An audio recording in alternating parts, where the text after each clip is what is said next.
Took me a little minute, but we here though. Come on. Yeah, let me make sure. Oops.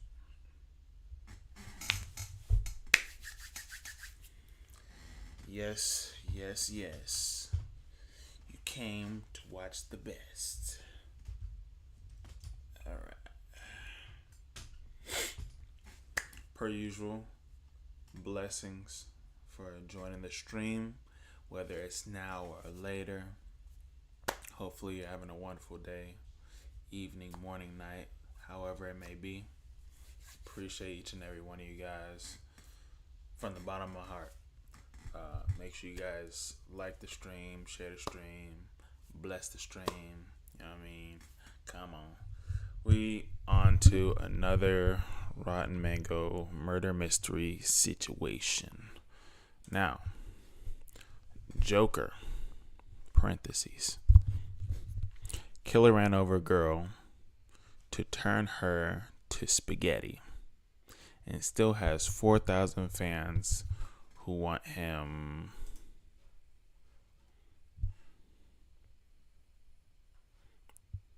to date him. Oh, that's crazy.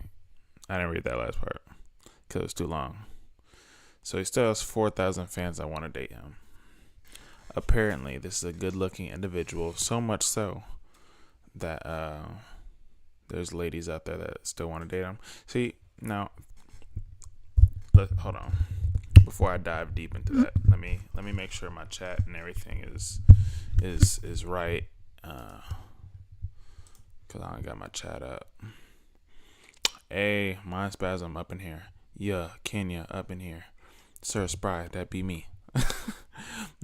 You didn't watch the second voiceover video yet? Listen. I was just taking a request as it came, and I gave it 3 strikes, and it was out. That's ultimately how that happened. I honestly don't care if anybody watches those. Really, I don't. Funny enough, I had a lot of people like unsubscribe after I posted those. They're not real OGs, so I'm not worried about that. Filtered them out. Hey, Gray, what up? What's poppin'? Yeah, we're in here. Big dubs, Gray. You see that ring, man? That ring looking nice on your boy finger, yo. I feel like Green Lantern.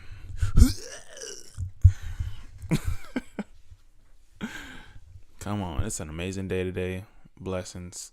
Appreciate everybody for being here. Yeah. All right, let's so just obviously reading the title, how do you guys feel about I'm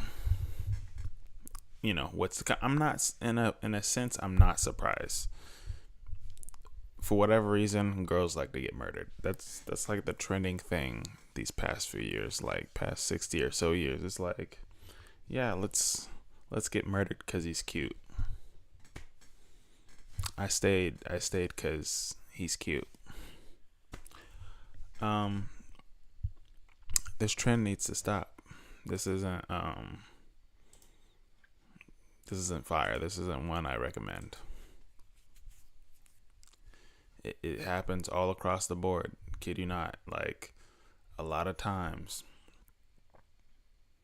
when it comes to somebody being a victim or somebody that looks good, whatever the case may be, they look pretty privileged. People be getting off scot-free, and it'd be crazy. The craziest thing in the world. I don't know. I don't know. What do you guys think about this whole thing? All right, let me see something real quick.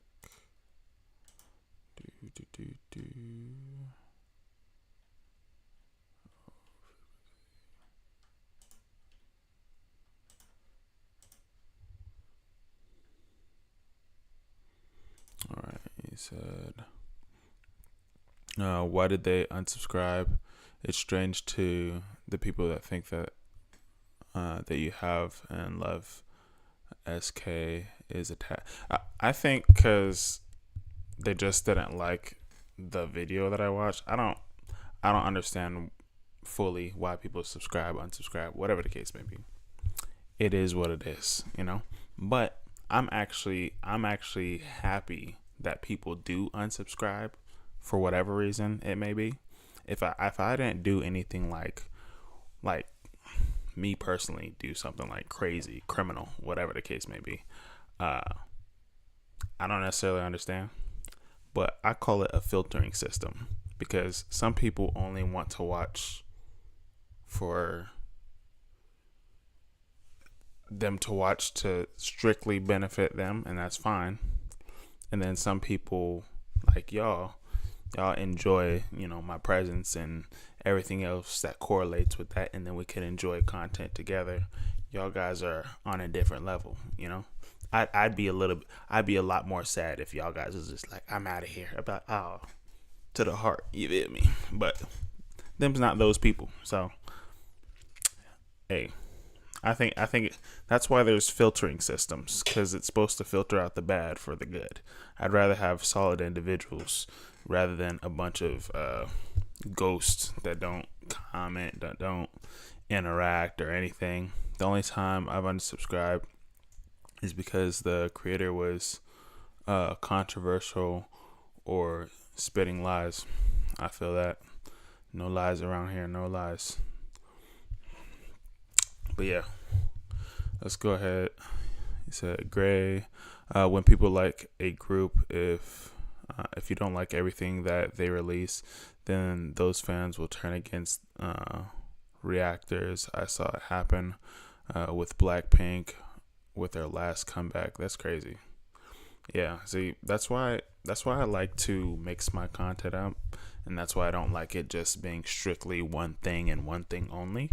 So then people could expect that there's going to be maybe some other content that gets sprinkled on top of what I'm doing already.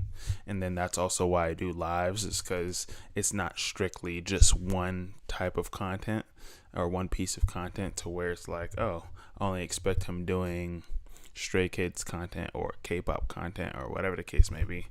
I do a little bit of everything. It weeds out the fake subscribers if you really get into a creator and tend to like everything they do. See, but that's why I kind of hyper asphyxiated on like being more of a brand personality, because regardless of what I watch or what I do, you're technically gonna get the same me. I'll just probably like respond differently depending on the situation, but you're always gonna get 100% me regardless of what I watch. So or whatever I do, you're just gonna get Delavie, you know. I've unsubscribed from a few. Some content creators pander to the obsession of some of the fans, and you can tell that that's what they're doing. Yeah, see, I can't do that. I couldn't feel fully myself if I was just like, oh, you guys like everything that everybody else said, like this is exactly what I have to do, or oh, you guys want me to do something else, okay, I'll go do it. Like, I get it to a point, but I couldn't do that. I can't do that. Even if it sucks, not everyone yeah, I mean, yeah, but that's why I think it's for instance, what's his name? Can't remember his name. But say that you have like a comedian or a friend or somebody that you watch, like Ryan Reynolds. Ryan Reynolds is an amazing celebrity comedian type dude, right? I could watch him do anything. Like, he could be tying his shoes. If they got a 30-minute segment on him tying his shoes, somewhere it's gonna be funny. That's what I know I could expect. I could expect 100% Ryan Reynolds, 100% ridiculous, crazy stuff coming out of his face. But that's what I could expect, because that's his character, you know. Very unexpected individual, and I'd watch anything he do. He's funny, but yeah. But as for the topic of the day, though, we got apparently a guy that looks like the Joker from Suicide Squad, but he has some fans. I've only unsubscribed to the K-pop essay channels. What are those?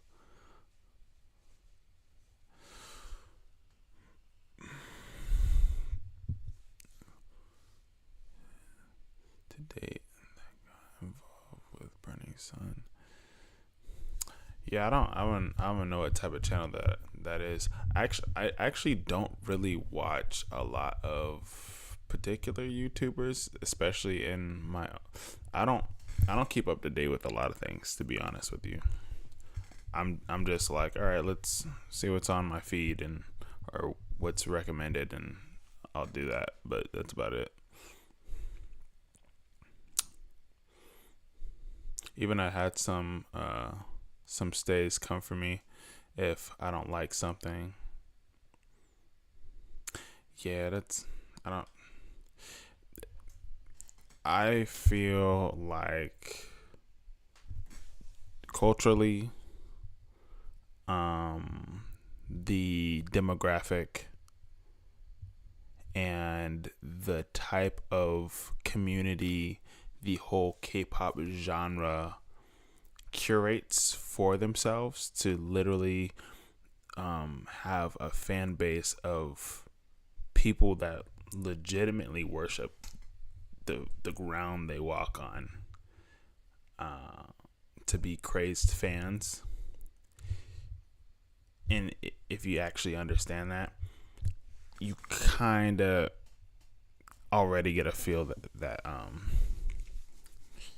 it couldn't be anything less than somebody that's coming for your head just because you didn't agree with what they agreed with. It's a very agreeable community. Like, we all like this, and we're going to like everything 100%.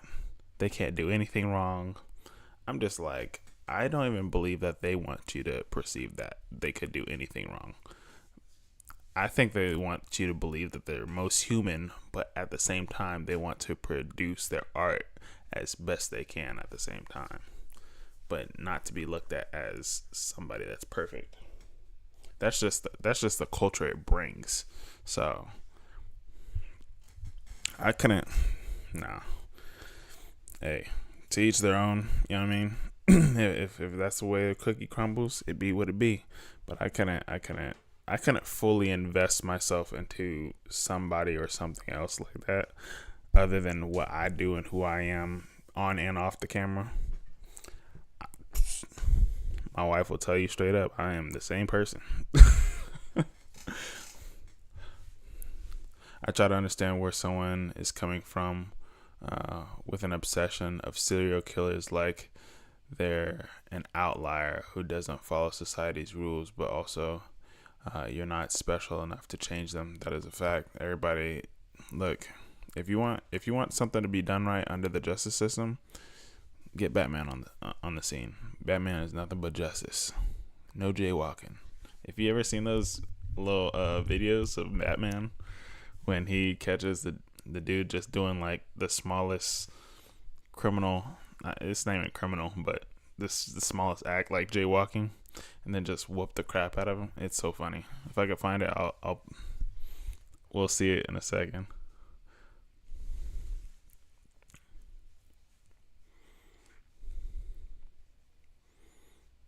Yeah. Children be arguing about something that don't even make any sense.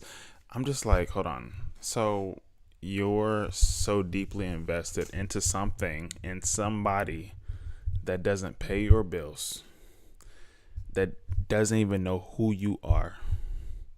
You have no relations to them, but you're so deeply attached to an entity, a person, an artist, a thing that you've developed in your head that you believe that has your best interest.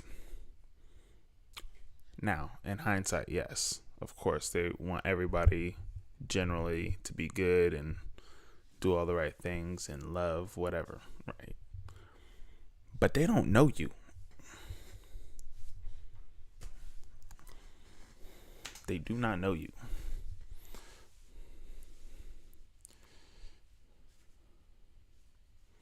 Yeah, I don't even I've stopped like even trying to. I don't even argue.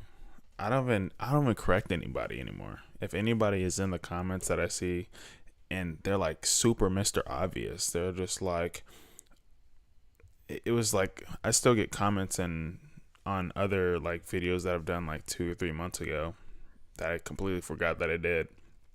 And there's people still commenting that obviously are just finally stumbling on the video and being like, Han doesn't do that. He does it like this. Or the whoever said New York, instead of saying New York City, he said New York City. Clearly, I was just like, I said New York City. He's like, oh, you said that wrong. He didn't mean to say New York City. He said New York City. So? What? Things like that. I just like the comment. That's it. I'm just like, boom. I'm gonna like it. There you go. You got your little 2 seconds in. There you go. You had a mad obsession of Michael Jackson growing up. Had all the merch. Had the hairstyle, clothes, albums, and one time I did think I could control that man. Oh, you said, but not one time you didn't think that you could control that man.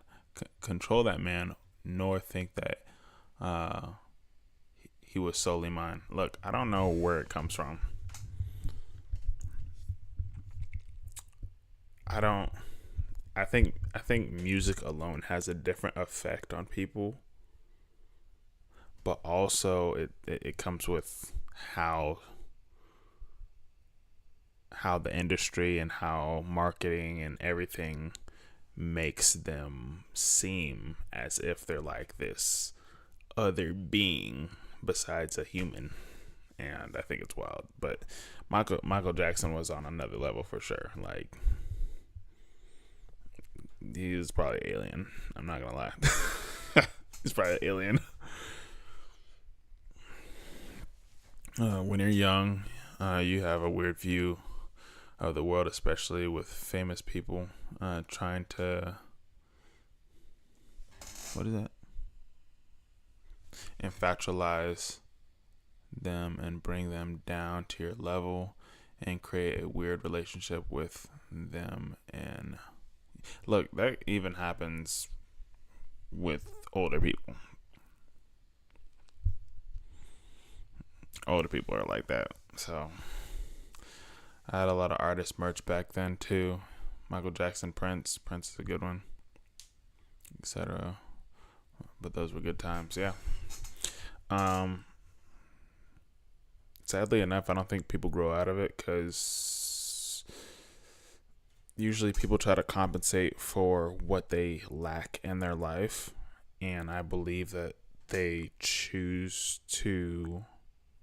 make a decision in their heart where they're just like, I would choose them to be the placeholder of the things that I lack. So then they latch on to it because it did get them through a hard time or whatever the case may be. So they have this emotional, spiritual connection in a way to where it has like this grip on them to where they must defend them because they got me through it. Like, to each their own. That's your life, that's your situation, but they still don't know you.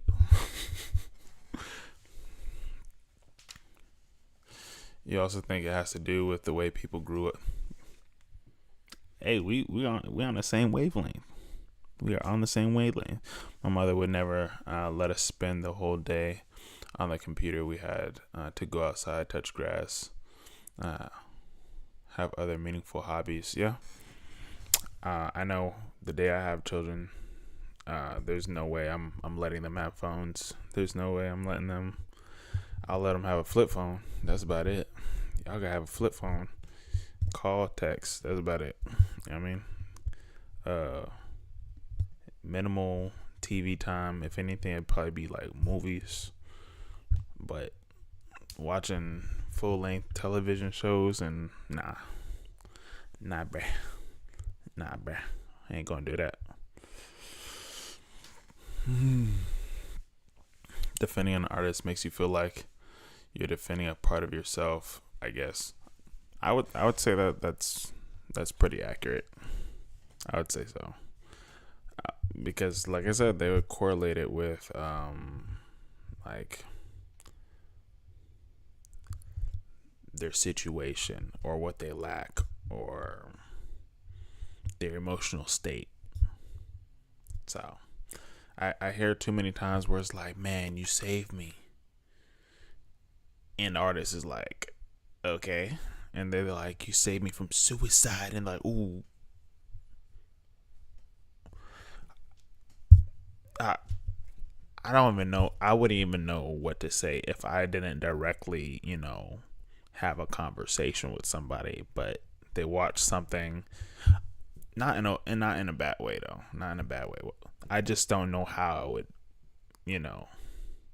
process that.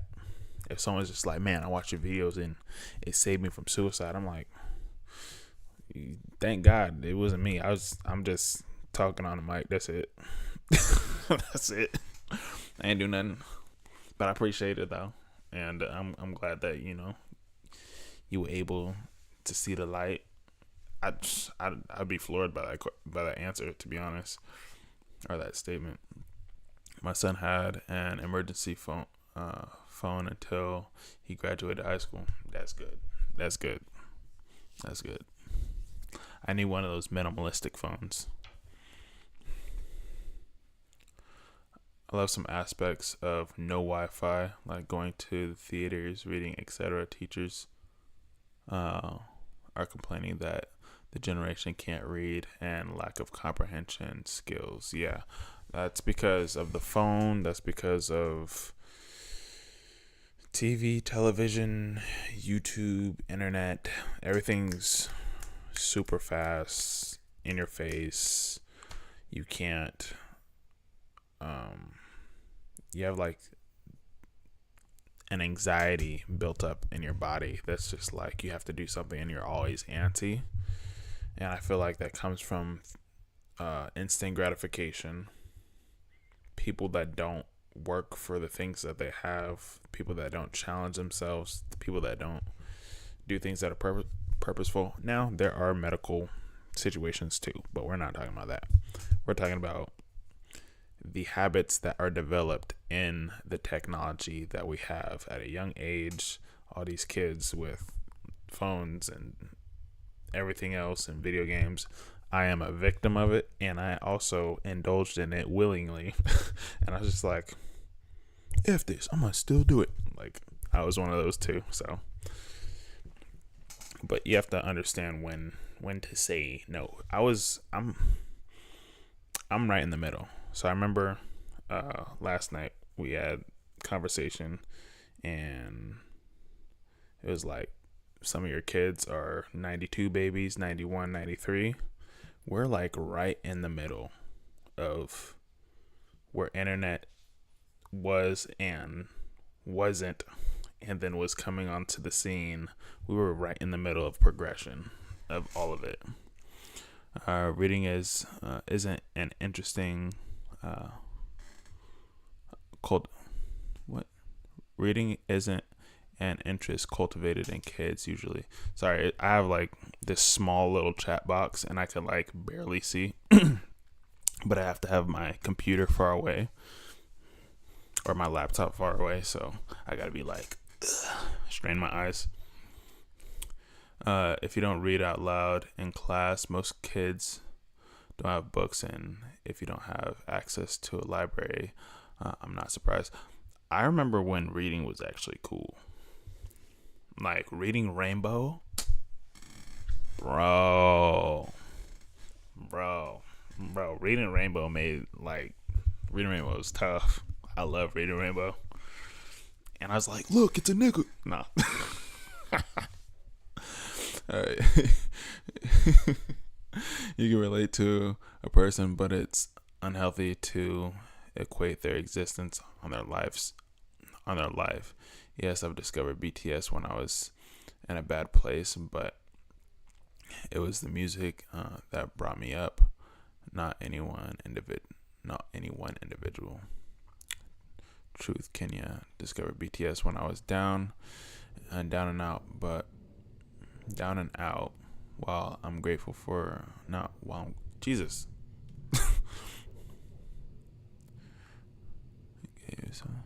See, I'm better at reading when I'm like, and then I'm good. When I'm like reading somebody else's text out loud, it's different because it's more conversational rather than like you're reading a book or whatever.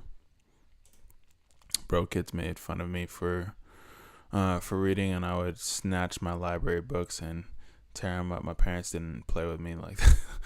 I was born. There's no internet. Hey, that's probably the best. I don't know. I think I like that I was born in 92 just because I was born in the middle, because I got to be around when you didn't need internet, and then I got to be around when the progression of the internet and everything. And there's not going to be a generation like yours or mine ever again. It's literally just everybody going to be born into technology. But yeah, Gray.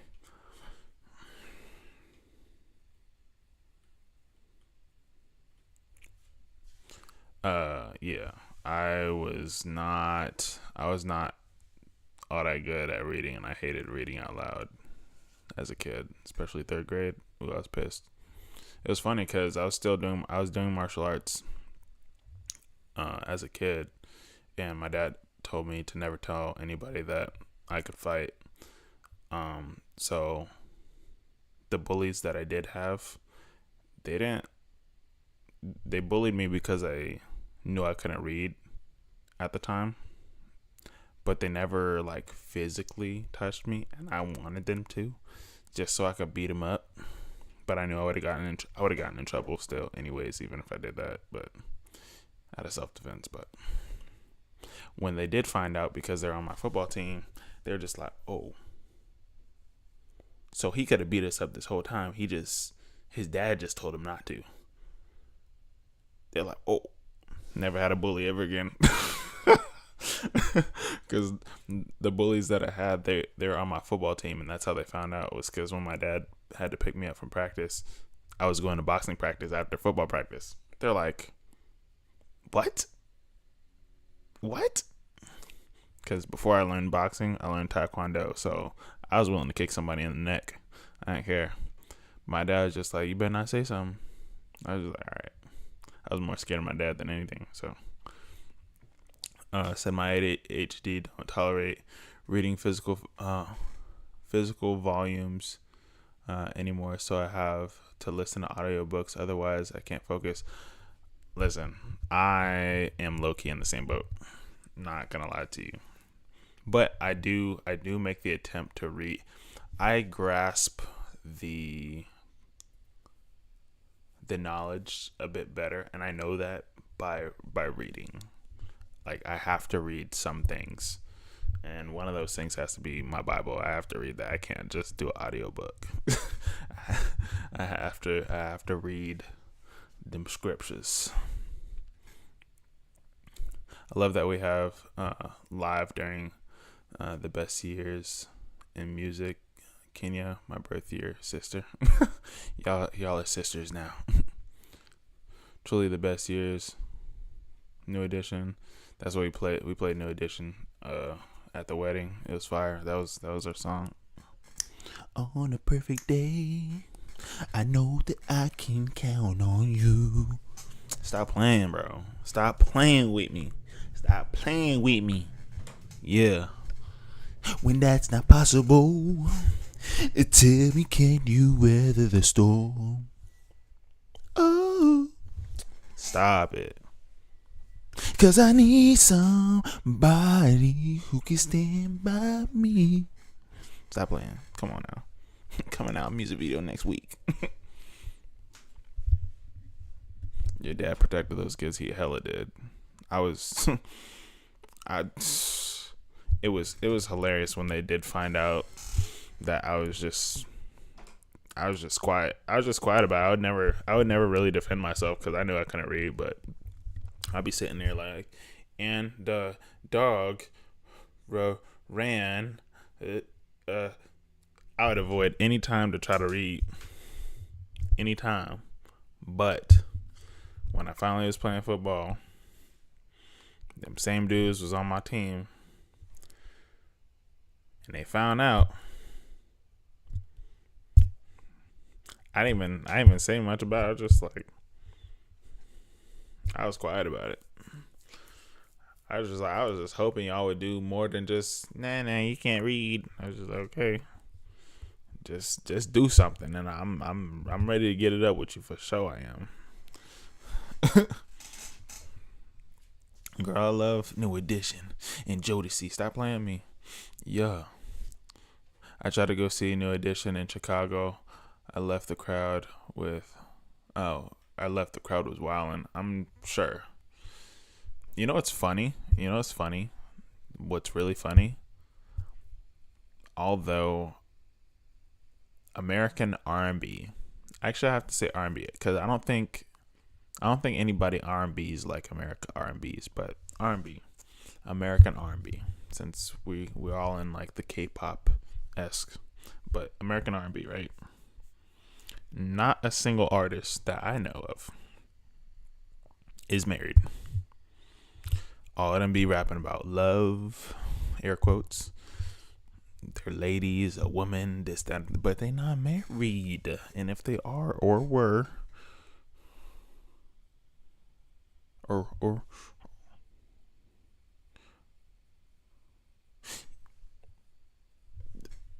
they were divorced 5 times and got 15 kids and this, that, and the third, and they went to Diddy's house, like, bro.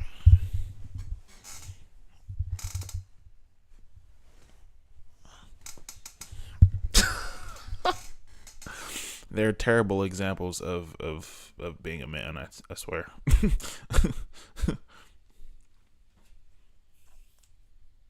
Who else is singing along? Y'all guys better sing along. What? I should have the little words that come across the screen with the little bouncing ball. Stop playing with me. Yeah.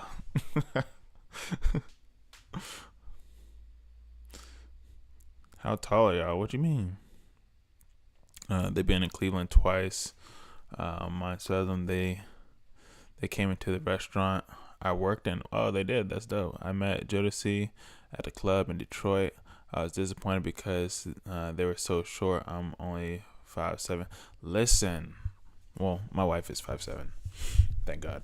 I can't do short women. I'm sorry. No, I have dated short women, but being in an actually committed relationship, married to one, no, because my mom's 5'8". Like, you have to be like, no, like my cutoff point was like, you couldn't be shorter than 5'6". Like, that's pushing it for me. Like, I couldn't.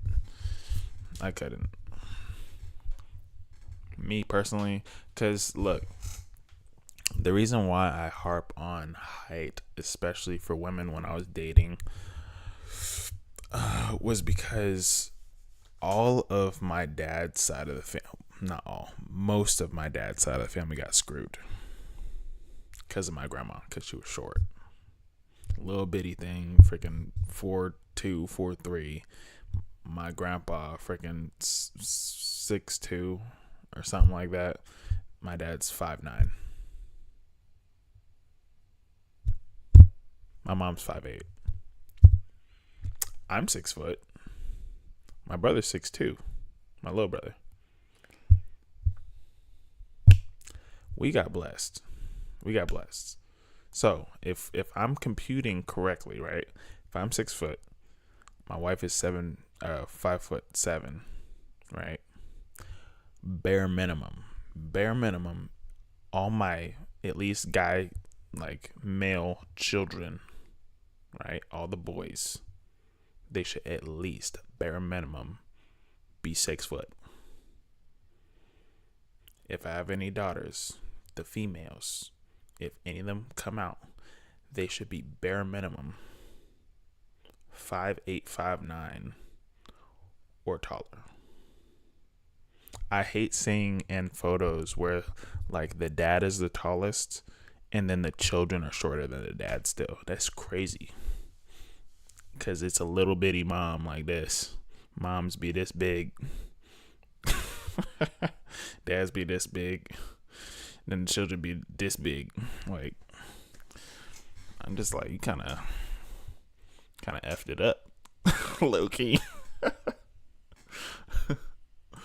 Oh, man.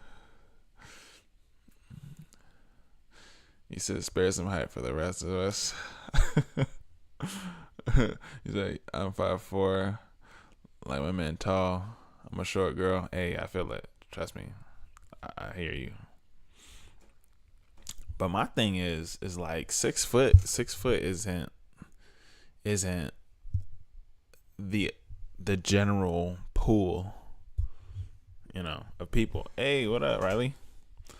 I'm just not seeing you. I'm over here trying to catch up with all the comments. Wait until there's like 100 people in here. I'm gonna have to have like moderators trying to frickin'. I'm gonna have to try to see all the comments flowing through. Like, it's gonna be crazy. Said my ex-husband was 6'6". Yeah. See, one of my friends that I box with, his name's Marquise Weston. They call him Tree Weston because he's 6'11". And he was one of my sparring partners. He was one of my sparring partners. So I'd be over here fighting him, 6 foot. He over here 6'11". I'm like this.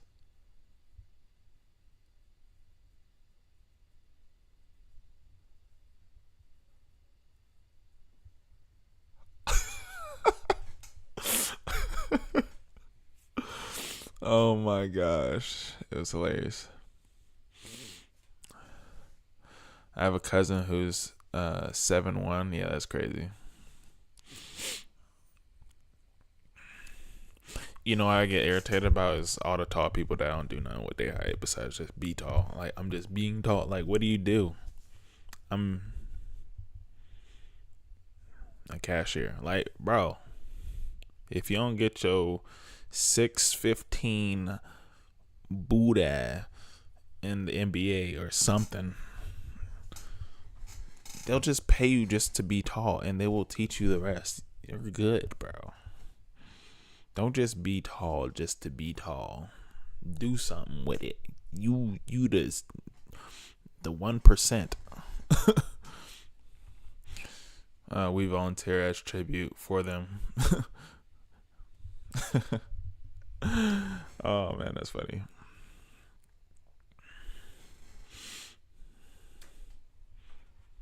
All right, let's get this thing cracking, yo.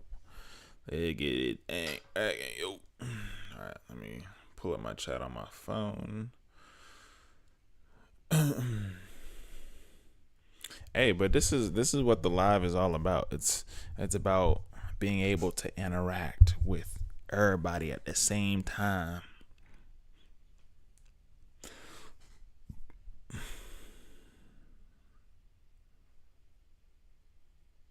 And I think that's cool. That's the coolest part about being on live.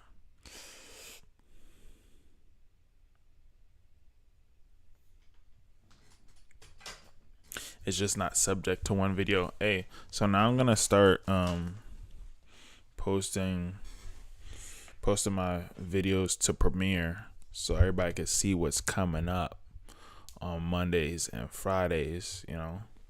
I might be posting I'm thinking of posting more than one video. I probably want to do like 2 to 3 videos in the future. 2 to 3 videos in one day, but it'd be on Monday, and then like 2 to 3 videos on Friday, and it'd be on that day. But then I want to try to live stream at least 4 to 5 times out the week, while I still, give myself time to do all the other stuff on Patreon.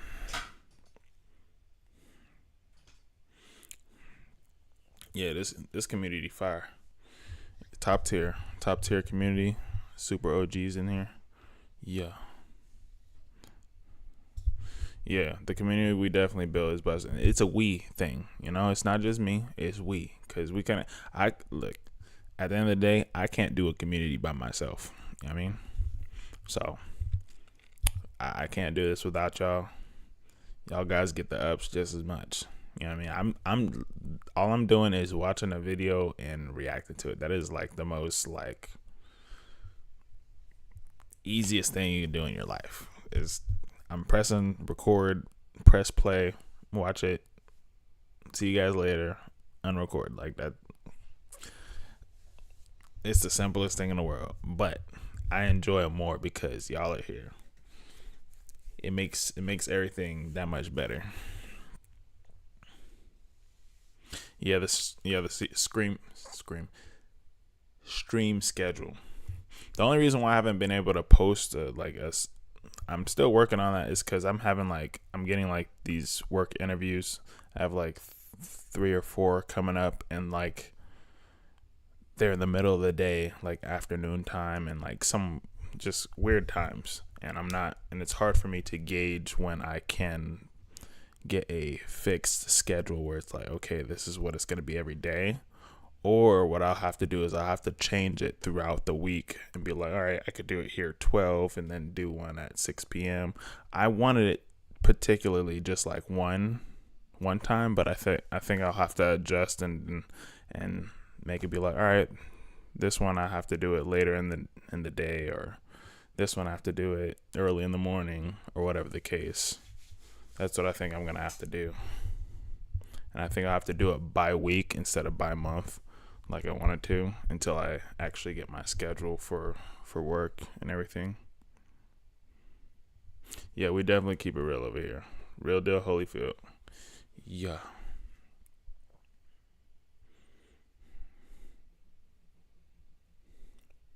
All right, let's get it. Bada bing, bada boo. Finding love is not easy, especially when you're competing against 3,900, almost 4,000 other people for the attention of just one person. 4,000 people are writing letters to one man to get him to fall in love with them. You really only have one shot. How do you get his attention? How do you stand out? How do you not be so boring? Maybe some people think I'll include some pictures, but how do you make those stand out? Maybe they're new. If you ever decide to Discord, I think that'll help with notifications. There's a thing where you get notification for videos on there before YouTube even sends them out. Yeah, because I got a bunch of friends that do have Discords, especially for their communities as well. So I think I'll have to do that for sure. And then I think it'll be easier to delegate, particular chats and the community. So yeah, I think that should be something I should have. Let me think.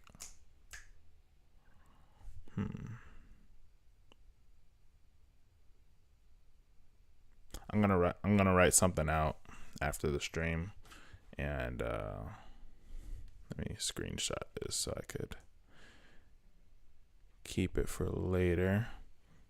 But yeah, I think a Discord would be dope.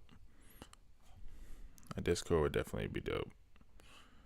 I feel like I think because of the community that we've built, we don't have any shenanigans going on, and that's a blessing. I'm not like Speed or Kai or whatever, or Aiden Ross, where they got these crazy. I've been in their live stream chats before, and I've been in a couple of their Discords. It is insane. No. I was like, hell no. I think that's kind of what deterred me from doing one. I was just like, I don't want to moderate this. This is terrible. But no, because of our community is way better. Nude. Well, no, because the nude photos, they get flagged and he's not even going to be able to read them. Hundreds of people have already tried, and sure enough, they've been flagged for being, quote, inappropriate. But how else are they supposed to stand out? Do you just write what you're thinking straight onto the page? I think I can change you. I know you've been hurt, but I'll be with you. I can see the pain in your eyes. I know you feel sorry. It's kind of like The Bachelor. That kind of brings me to the fact, why would anybody believe that you could change somebody?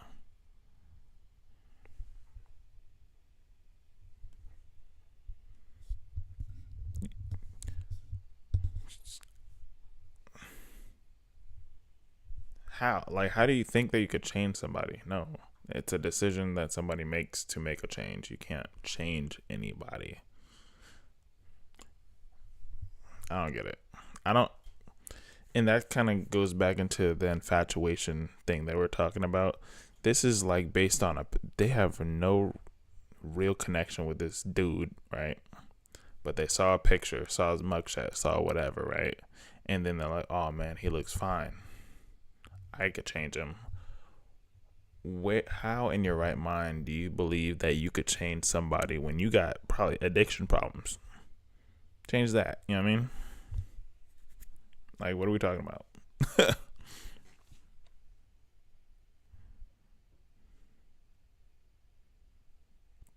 Yeah, it'd be nice to put a voice to some of the people here.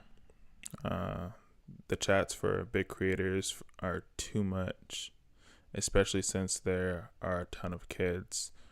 Girl, no, you're offering to be either a punching bag or unlicensed therapist. Facts. You think you could change people when you're young? Look, I don't think these people are young. I think these people are like probably mid-20s, 30s, maybe even 40s. I ain't gonna lie to you. But yeah, Gray, I think that'd be dope. It's to definitely have a Discord, so then we could put voices to everybody. It's funny how connecting to somebody is even though that we're like that you guys are typing in chat, I'm obviously speaking, you guys can hear my voice, but y'all could only know so much of each other through like typing through the chat. You develop a connection, but when you put a voice to somebody's name and whatever, then it brings you closer. And the thing is, internet, although it needs a Wi-Fi connection, it's still like a detachment of human connection, because human connection is involved with like actual like physical interaction, you know, being face to face. And I think that's always going to be the dividing factor when it comes to the internet and everything, is everybody still needs that type of human connection as well as the internet connection to be able to connect everybody together on a broad scale. We need a place from the grown and sexy. Lots of rom-coms made the narrative that you can change the villain. Yeah, that is true. That's very true. That's actually like ingrained in little girls' heads and little kids' heads. Ultimately, that's from Disney Channel. That's from TV shows. All of it. They make you believe that you can change somebody by showing your love to them. And they make it look like it's easy, and no. See, it's worse as you're older, because you expect them to change for themselves, and you still don't at times. Kenya grown and sexy. That hurts more than I think. Or that hurts more, I think. Grown and sexy. Something like that. Everybody is fighting for this one man's affections. Who's going to come out on top? Who is he going to pick? Only this man is not the Bachelor. He's a killer. He has committed double homicide. He killed 2 people in... Not even just rom-coms. The books, the movies that come out with the bad guy and I could change him and blase, blah, blah, blah. This kind of comes into like, oh, the bad boy school jock situation, right? And then the cheerleader girl that hangs on to him, even though he's doing all kinds of shenanigans. It's that story. That's everywhere. Funny enough, I've never really delved deep into caring about that stuff because growing up for me, especially from middle school to high school, it was nothing but being an athlete and boxing. That was it. It was football, boxing. That's it. Football season, summer, whatever. This from middle school. Summer, football season, into school season, whatever, playing football. And boxing is year round. So once football was done, back to boxing. I was running 4 a.m. in the morning almost every day. What you mean? Like a life? Go party? Where? Yeah, right. In cold blood and has gone viral on TikTok for being hot. They call him the Deadpool killer, the Joker. People want to be his Harley Quinn. And now thousands of people from all over the world are writing to him, believing that they can be the ones to change him. Make a killer go good again. This is the case of Wade Wilson.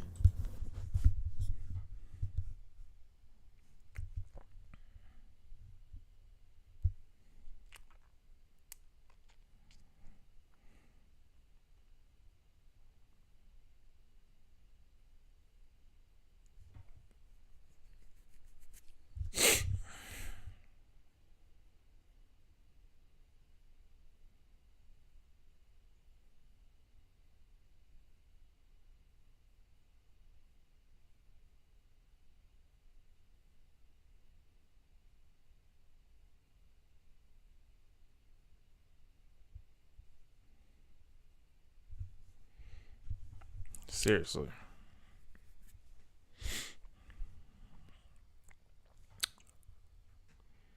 Let's kill the elephant in the room real quick. He got a swastika on his eye. Now, the symbol itself, I understand the original origins of a swastika symbol, and it's not called a swastika from in Japanese culture. It's a symbol of peace, but it's been used as a different symbol in many other ways, of course. And I highly doubt that he's using it in that manner. So, in a manner of, obviously, he's one of them. That's already off-putting.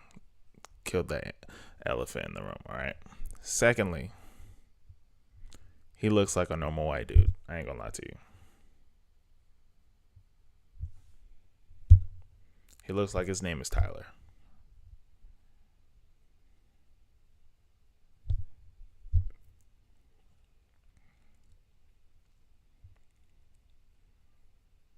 And he got a swastika in his head too.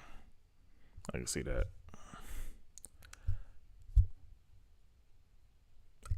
I don't get it. I don't get it. fill me in, because clearly he seems pretty normal to me. I mean, yes, he has face tattoos, but people are flaunting over him, apparently. So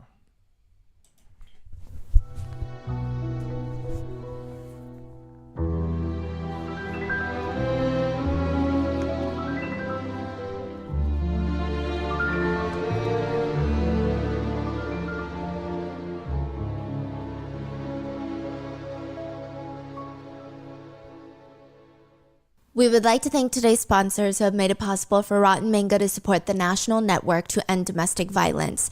They are a nonprofit organization dedicated to creating a social, political, and economic environment in which partner-related, workplace, and stalking violence no longer exist. This episode's partnerships have also made it possible to support Rotten Mango's growing team, and we would also like to thank you guys for your continued support as we work on our mission to be worthy advocates. As always, full show notes are available at rottenmangopodcast.com. Just a few quick disclaimers for today's case. There are mentions of suspected SA and somewhat graphic descriptions of injuries, as well as brief mentions of substance abuse. The majority of the research was pulled from the court trial itself, and the longest day of testimony lasted about 9 hours. Just for one of the days. So for the purpose of time, as always, some statements have been condensed. With that being said, let's get into it. Monday mornings are usually for regrets and headaches. The weekend is over, everything is back to reality, and it's not a good feeling. just something I caught with my eye. Hold on. Because clearly, she has like a whole, what's her name? Susan So.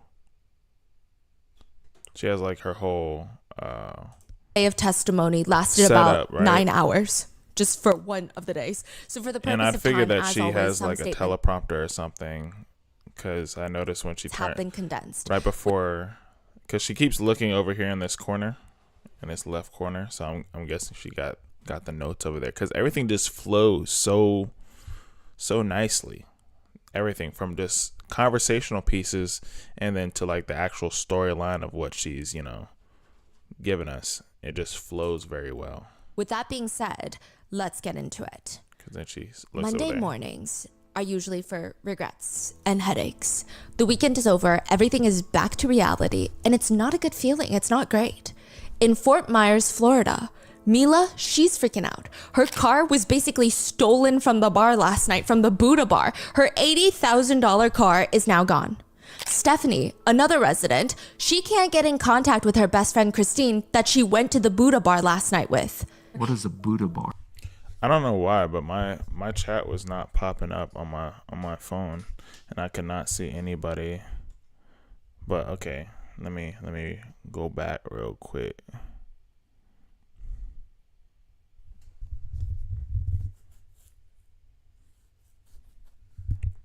Okay. Okay, back at the Romance Twilight novelties. Looks like a mistake. Low.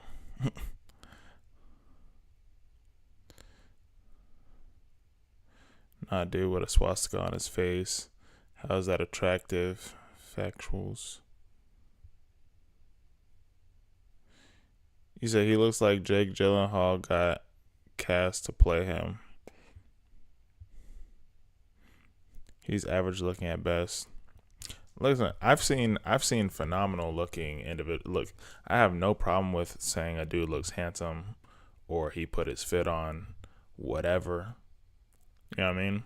I can tell that he, at a scale of 1 out of 10, generally speaking, he like a 6. Like, he looks like an average white dude. And I lived in Washington. I know average white dudes.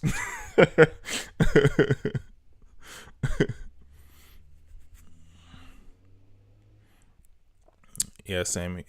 Had an ex who loved the Joker and wondered why I said I'm after a Tony Stark, not a headache. Lols. That's funny.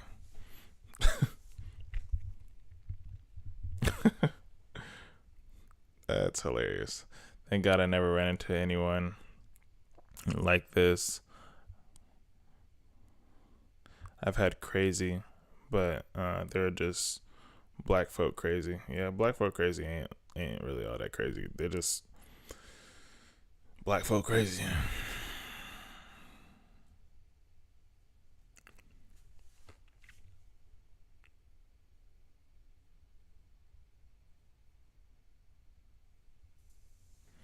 Yo, what up, Paige? Paige in the house. Yeah, raise the roof. Let's get it.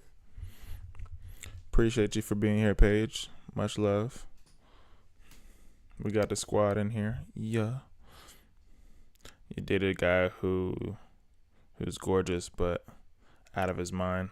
Look, no, I'm not gonna say that because I was about to say either you get one or the other, or you get the crazy with the good looks, or a decent person but super gracious, generous, and kind.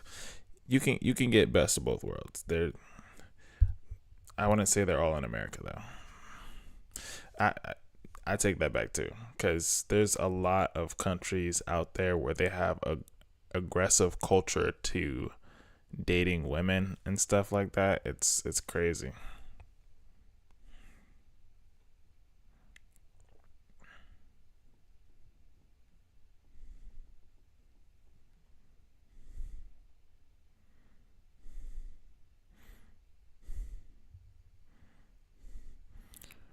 Shout out to Paige. What up?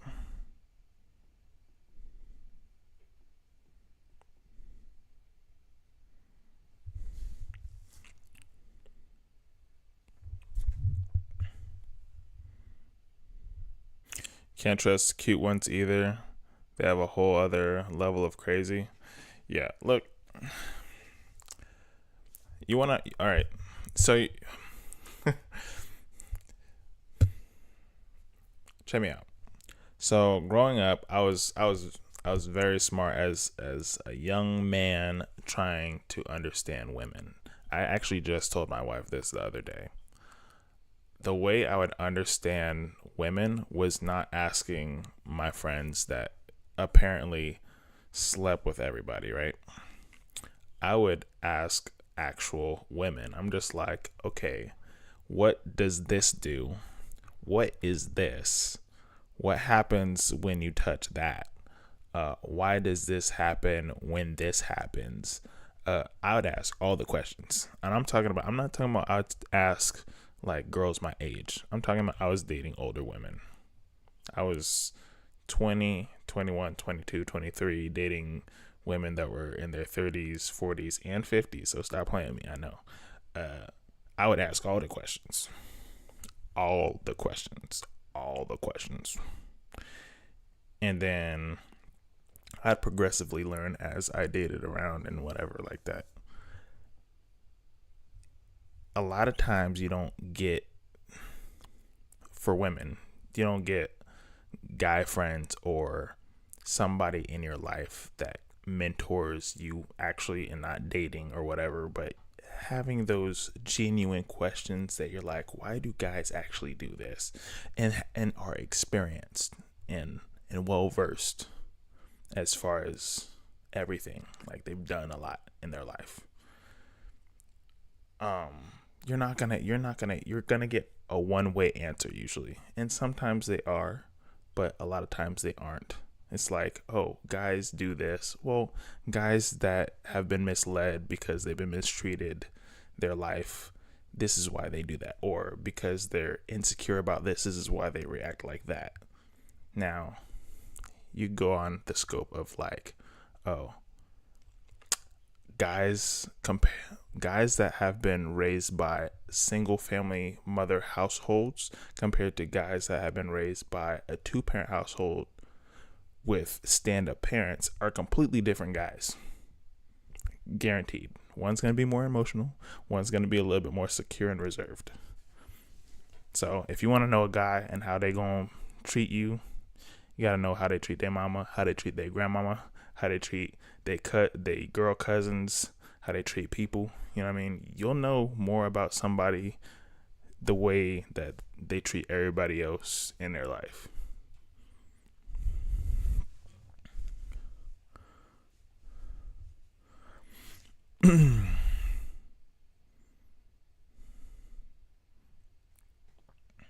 Stable in the house. Yeah. Hey, we 13 people deep. Let's get it. Hey, look, we got 10 likes. We need 13 likes at least, bare minimum.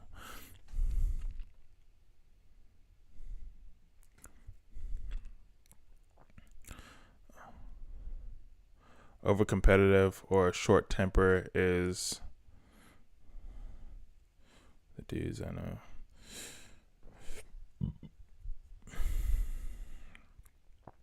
Yeah, look, I was never the mysterious guy. I just didn't talk a lot because I feel like I could learn more from other people talking and trying to figure.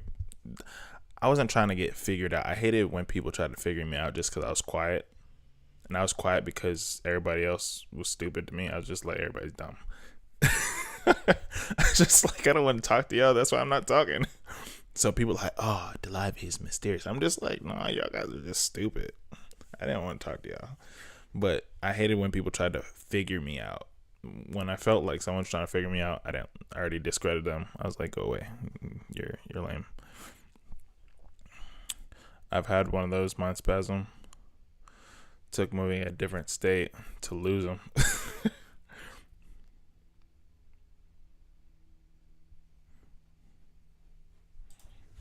It's like a club called the Buddha Bar. Yeah. Jason, another resident, is at work. He's hungover. He's exhausted. And then all of a sudden the doors open. Police walk in and they want to talk to him about, what did you see at the Buddha Bar last night? And Wade, 25-year-old Wade Wilson, is standing in line Monday morning at this print shop. It's like where you can buy those giant prints, like printed storefront posters or art prints. He's standing in line behind another customer who's already being helped by the owner of this print shop. And it seems like both the customer and the owner that's behind the counter, they keep glancing at Wade. They keep looking at him and acting like he's not there, acting like they don't see him or the condition that he's in, because this man is shirtless. He's also shoeless, missing a couple of teeth, and he's got blood smeared like all over his torso. Just, he's covered in blood. What do you mean missing a couple of teeth? Like his front tooth? A few teeth are knocked out. He's waiting for his turn to talk to the owner because he needs to tell him what the hell happened at the Buddha Bar last night. Sunday night at the Buddha Bar in Florida is probably the perfect time for someone who wants to be at a bar. You get to enjoy the live music and dance and drink, but it's not as packed as every Friday, Thursday, even Saturday. You don't want to be shoulder to I need to go to a karaoke bar soon. Karaoke bars be so turnt. I went to this one karaoke bar out in Washington, Bellevue, Washington. It was pretty dope. Like, you had your own private rooms. It kind of looked a little weird, like kind of sketchy, a little bit. Like, you get, I ain't gonna say that. But you could like order these bottles. You have a menu where you can order food and everything. It was dope. I liked it a lot. So I need to go to one out here in Florida for sure.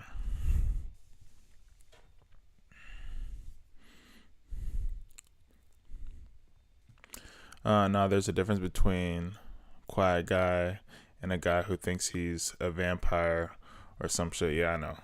Trust me, I know. Trust me, I know. Trust me, I know. The vampire Mysterio. Like, I can tell when people are trying to be that guy, and I'm like, you're not that guy, pal. You're not that guy. My husband is the quiet guy. He said, yeah. See, real quiet guys know. It's just like, I could be in a whole setting. I was actually in a little party setting just a couple days ago. I can tell like who are my people. The ones that are the lower energy individuals that social battery run low. We can supercharge each other because we ain't trying to be around everybody else. You know what I mean? Trust me. I'm a social guy until I'm not. Then I'm like, gotta head out, gotta go. Everyone else annoys him, so he's quiet. Yeah. See, I guarantee you, your husband and I would would be best of friends for sure, without a doubt. I ditched mine on a train in London, went home without him. Dang, hey, do what you got to do. Sometimes you got to hit the ghost. Danny Phantom. If they need to be ditched, then good on you. Not the train disappearance. Of course, you got to, hey, look, sometimes you got to do the ninja disappearance. You got to pop smoke and get up out of there. Wait, hold on. Wait, what? He deserved it big time. He stole off my mama? Like he stole something from your mom, or he stole off on her. Like, which one you mean? Cuz I can't guess the tonality, cuz like he stole from her or he stole off on her. Cuz stealing off on the moms is crazy.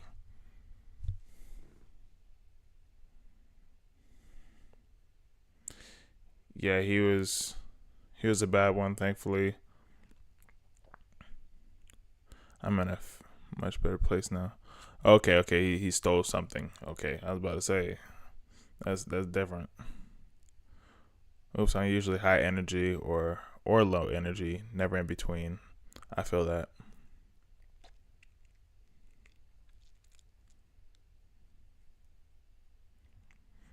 Oh, for real, he's super laid back. And get that around family. Yeah, so like, yeah. I mean, I could vibe on everybody's level. It's just I know, especially if it's people I don't know. If it's people I don't know, then my battery gets drained quicker, and especially if I'm not necessarily enjoying my time either, it's a wrap. If it's obviously around my people, like my people's, I'm chilling. I'm cool. You know what I mean? King's Cross is worse. What is that? What is King's Cross? Honestly, relatable. Mind spasm. There's no in between. Yeah, I know. I mean, yeah. When I read it, it sounded like like you stole off on like. That's because I'm reading it. You know what's funny about that is people get it mixed up in text, and that was another big thing when it came to getting to know somebody. And I didn't like texting much. I wanted to get on the phone and talk, or get a date lined up as soon as possible, because the way somebody says something in their head when they read something, and they don't get your tonalities or how you say something, how you deliver, they'll make up in their head, and I do it, anybody else does it that's in the chat, they'll make up in their head how somebody comes off, and sometimes it'll come off mean in their head, like, why did you say it like that, or why did you say such and such? That's because how you received it in your head makes it make you feel as if it came off differently or came off stronger than it should have. When I was just like, oh, I don't like, oh, do you want to go here or there? And I'd be like, oh, I don't care. In their head, it's like, I don't care. No, I didn't say that. I didn't say it like that. You said it like that. I didn't say it like that. I said, no, I don't like it. Whether we go to this one or that one, it doesn't bother me. In their head, they'd be like, it doesn't bother me. I don't really want to go anyway. I didn't say that. Like, I hate texting. I really do. I'm getting dating lessons here. I never dated yet. So might be helpful. Hey, look, we're here to help you. We're here to bless you. All types of experiences. I'm gonna tell you like this though. Make sure you good. Make sure you happy first. Like in who you are and what you do. That nobody could veer you off your path.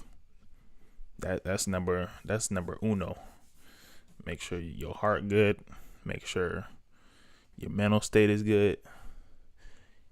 Your own area is good, because when someone else brings their luggage into your area, there has to be room for them to come there. So if you're not situated first, and that should be priority, then just don't even date.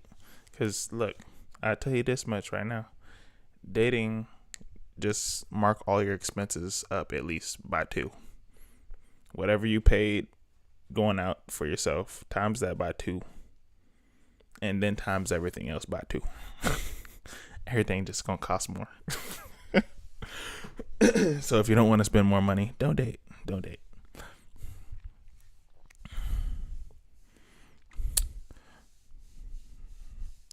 Honestly, as long as they treat you like a queen,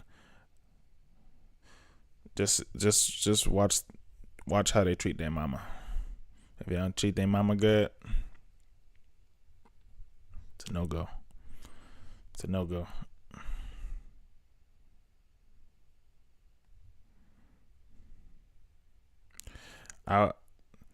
The thing with communication, so communication is in tandem with understanding and knowing how to receive someone else's constructive, but they have to know. That's another one. So communication is huge, because communication isn't just like one particular thing, right? Communication is dialogue amongst all scopes of everything. And to understand someone's communication, you have to understand the person and how they communicate, as well as how you communicate back with the other person. Because anything that you do outwardly towards or to somebody is a reflection of how you treat yourself. So if you don't treat yourself well, it's going to reflect that in somebody else and how you treat them. Now, when it comes down to how someone gives constructive criticism, that takes understanding them and understanding love and yourself and loving them, and having that time under tension to be able to give proper or receive proper constructive communication, because it could seem like you're getting attacked based on previous traumas or things that went on in your life. That can ultimately look like you're having to defend yourself rather than taking constructive criticism. And it doesn't always feel all that good all the time, but taking that constructive criticism and building up on it. There's a lot that goes into it, but it's well worth it if you're able to find somebody that's willing to fight for you just as much as you're willing to fight for them. Plain and simple as that. Preach. Don't dedicate all your energy into relationships. You'll get burned out fast. That is a fact. Don't be just dating just to date because you want somebody to be around. You don't need to do that. Don't change what you like just because they don't get it. I've had it in 16 years with love for me, trust, loyalty, learning how to communicate over time. It's never easy, but with mutual respect, you can go far, very, very far. You have to communicate to make sure what you're communicating is what is received. You'll always have your hobbies and your family that you choose to have in your life. Nobody's ever alone, really. Someone will always have your back too. That's really also another thing, is like, don't make somebody your world. You know what I mean? Like, say that you date and you find somebody, right? You're growing in a relationship with them. Don't make them the things that you do. You know what I mean? Like, if you like to do hobbies and do this, do that, and the third, they're just the cherry on top to the things that you like to do. They're added to the things that you like to do. They aren't the things that you like to do. You know what I mean? You are who you are. Don't make them your personality. Just like the same way people make. That's another conversation, but I think you get it. Y'all are smart.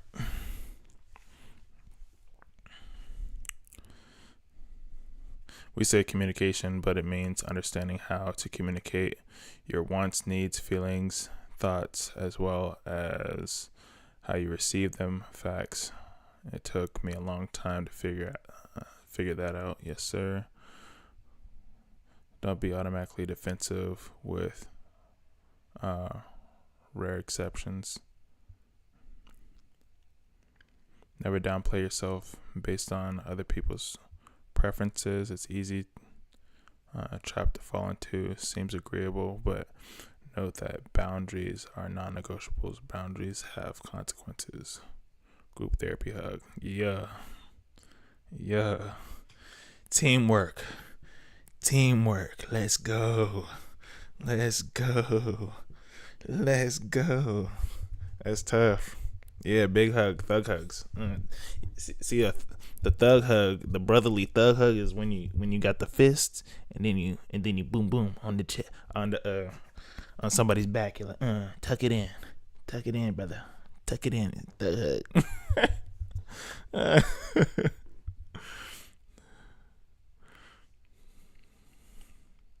Yeah, grounding. Yes. Hey, that's it. And the thing is, it's not a one and done. It's a perpetual motion, always in progress, always loading. You're never fully complete. It's always going to be a process in motion that stays in motion. You're always going to be moving. Like, there's going to be, if my wife came to me and was like, do you love me the same? That bars in the chat. We all dropping bars. We all giving great knowledge. It's a blessing that we have such a amazing group of people. Is it me or is the stream pausing? Is it really? Dang it. Let me see. It is definitely not you. Let me check on something real quick.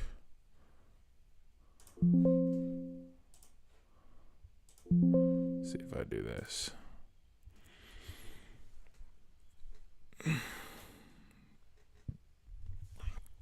Are we good? We good in the hood? Yeah, it froze for me too. It sounds off. Then you lost sound. Are we good? Yeah, it's pausing.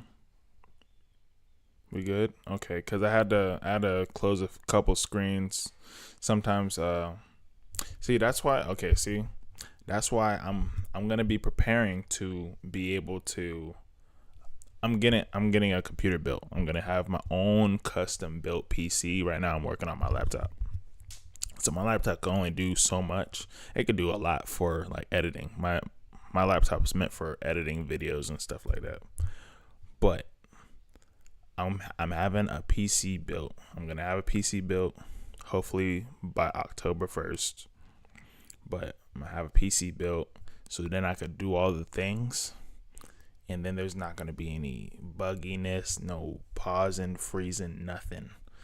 I could do like one small thing on my laptop and then all of a sudden everything just haywire.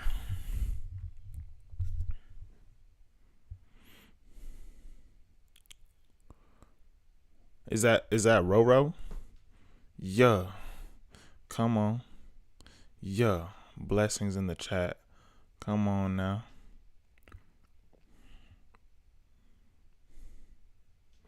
Yeah. Hey, like I said again, I am so appreciative that we have an amazing community, have an amazing group of people. Like, I love the community that we all have created. It's amazing. I love seeing everybody in here. Like, I've never had this in my life. This is cool.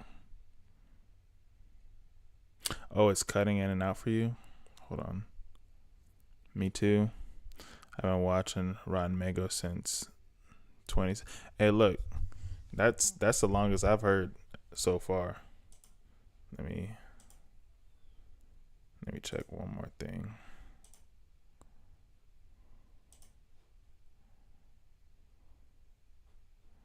Cause I've closed all my screens down so far.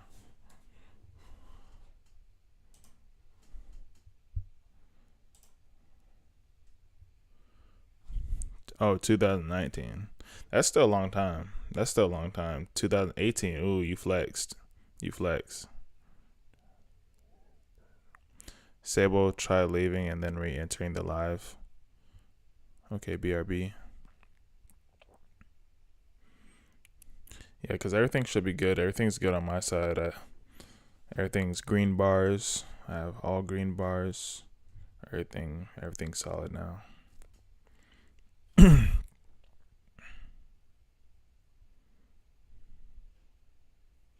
Oh, you watched it on Spotify before the challenge today. That's tough. You was rocking for sure. You were.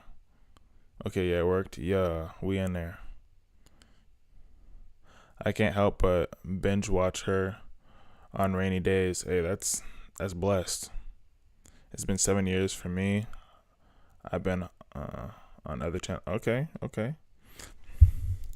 Hey, but I think this is like, I haven't seen it much. I think I've seen like a few things on the feed where people will make a whole video and then react to the videos, but I don't think I've seen anybody do like lives, like where they're having full conversation and breakdowns and whatnot.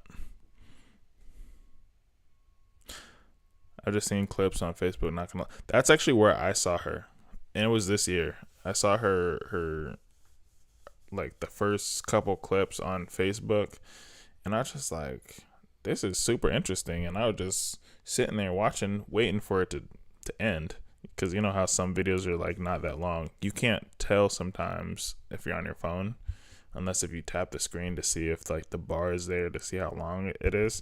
I was just sitting there for like 30 minutes just listening to her talk, and I was just like, yo, this had me captivated. You like Dark Asia with Megan too? I don't think I've seen that before. Spotify, YouTube, all her videos through her channels. I can't remember the year, but I was watching her as a whole from when she was still living in LA and doing mukbangs. See, that's how it starts. Everybody, look, like I said, I'm about to do a mukbang. That apparently that's what blows people's channel up. People want to see people eat. That's it. I'm a mukbang too. I started watching Rotten Mango only recently too. Yeah, as I don't have the years, and I'm not a veteran in Rotten Mango, but I'm sure that if she watched a video or a live of mine, she'd be like, big respect.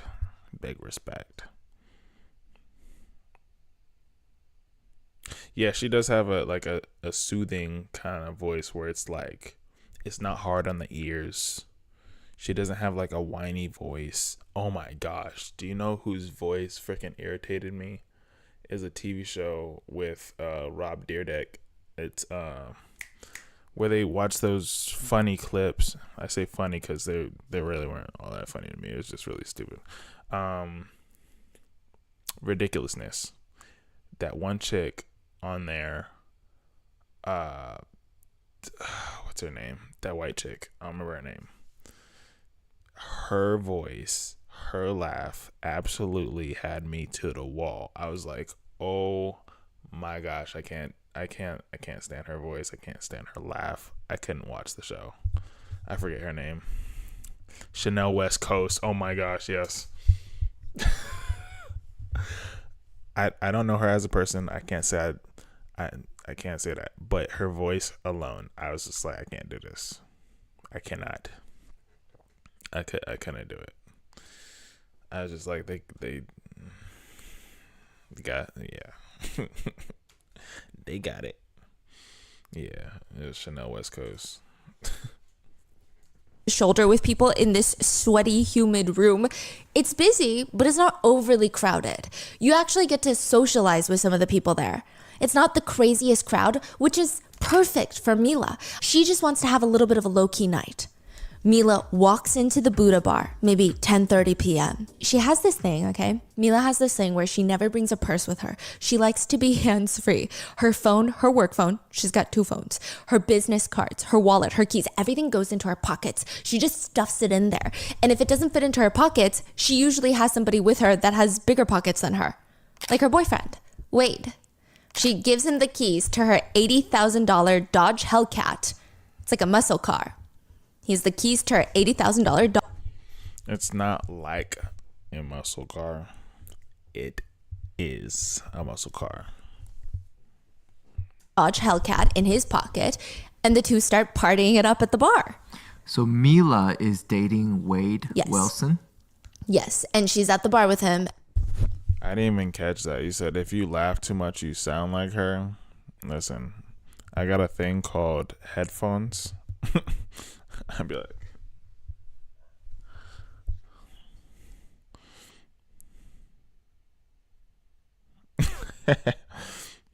you said you hear your voice when you laugh. It definitely sounds like your mom.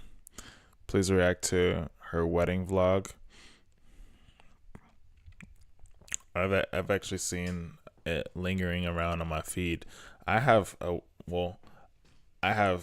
still waiting on the rest of the pictures. I have some pictures from my wedding, but we filmed a little bit during my wedding, so I'm gonna make my own wedding reaction with my wife, and we all gonna watch it. It's gonna be dope.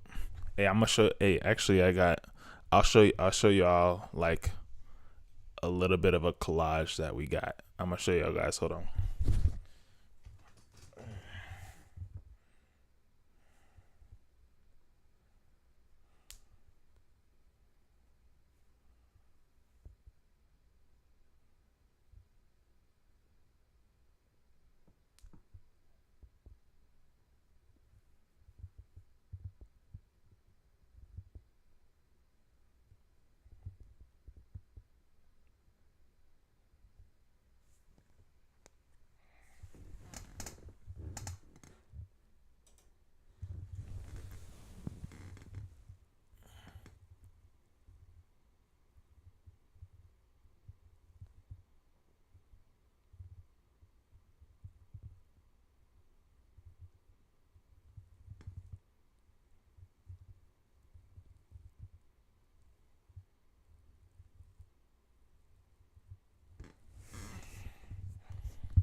It doesn't want to focus. Yo, this is not focusing. Well, yeah, I'm gonna make sure I can make it into like a video to where everybody could see these photos, to where I'm not like having to use my phone to be like, here, look at it. But these are some fire pictures. Like, all of them came out. I flew out my homie from Washington to take the videos and take the pictures. These are like super tough. Like, super tough. Super good. That camera was Cameron. Not sure if you guys see it.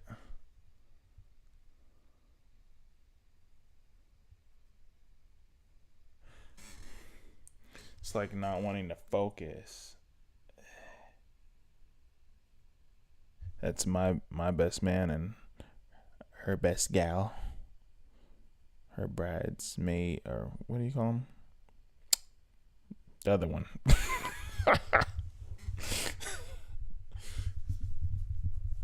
It was quite a bit of people. It was a dope little function.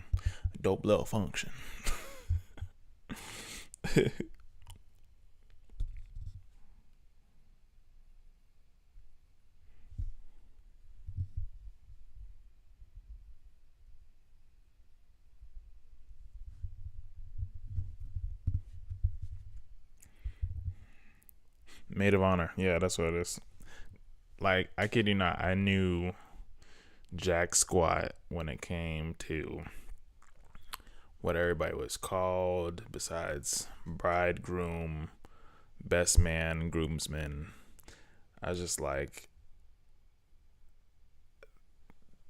I knew like bridesmaids, but I never knew what the other one was called until I almost got beat over the head. They said maid of honor. I said, ooh, my bad. Yeah, maid of honor. That sounds like a really cool name to be called, like maid of honor. That sounds hella dope. Look, it's gonna look extra fire once I put together like the clips and then the video and then us reacting to them, so everybody could see like all the photos clear. It's gonna look so good. But at least you guys got to see the collage. The collage is hella dope. Please do it live together. Okay, so if I do it live, I would just have to bring it up on like my docs to show you guys. But yeah, that's the plan, is to be able to do that and then probably post it as a video or whatever the case, so everybody can see it. You know what I'm saying? Oh, the video was dope. It was super cool. A lot of seating in the church. It was really good. I was very happy. It took forever for her to even walk out, because apparently they're supposed to start a different song for her to walk out to. So I was standing there for what seemed to be like 10 or 15 minutes, just like this, while they played the whole song for her to walk out to. And then they played the song again the second time. And people kept mentioning like a movie, I guess, where the bride just like dips or something. I forget what it's called, but everybody else knew what the movie was. But I wasn't concerned about it. I thought she was just boohooing her eyes out while I was just sitting up there. I was just like, all right. I was expecting her makeup to be just like killed. She wanted me to cry so bad. I thought I was gonna cry. I thought I was, but no tears came out. When I was, the point where I felt like I was gonna cry was when I danced with my mom, though. When I danced with my mom, that's when I felt wells coming up. I said, oh no, I can't do it, because my mom wasn't crying. If my mom's not crying, I can't cry. Because my mom, my mom's a thug. Look, my mom from Fort Lauderdale, she a thug. She was in the military too. She a thug. Mama thug. You hear that? My mama thug. Nah. No, but my mom, it's funny because my mom, well, my dad's more, growing up, my dad was more strict, but he showed more affection. My mom was less strict, but she showed little to no affection. Funny enough. And my mom, this always sticks in my head anytime, like, if you're about to cry or I'm about to cry or something like that. My mom saying, don't ever let them see you sweat. When she told me that as a kid, I think I was like 13 or 16 years old or something like that. I was just like, say that. Say that. It wasn't my dad. It was my mom. My mom said, don't let them ever see you sweat. Ultimately, you can cry, but don't cry in front of people that don't care about you. That's really what she was saying. That's how I decoded it.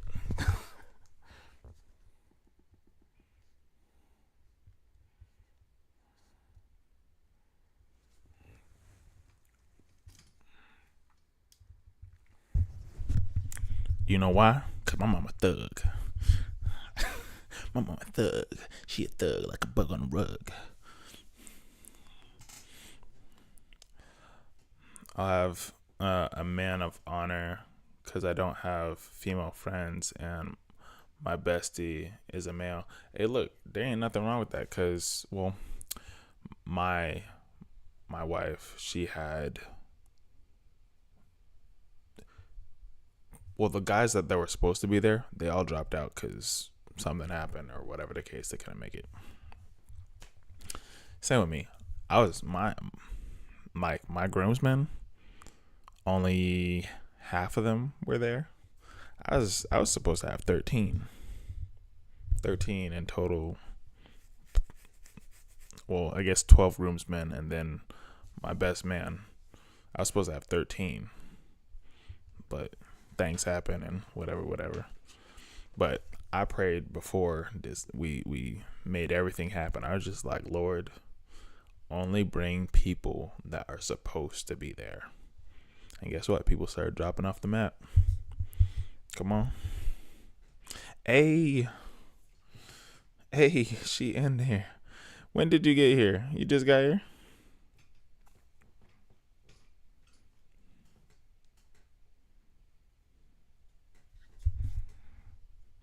Tanya, you cried and still cry every time I look through pictures. Last picture I have of my dad. He just left and we lost contact. Man, that's tough. But I'm glad that you still have pictures. Hey, you got to take pictures. You can't stop taking pictures. People, y'all need to take pictures, take videos, capture the moment, because in your memories is good, but to be able to see the moment over and over again or seeing somebody's expression, it like you can't get that back.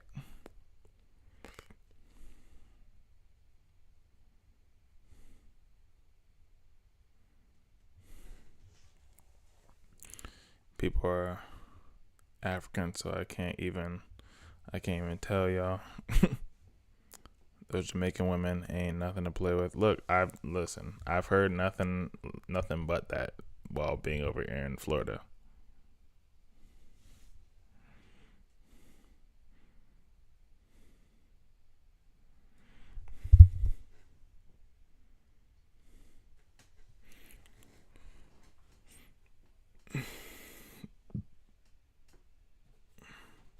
And he's got the keys to her car. Now, outside the bar, Amy just pulls into the parking lot and she sees this sleek gray Hellcat parked outside. She's like, that's perfect. That's my best friend Mila's car, which means Mila's inside. Amy's here to see Mila. She grabs her bag, gets out the car, and she starts walking in. She's known Mila for maybe 10 years now. And this is the kind of friendship where it appears they don't really see each other too often. And when they do, it's like no time has passed. They hadn't seen each other in a really long time at this point when Mila and Amy decide, let's meet up at the Buddha bar. How about Sunday night? I But it's kind of the perfect night. I want to introduce you to my new boyfriend, Wade. And you live like a mile away from the bar, so it's perfect. We got Abigail in the building. Got Tanya in the building. Shout out to y'all. Blessings for enjoying the stream with everybody. And said you always get picked on, or complains that I take too many videos and pictures, but I always say that I want to capture moments now that you're able to capture them so easily and store them. Why the fuck not? Hey, look, I'm in the same boat as you, because my parents stopped taking pictures and videos when I was a little kid. So then now I don't have all the videos and pictures that I wish I had going through high school onward. Like, they just completely stopped. And sadly enough, that's just the way the cookie crumbles. But yeah.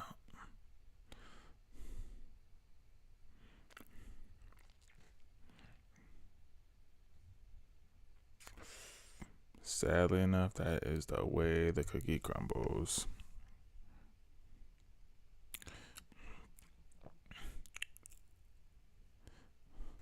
And make sure you guys like the stream, share the stream, bless the stream.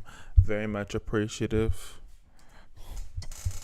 Amy lives a mile away from the bar. So she shows up to the bar. It's going to be a fun night. And she's trying to find Mila in this crowded, loud Mila. And next to Mila is her boyfriend, the one that she's been talking about so often, the one that Amy's supposed to meet. And the first thing that Amy notices is this guy is tall. This guy is probably 6'6". He's tall. And next to Mila, he looks even taller considering she's 5'2". She's tiny. He also seems nice. He seems charming even. Wade Wilson, nice to meet you. Oh, Amy, nice to meet you too. The three of them, they grab drinks, they're hanging out, they're dancing. And then it happens. This is the one thing that every friend who goes out with couples, they dread. The couple starts fighting. They start arguing and the whole energy just goes That is the worst. It won't happen around me, because I'd be like, if I saw my friend and his girl fighting, first off, I'd make sure that both of them are good. Secondly, I'd be like, y'all ain't fighting here, and neither am I going to allow that. So y'all either go home or I'm going to leave myself. I'm good, because I want to continue my night and enjoying it. If y'all aren't, I ain't trying to not enjoy it with y'all. Like, I ain't trying to make y'all problem my problem. Take that somewhere else. I ain't doing it. I ain't babysitting grown-ups. South, it's sour. They're arguing at the bar because they just want to do different things. Wade wants to leave the bar right now and go to a guy friend's house and maybe do a little bit of drugs. Mila, she doesn't want to do any of that. It's Sunday night. She wants to go home early. She'd rather either stay here at the Buddha bar, enjoy the music, dance like they agreed to do, or just go home at this point. She doesn't want to So, is this worth fighting over? No.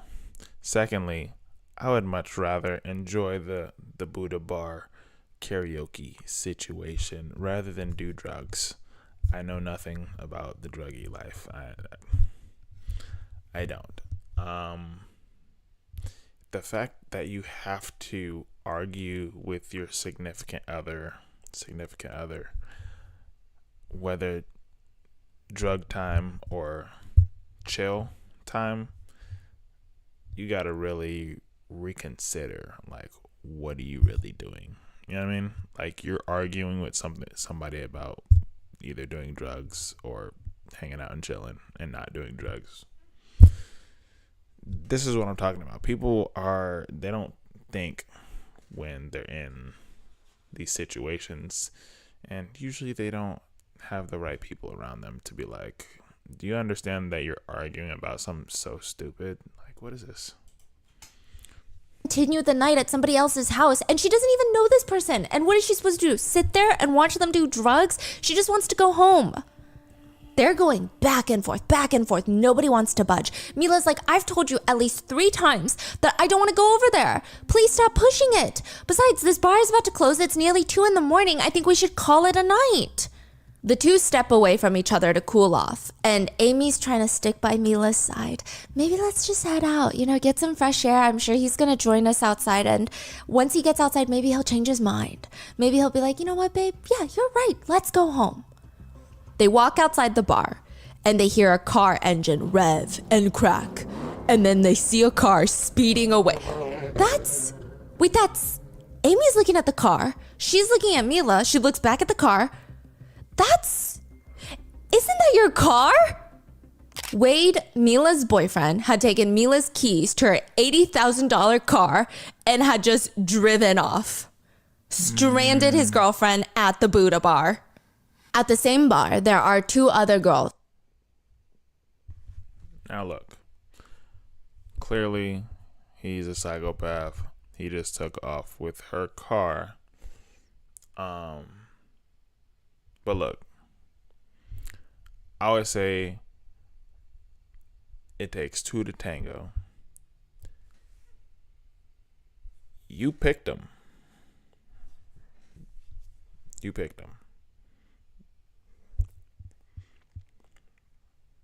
Now, yes. Did she do what he did? No, she didn't. But the biggest red flag that I hear from anybody that's telling me, whether a guy or a girl, be like, oh, it's a red flag whenever somebody tells me that somebody's crazy.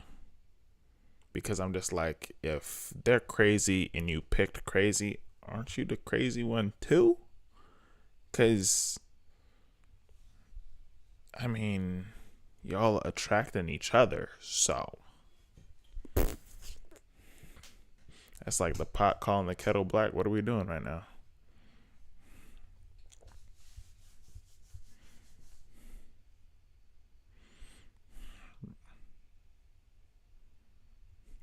So it was my birthday Friday, and we had planned to go out to eat Thursday night. My car broke down. Good news to my new car.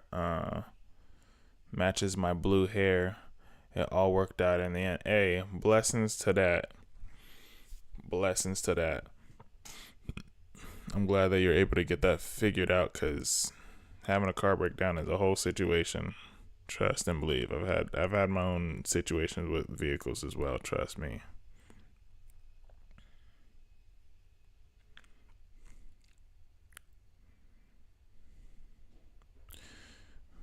Yeah, there's a red flag in what language people use to describe themselves or others. Yeah. That have no relation to Mila and Amy, or at least not yet. Stephanie and Christine. Just like Mila and Amy, Stephanie and Christine have been friends for a really long time, and they're just trying to enjoy their Sunday night before the work week starts. The girls are about to leave when a man jumps in front of Stephanie. Oh my gosh. Oh, sorry. I was just wondering, who's your friend? He kind of cocks his head towards Christine, who looks up at him. Hi, I'm Junior. Oh, this is my friend Christine. Stephanie's a little bit confused. Christine reaches out her hand, shakes Junior's. Christine, nice to meet you. And the 3 of them, Stephanie, Christine, and Junior, they start walking towards the bar and they start talking. I mean, it's very clear that Junior is very much interested in Christine at this point. He's so distracted, he almost forgets to introduce. Oh, by the way, I'm so sorry, guys. Meet Jason, everyone. Jason, this is Stephanie, and this is Christine. They're like, hi, Jason. So the 4 of them, they enjoy their drinks together, and Christine is giving Stephanie the, oh, this is good. Like that look. He's cute. He's charming. Yeah, big difference in saying you've been through the ringer in a relationship instead of saying so-and-so was garbage. Yeah. I don't think I've ever...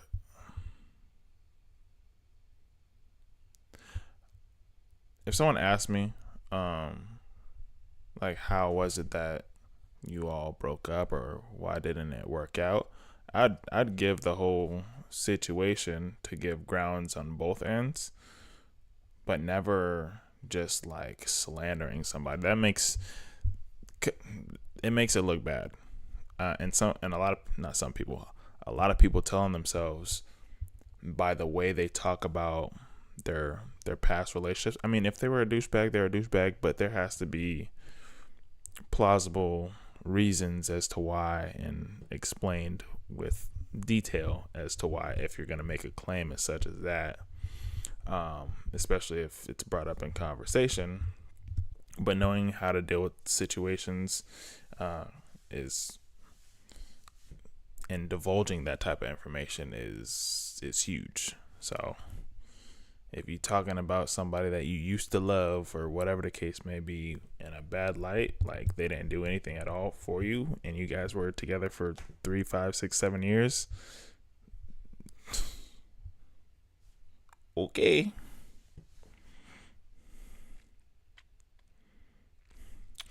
Describing people as insane, crazy, psychopathic, etc. Of course, there's a caveat for it being done jokingly, but if they're serious, then it's very off-putting.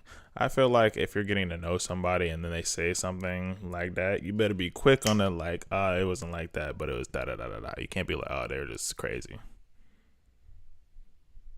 And then there's like dead space. I'm like, and I need to hear accountability too. You know what I mean? Like, know that I picked crazy. I was in a bad space, blah, blah, blah. But these are the steps that I did to, mitigate from that. Took some time to myself, focused on my career. Something. It's conversational piece, not just this is it, like a statement. Especially if they were with them for so long as well, like you choose that for yourself. That's what I'm saying. Like, there has to be a lot more to this story than they're just sucky. Like, they were terrible. Like, you decided to stay. Like, just because they were terrible and they were doing all this terrible stuff, but you decided to stay during all that terrible stuff, that means you don't have the mental capacity or maturity to be able to cut it off. You know what I mean? Like, there has to be a time when you step up, accountability, depending on the situation and how everything, then get police involved. You know what I mean? Like, let's think with our brains now. I learned 911 back in first grade. He's so funny. Look at his clean shaven face. He's got the big dimples. Christine is joking to Stephanie. The guy that I was talking to earlier tonight, remember? He had just one dimple. This guy, Junior, he's got 2 dimples. Okay, the message is very clear. Stephanie and Jason are playing wingman tonight, so Christine and Junior can get to know each other. And they do. The girls are at the bar from 10 p.m.-ish to around 2 in the morning until the bar is closing up, and slowly everybody starts shuffling out of there. Imagine, as a guy, I don't have dimples. I'm not a dimple guy. Imagine you got 1 dimple, and then a guy got 2 dimples. Somebody out dimpled you, and it's by genetics. Like, I'm sorry, you don't get to go home tonight with her because you got out dimpled. That sounds so ridiculous. You have 1, well, he has 2. I'm gonna pick the 2 dimpled guy, not based on personality, character, who they are as a person, but he has a second dimple. You don't have a second dimple. Oh my gosh, stop it. You got out dimpled, sir. Okay, not gonna lie, I like some dimples. Hey, look, I'm not saying anything is wrong with dimples. Dimples are fire, right? But the process of how they like excluded the other guy because he didn't have 2, the other dude had 1. They're like, I don't care to know you because you only have 1 dimple. He has 2 dimples. Like, it's kind of crazy. Not always. I just described my ex as that, and I had a very strategic very strategic when leaving him, and the police are not always helpful. That is very true. So sometimes it's not that black and white. Yeah, that's very true. It's a lot of that's why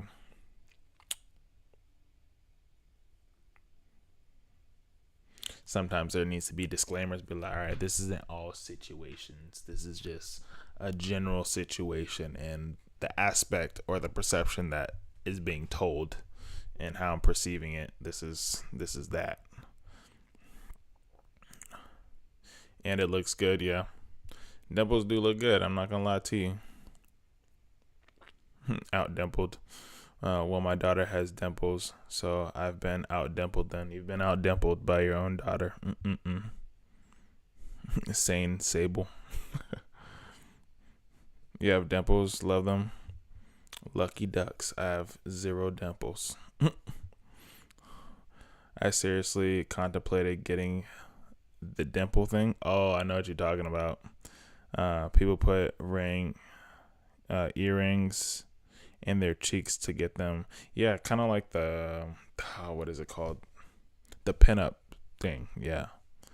In Washington, there's a lot of girls that do the pinup stuff. So I definitely vibe with it. I have a very slight dimple on the right side, but my butt chin is more visible, unfortunately. Oh my gosh. And you said dimples are a downfall. Crazy. Same, Abigail. Yeah, I get that. I guess I should have clarified that the comment would need more context rather than just, yeah. I nearly went for the piercing. My mama said I had to pay for it myself, but she would have to pay for my lips, so I chose to have my lips pierced. You swear she's had it done? I thought that she's had dimples forever. Like forever. Like I think since, what was that show? Victorious. Yeah. Things are going honestly very well at this point. Nothing feels forced. Nothing feels unnatural. The conversation is flowing so easily. But then again, hear me out. I don't think all features fit everybody. Like I don't feel like if I had dimples, I don't feel like it would make my features better. You know what I mean? Just like if I were to have a different facial hair, right? It don't mean just because I could grow a beard, it's gonna look good on me. Just like some people need a beard to be like, dang, you done, you the glow is up now. You know what I'm saying? Like you needed that beard for sure. You did. Some people look good both ways. Some people look good without a beard.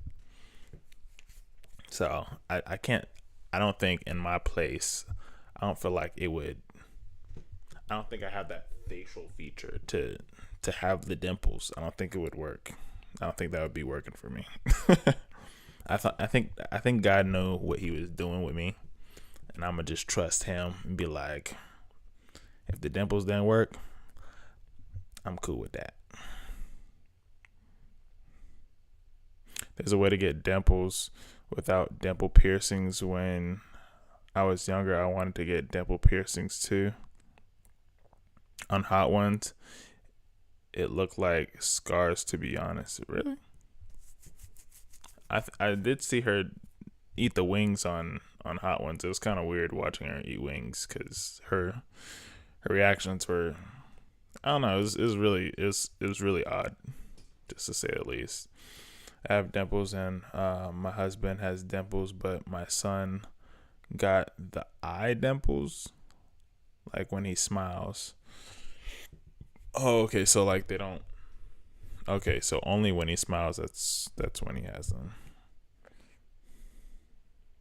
them. Family dimples. Dimple family.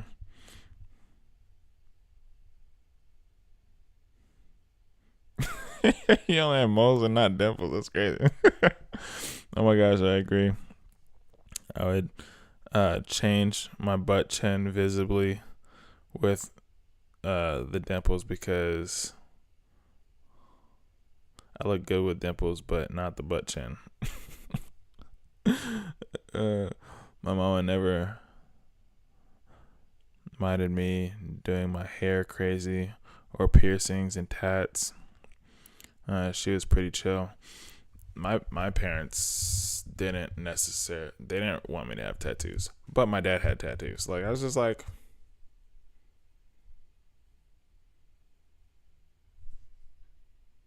my dad has tattoos, but he didn't want me to have tattoos. So, at one point, I was just like, you know what? I'm not going to have tattoos because I want to be an actor and I want to be able to be placed in these roles, blah, blah, blah. Then I went to the military and then everything went completely sideways. And I was like, I'm getting tattoos. Then wound up in, yeah, my dad, let me see. I think the next time my dad had saw me, I had my whole chest done. I had my chest done, and then I had my forearms done, and then following after that, then I had my back fully tattooed. Yeah. So more ink coming soon. You got tattoos on your fingers at 17? I've always contemplated about getting tattoos on my hands, and I think I think tattoos on your hands look cool, but I do like the fact that I can hide my tattoos to where it doesn't look like I have tattoos. So, because for whatever reason, it gives like a different aesthetic when you're able to like reserve yourself to be like, oh, whatever. Until you decide not to reserve, and then you're like, I'm him. Tattoos definitely give a different vibe and different aesthetic. Only dimples I need to see are Nam Jones. Is that an artist or something? My mama said I should have dated at tattoo. You mean a tattoo artist? And had one for free.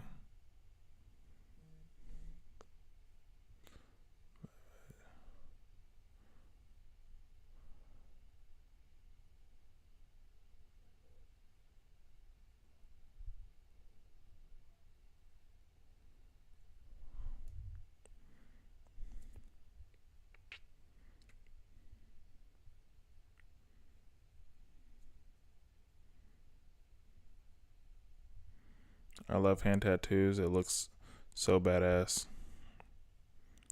I got my 10-year-old niece name tattooed there. See, I would have tattoos on my hands. I would be the one to do that. But I like having that small sense of I can be discreet if I want to be. And plus, I also wanted, growing up, I also wanted to be a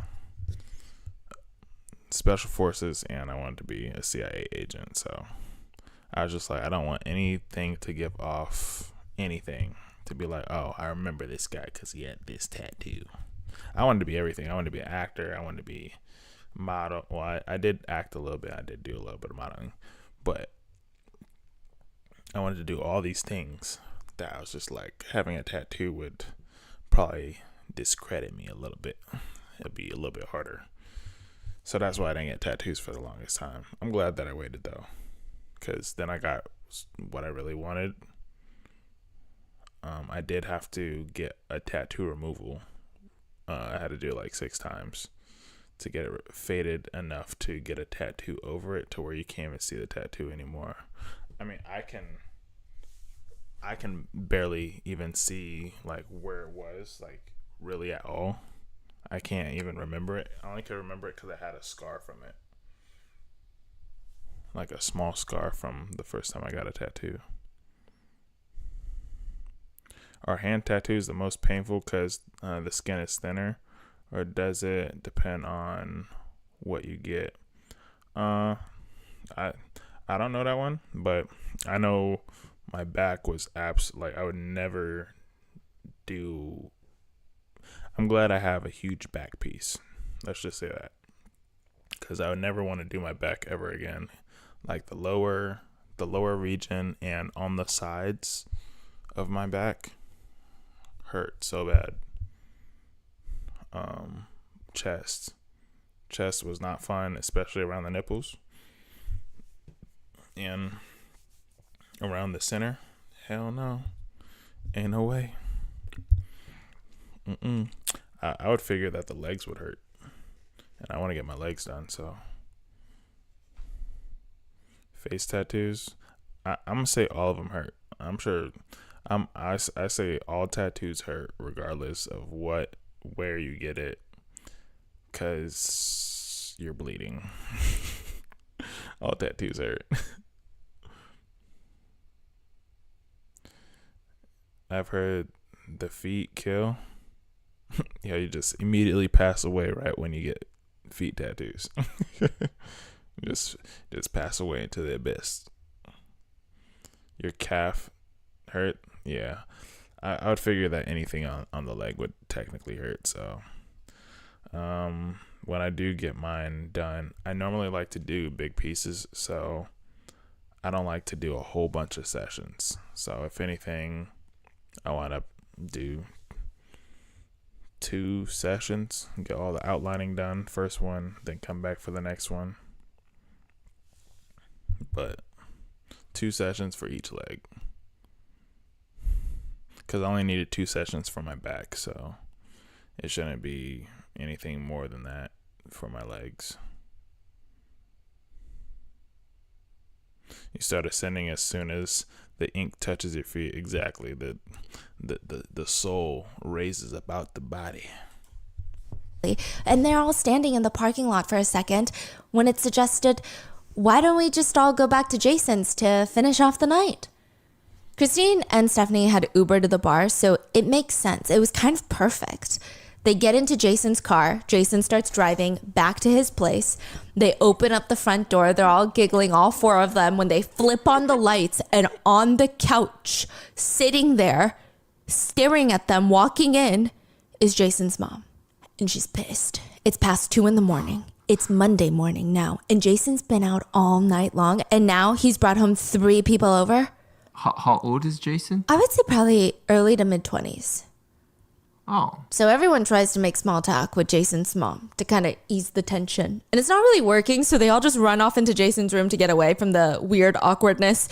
Jason's room is interesting. It's at the very back of the house, and there's a door to the backyard in his room. So it connects to the Yes, backyard. exactly. So Stephanie and Jason, they decide, we're going to just step out into the backyard to hang out, give Christine and Junior some space to do whatever they want to do, because the 2 of them, they start having intimate relations pretty quickly inside of Jason's room. Now, I do want to mention, everybody here is an adult and it's consensual. Stephanie is the type of friend to fight somebody herself. She's the type to call the cops herself if she thinks even for a second that something is wrong. This is, by the way, Stephanie does tell this to authorities later on. Like, she is recounting the whole night, and so does Mila. There's a lot of testimonies here. It's always good to have that one friend that's able to recount everything that went on throughout the day and be like the spokesperson. Ultimately, you gotta have the spokesperson. Yeah. Now, because they're usually ones that stay out of trouble, but they're always close enough to get in trouble. But they never do anything. Stephanie says they're just adults that met at a bar. They're having some fun. And it was nice to see Christine enjoy herself once in a while. I mean, she's usually the one that's taking care of everybody. So it's nice to see that she's getting a break from all of that. Now, the 4 of them are there for a few hours, maybe. I mean, they kind of lost track of time when Junior pulls the girls aside and he tells them, this guy doesn't want us here anymore. We got to go. That's what he says. And it was at this point, Stephanie said, they realized, wait, these 2 guys, they don't know each other. Junior and Jason, They also just met at the bar tonight. What? She assumed that they had been friends. Like, they were under the impression that Jason and Junior had known each other and had arrived at the Buddha bar together as friends. But the way that he's saying, hey, this guy doesn't want us here anymore, it very much is indicating, I just met this guy. And he just slept in his room? Yes, with Christine. And so the whole thing is a little bit strange, but also not strange because it's not like anybody lied about it. It's almost like Stephanie and Christine just assumed. They made the assumption, right? And they just seem so natural. They seem like they had been friends for years. Now, it's unclear who offered or how this next plan comes into place. But the new plan for the rest of the night, I imagine it's maybe like 5, 6 in the morning at this point, is to go to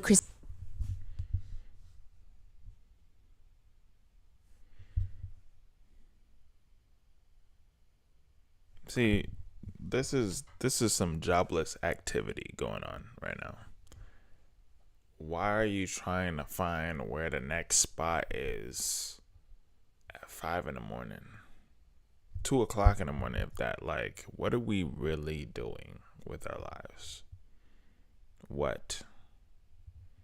By 9:30, I'm ready to go home. And we could only be 5 minutes away.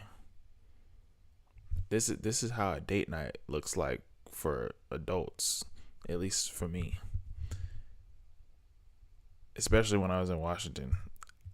We'd get ready like 7:30. Be ready about 9:30. We head out. I kid you not, we'd be back in an hour. Like, we dressed to the nines. We up there. We look good.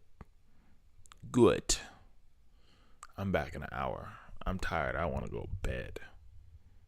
I can't do that no more. Up past 12 for what? I'm inside. You feel me? Like, stop it. Hold on. There's a road trip. What's going on?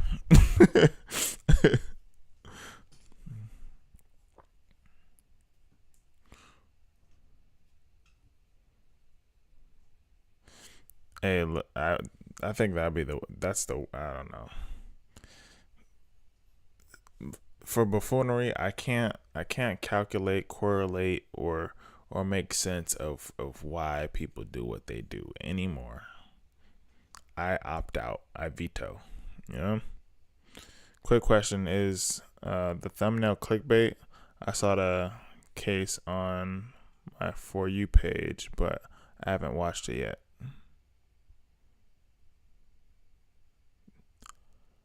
Oh, I don't. No, it's not clickbait. Like, this is like, it says it right there. It says Joker killer ran over girl to turn to spaghetti. Not SpaghettiOs, just spaghetti. So it doesn't make it fun. And still has 4,000 fans that want to date him.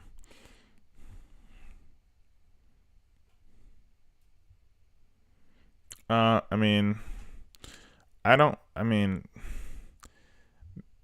don't necessarily think so all that much, but I guess if he was cosplaying, you could say so, but I don't really think he looks all that much like. Let me see. So we're at 1332.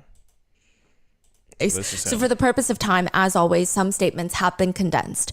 With that being said, let's get into it. Monday, the majority of the research was pulled from the court trial itself, and the longest So this is him. day of testimony lasted about 9 hours. So they just believe that he looks like the Joker. It's 5, 6 in the morning at this point, is to go to Christine's house. Christine lives alone, so there's no mom that's going to be sitting in the living room Y'all need to go to bed.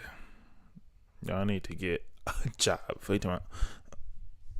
waiting for them to get in. She does live with her cat, Monty, but other than that, she lives by herself. So they grab all of their stuff. They throw it into the car. This is actually Junior's car.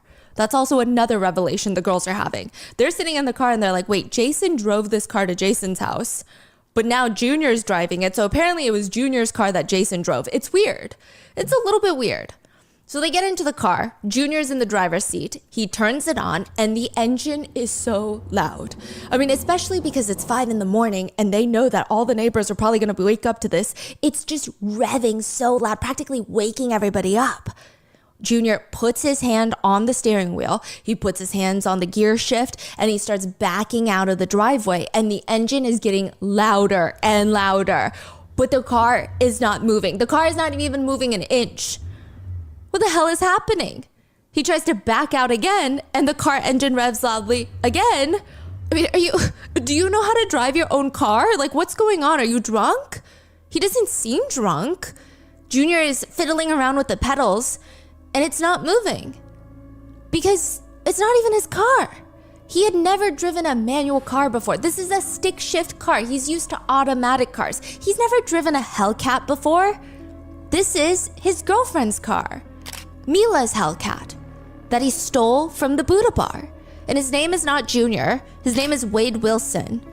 And he is about to murder one of the girls in the car. Joshua, the owner of the print shop, waves bye to his customer. Thank you. Have a nice day. His name is Wade Wilson. He got the dimples y'all want. There you go. And he is about to murder one of the girls in the car.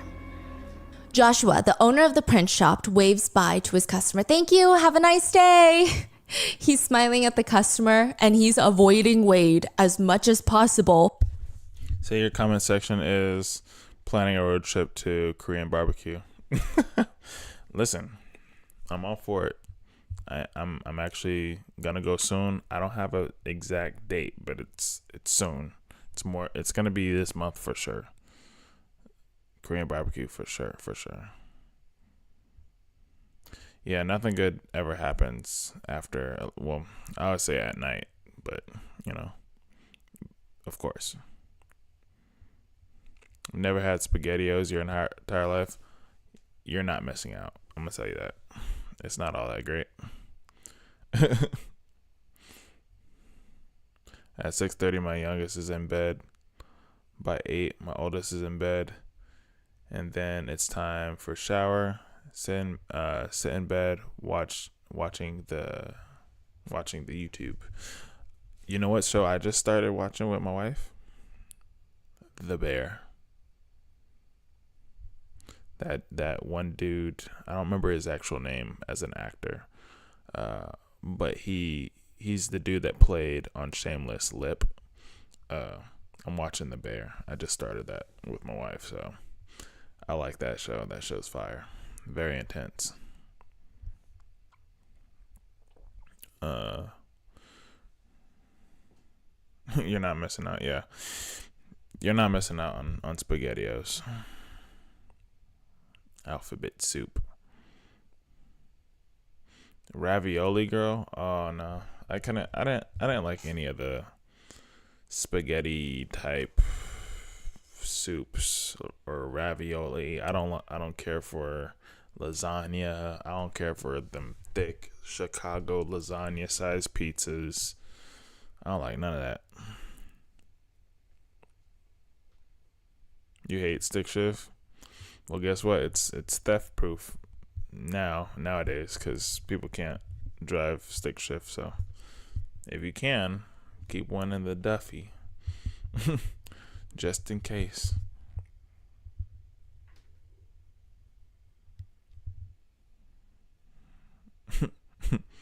Ravioli ain't for me. Cup of noodles. I used to go heavy on cup of noodles. I haven't had cup of noodles in forever. I'm good off a cup of noodles. You wanna watch Supernatural? Is it any good? I had watched some Supernatural way back in the gap. It's pretty good. Yeah. Boiled egg. I'd say I do like add an egg to it, but not a fully boiled egg. It can't be like fully boiled. I have to have like the creamy yolk.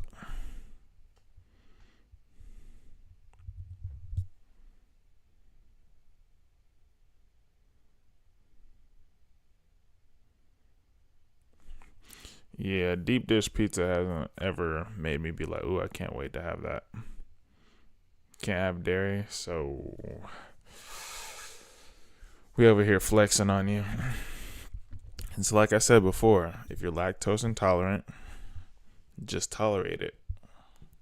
That's it. My house is stacked with too much. How do you say that?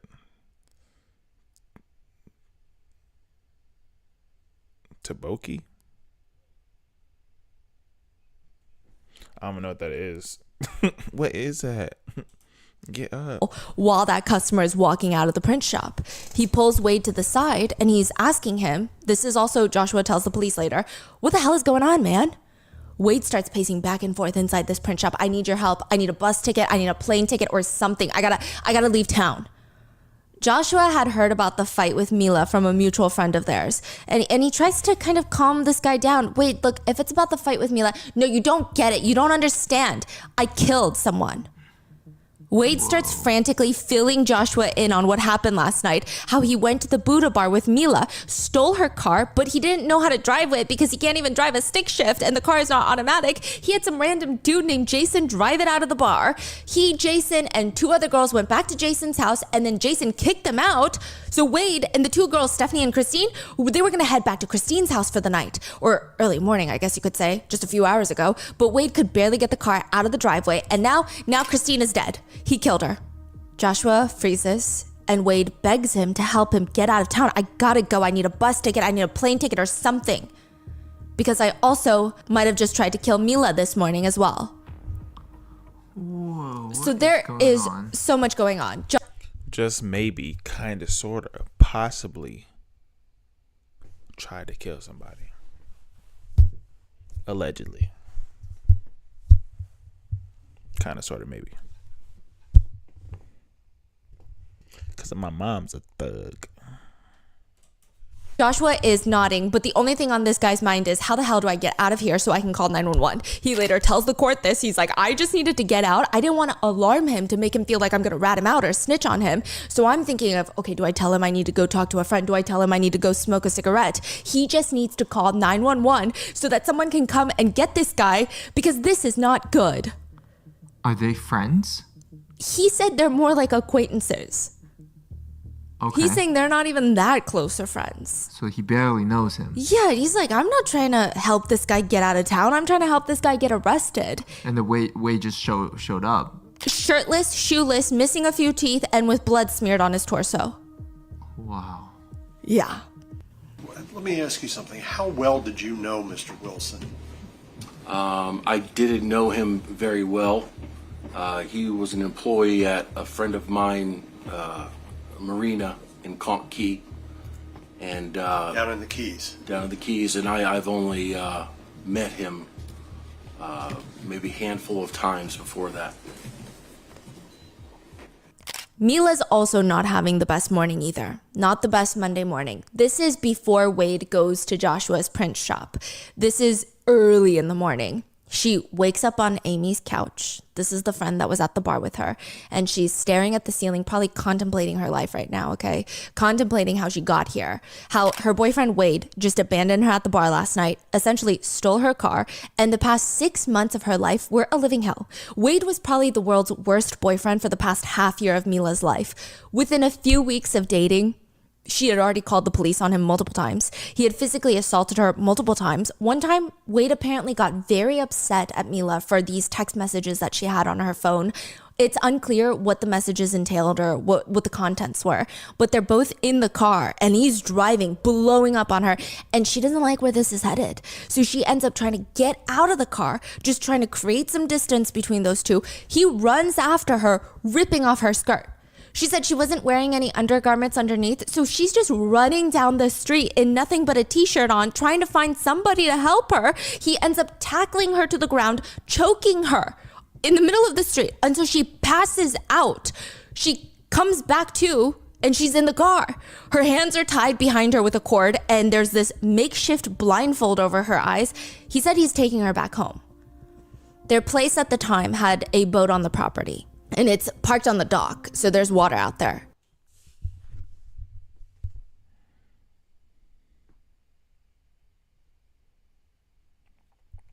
Listen, there could be so many other factors as to why she had times where she called the cops on him but didn't leave. But let's speak on just the perception and somewhat obvious. Like, if you could have called the cops multiple times already and y'all guys haven't dated that long, and like,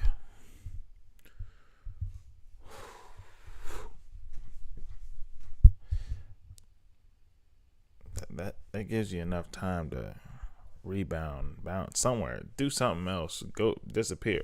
But not even just that. We're coming to the night of when they're hanging out. Like, why do you think it's good to now hang out with them? Like, I don't understand the psychological part, and disregard my ignorance, but for the part that I know that takes self-awareness and a bit of maturity to be like, I'm gonna die if I'm around this dude, but still to decide to stay. I don't get it. I just don't get it. I don't understand.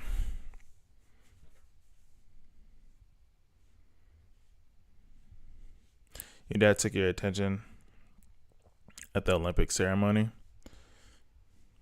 Hey, the Olympic ceremony, or the WNBA, the basketball, yo, the girls eked it out. Honestly, if you guys watched that game, like the basketball with the women, I believe France was a better team than the U.S. We just won by 1 point. If it went overtime like it was really about to, I would say France would still pull out the dub. France was on them like white on rice. It was crazy. It was so bad. The breakdancing thing, insane, bro. Insane. Listen, usually I would not be for the fun of making, of people trying, but we are talking about the best of the best, supposedly. The best of the best, representing people's country, right? And Australia did not pull through. Like, that freaking kangaroo bounce jump situation. Insanity it was. I could not believe it. I couldn't believe it. That's stupid. Blame it on the booze, got you feeling loose. Blame it on Patron, got you feeling drunk. Blame it on the alcohol. Yep. Blame it on the vodka. Blame it on the Henny. He drags her onto the boat. They start. He said off topic, but I also just came home from a trip. My dog, he had stolen a random tennis ball and carried it all the way home.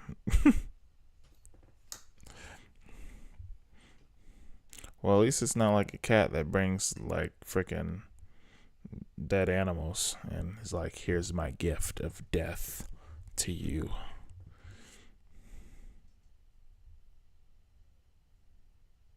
I heard the song when I read the comments.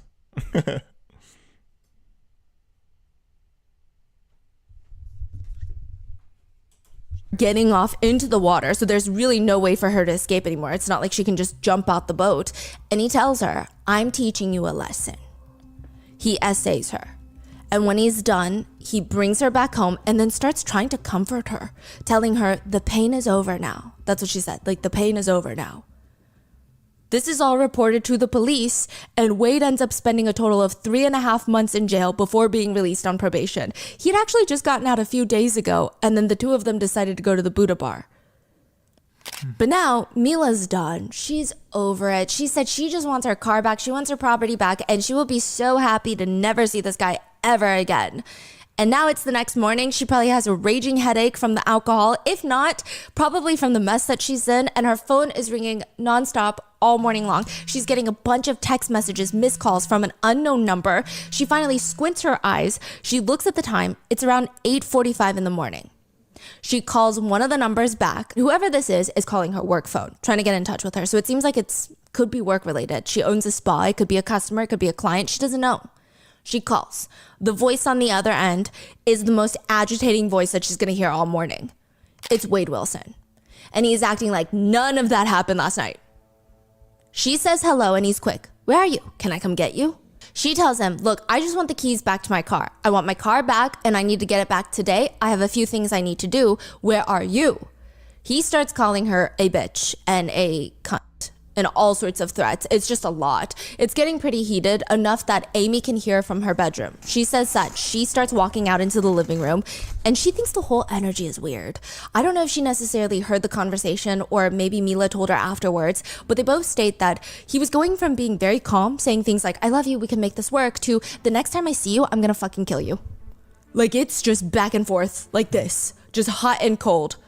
Mila manages to de-escalate the conversation because, again, she just wants her car back. She's not even trying to fight him or argue or talk about how messed up that was last night. She just wants to do whatever it takes to be happy and nice and get her car back and then block him on everything.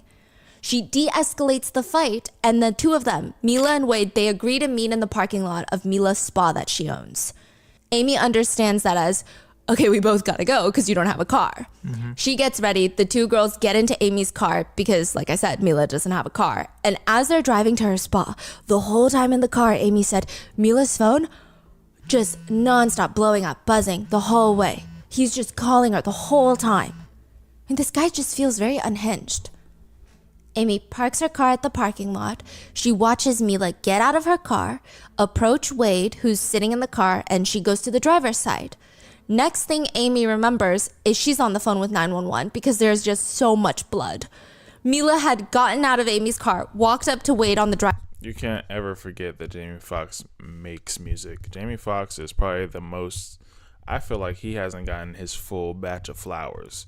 I think he's one of the most underrated artists, period. Like, acting, music, and being able to impersonate, like, famous people, like, very, very well. Dude's a phenomenal actor and an amazing artist. Like, that dude. And if you watch any of his interviews, he is like, he's top tier. Top tier. I love Jamie Foxx. Jamie Foxx is awesome. I'd love to meet him.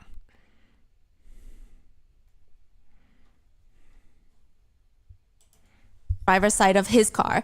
He's like, Mila, get in the car now. She's not gonna get in the car. She literally says, I'm not getting in the car. Is this guy crazy? He tries to grab her by the waist. He's pulling at her dress to try and drag her forcibly into the car through the driver's side window. Not even the door, through the window. So Mila says, yeah, I remember the shows that he was in. But he's done a lot of recent movies, though, too, especially the ones on Netflix. Fire. She needs to think quick. She throws her arms up in the air. Like she's about to dive into the pool, just straight up, like a plank. She refuses to let her body fold up because she thinks the second that her arms fold in, he could probably drag her into the car. She's gonna go through that window and she's like, no way I'm getting into the car with this guy right now. Like he's kidnapping her yes. in broad daylight. She's resisting, she's planking, he's pulling her, he's ripping her dress, grabbing her hair, dragging her, and whatever he can get his hands on. She manages to wiggle away and Wade starts panicking, realizing that she's slipping away from his grip. He opens the driver's side door. He hasn't even put the car in park at this point.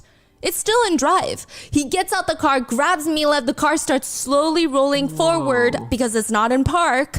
Wade tackles Mila to the ground and the two of them are positioned where the car nearly runs them over. It grazes their legs. Wade jumps off of Mila, quickly puts the car into park, just pulls the emergency brakes. Mila uses this chance to run. Amy has been in her car trying to figure out what to do. This is happening very quickly. She has her hand on the door handle. She's ready to get out and help her friend. Wade is chasing after Mila and he points at her. If you get out, I'm gonna kill you. Amy does not get out. Mila is 5'2". She's tiny, maybe 100 pounds. Amy is 5'4". Both of them against Wade 6'6". Nothing good is going to come out of this. They're both going to get killed. They would need to have a whole army of them first. Amy's busy in the car calling 911. Meanwhile, Wade manages to catch up with Mila. So Mila at this point, I imagine. This is, you say 8:30, 9 o'clock in the morning? I would probably aim closer to 9:30 in the morning because she got the original phone calls. She calls back at around 8:45 in the morning. Right. So Yes. there's nobody around? There are other business owners, but I don't think that they've come out yet fully. Mila's just trying to book it to the spa. I think her intention is if I get into the spa, I can lock it. I'll be safe. I mean, I'm hiding somewhere. Because I don't know if she knows which businesses are open at this point inside of this little retail shopping plaza or which ones are going to open the door for her.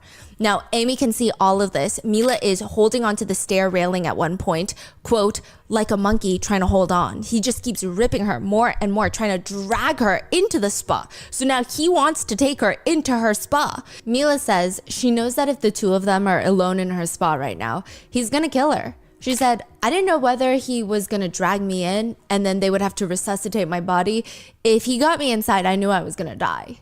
So she is doing absolutely everything in her power to stay outside of that spa. She said, I start to get beat. It all went so fast and so slow, whether it would be punches, slapping, choking, that kind of nature. I'm trying to reason with him, trying to talk to him, but there is nobody behind those eyes anymore. So there's no reasoning with him.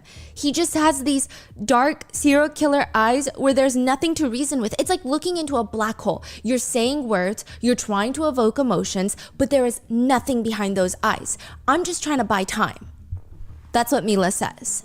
Now, Wade has Mila pinned up against the hallway wall. Both hands are around her throat. The only time he takes his hands off her throat is so that he can pummel her face with his fist. At this point, two things happen at once. One, they start hearing police sirens in the distance coming closer and closer. Two, Wade punches Mila in the face so hard her nose, quote, explodes. Just blood explodes everywhere. Mila thinks this is either one of those, or maybe both of these things that kind of freaks Wade out because it seems to take him off his guard, giving her just enough time to duck underneath his arm and run away. She bolts it across the parking lot. A neighboring business opens her door. She's rushing and they slam the door closed right behind her. They lock it. And by the time that the police arrive, Wade is gone. He has just driven away. The police have an idea though. Why don't we lure him out? That's what we can do. The plan is Mila's gonna convince Wade to meet her in the parking lot of a local. So was this dude just hemophobic? Like, oh no, blood after beating my girlfriend in the face? Or was he just astonished that, oh no, I punched her in the nose and things actually happen, like blood coming out? I don't really understand how. I don't know. This whole situation is absolutely insane. This sounds like, oh man, almost sounds like a You situation. You know that Netflix that Netflix show, You? I hate that show. I hate that show so much. I hate it. You know why I hate it? Because the show makes you feel like you're favoring the main character, and the main character is the murderer that is obsessed with the people he dates.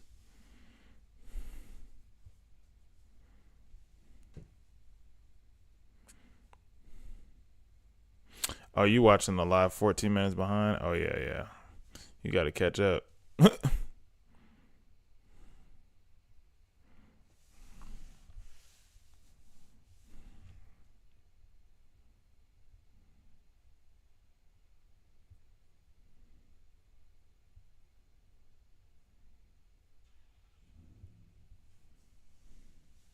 Yeah.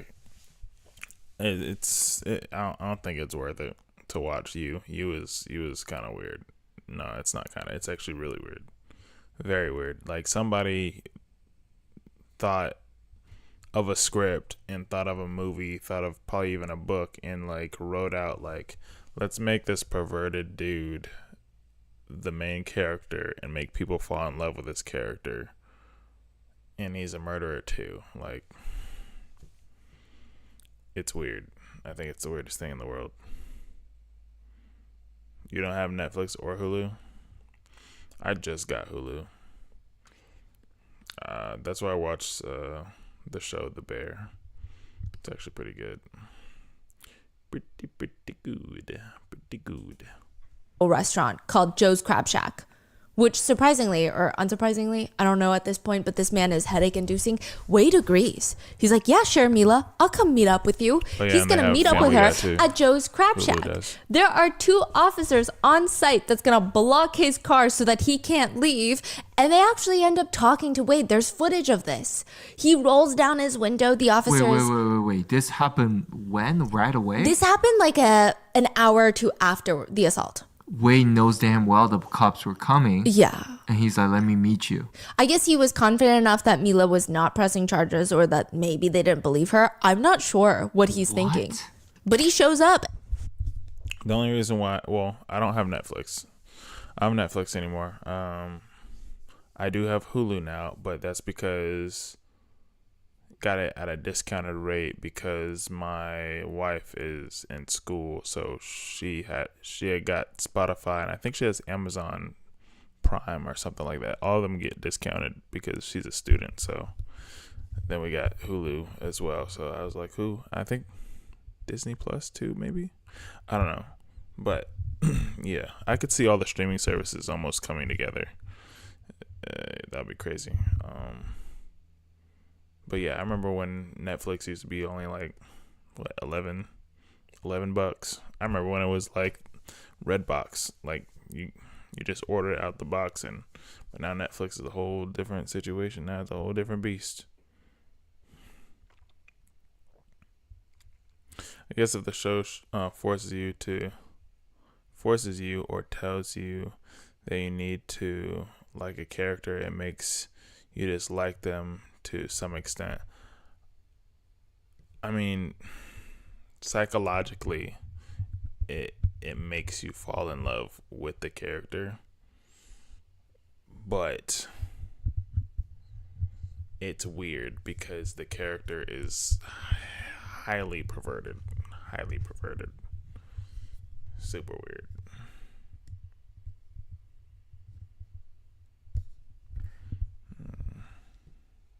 I have kids, so Disney is a must. But that's all we have. Hey, look, Disney has more than enough shows, so, and Disney is taking over a lot of stuff, so it works. And he rolls down his window, and the officer is reassuring him because he doesn't want to scare him off. I'm not going to arrest you. We're just going to detain you for a second or 2 to figure out what's going on. So the officer leaves for 2 seconds to get a backup officer. He turns around. Wade is driving off. Again. Just wait till my partner gets here. L41, gonna need a couple more units. Don't go anywhere. Hey. Alpha 8, we're all in there.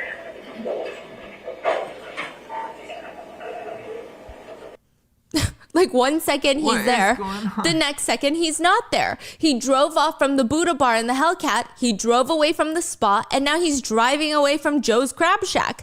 And the police are confused. Where the hell is this guy going next?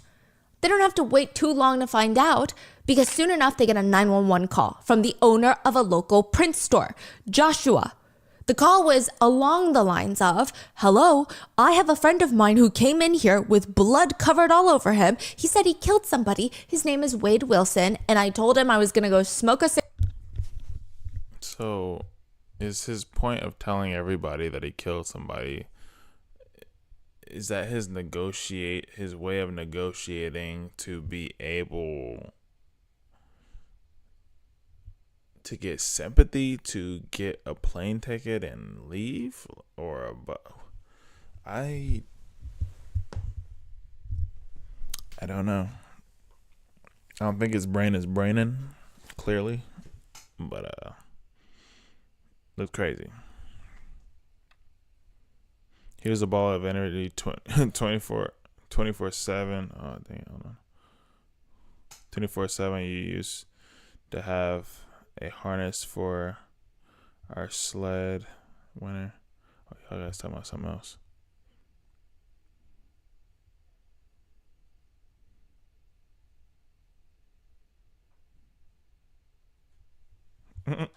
Cigarette, and I would be right back, but I'm calling you. The police are now standing in the parking lot of the print shop. It's a very busy day. Wade is long gone. And once again, this is the police's third time missing him this morning. He's gone. But this time, he left them a little something. The car. The car is parked in the parking lot. The car that he drove to the print shop. The car that they're staring at, though, is not Mila's car. It's not the Hellcat. It's a black Nissan. And they know that this is not registered to Wade either. So it's not Wade's car. It's not Mila's car. So the question is, then whose car is this? The police officer puts his face up to the window and he's pretty much like cupping his hand so he can see better inside. And he decides, we gotta open this car. We gotta break into the car because there is blood inside. There might be someone in the trunk. That is what the officers believe. Whoa. Stephanie was at work when she gets a call. This is Monday, the day after Buddha Bar. She gets a call from the police and Wait, Stephanie is... Christine's friend. They were the ones that were at Jason's. Right. Okay, yes. But they knew Wade as Junior. Right, okay. So she gets a call from the police and they're like, hey, we found your friend Christine's car, her black Nissan. What do you mean you found her car? It was never missing. She's so confused by this. Now, here's what the police are able to piece together by this point. After talking to Stephanie and hearing her side of events from the night before, this is what they gather. It appears Wade Wilson went to the Buddha Bar with his girlfriend Mila. He then steals her $80,000 Hellcat and has Jason, a random guy he meets at the bar, drive him and the two girls, Stephanie and Christine, back to Jason's house. Afterwards, they try to go to Christine's, but because Wade cannot drive the Hellcat because it's a manual stick shift, they leave it in Jason's neighborhood and they Uber to Christine's house. So now it's Wade, aka Junior, Stephanie, and Christine at Christine's house. Stephanie says that she was there for maybe 15 minutes, but she had to go back home because she had work the next day and she had to take her son to school. Stephanie turned to Christine and she asked her, is everything okay? Like, am I okay to go? She said that Christine gave her a hug and kissed her goodbye. And so she's like, okay, I'll talk to you tomorrow. Stephanie says if Christine was concerned about this guy in any way, she would have not let me leave that house. If she was scared in any way, she would have told me, let's get this guy out of here. So Stephanie leaves. She walks past Christine's black Nissan parked in the driveway and goes back home. All morning, Stephanie has not gotten a text back or call back from Christine, but she's not freaked out about this because technically they essentially pulled an all-nighter last night. She just assumed she doesn't have work. She's probably knocked out right now. Meanwhile, that morning, Mila's phone is blowing up from calls from an unknown number. The police track that number and it's shown to be Christine's phone number. But the two girls, they don't know each other. I mean, sure, they were at the bar, the same bar last night, but they never spoke. Why would Christine's phone be calling Mila? Because Wade had taken Christine's phone, but why? Mila doesn't know. She just wants her car back. The Hellcat, right? That's presumably parked somewhere near Jason's house still. Wade agrees to meet up with her at her spa, but he shows up in this black Nissan. He attempts to kidnap her and then later essentially attempts to murder her, drives off. He goes to meet with her again later at Joe's Crab Shack, not knowing that the police are there waiting for him. He pulls up in the same black Nissan, Christine's car, and then he manages to drive away. And now he's gone to a print shop where his friend Joshua is the owner, and he tells him that he's killed people. Joshua rushes to call 911, and by the time that the authorities arrive, Wade is gone, but he's left the black Nissan in the lot, which happens to have blood in it. This is what the police know. And the police are very concerned that they're going to find Christine's body in the car. But how did he leave without a Nissan? I guess he just ran off. He ran Yeah. barefoot? Yeah. Wow. And instead, they find a phone inside the car. Now, this phone is not Wade's phone, and it's also not Christine's phone or Stephanie's phone. It's a complete stranger's phone that has no correlation to any of these people in the car with blood inside. Usually when you see a vulture, it's never a good sign.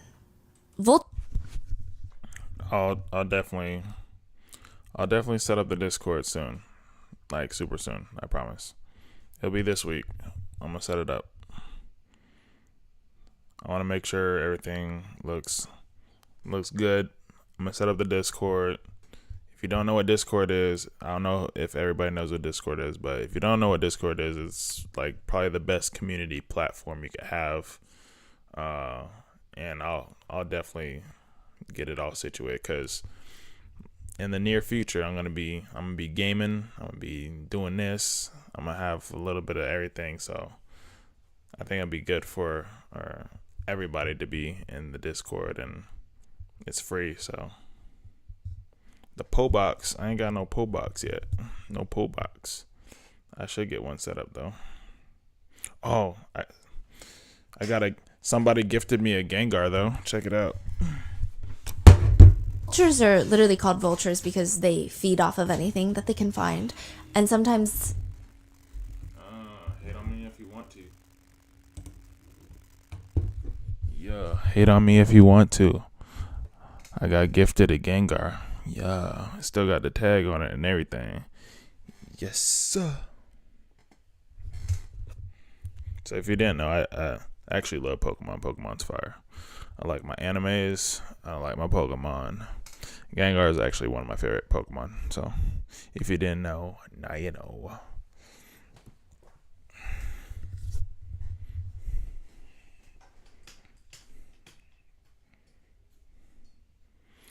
No, I ain't got the PO box yet.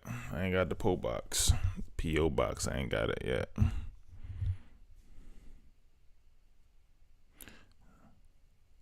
Do I play Brawl like Brawlhalla? I used to play Brawlhalla until it almost cost somebody their life by beating me. Nah.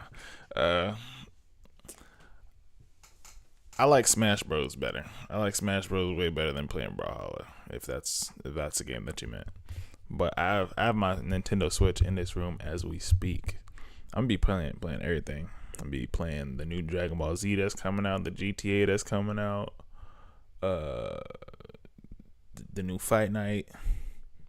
I'm gonna do story games. I'm gonna do all of it. I'm gonna do everything. Do all of it. Do IRL streams too. Stop playing me. We're gonna do all of it. There ain't gonna be no boundaries. Gonna do everything.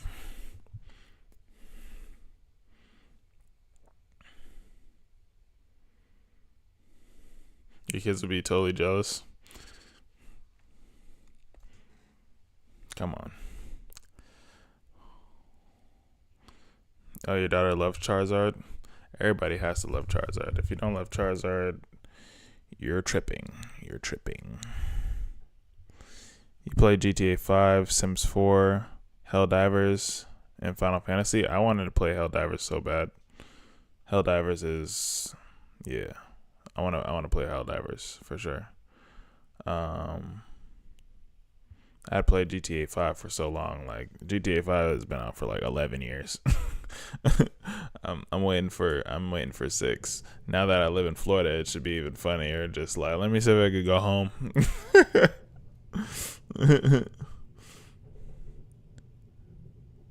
It's on the App Store.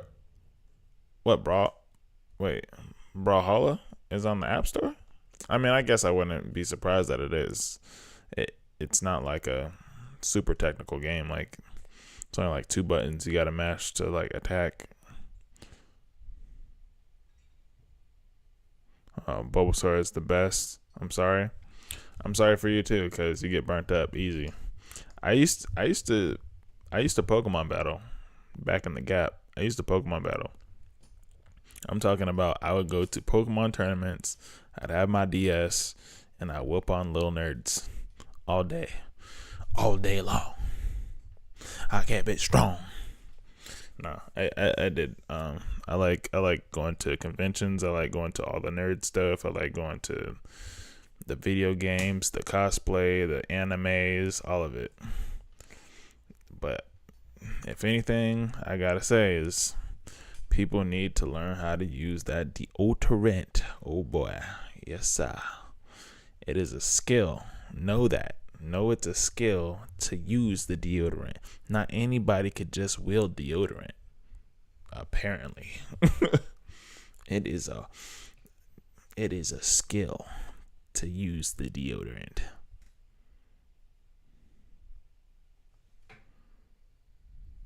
Brawl ball. I have never heard of that before. Brawl ball. I used to play Sims. I was so addicted. I haven't touched my PlayStation in 3 years. Hey, look. That could be a blessing in disguise. Games are definitely addicting. I gotta work tomorrow and it's late, so gotta go to bed. Good night, y'all. I'll catch y'all. Hey, blessings to you. Have a wonderful night's sleep. Come on now. I appreciate you for staying around. Love you very much. Love you very much. Oh, Brawl Stars. My little brother loves that game. He plays that all the time. I haven't played it. Like he constantly tells me about playing it. I'm like, I'm good. I always stay away from anything that he likes. I'm just like, I'm not trying to play that. I don't want to do that. Heck no.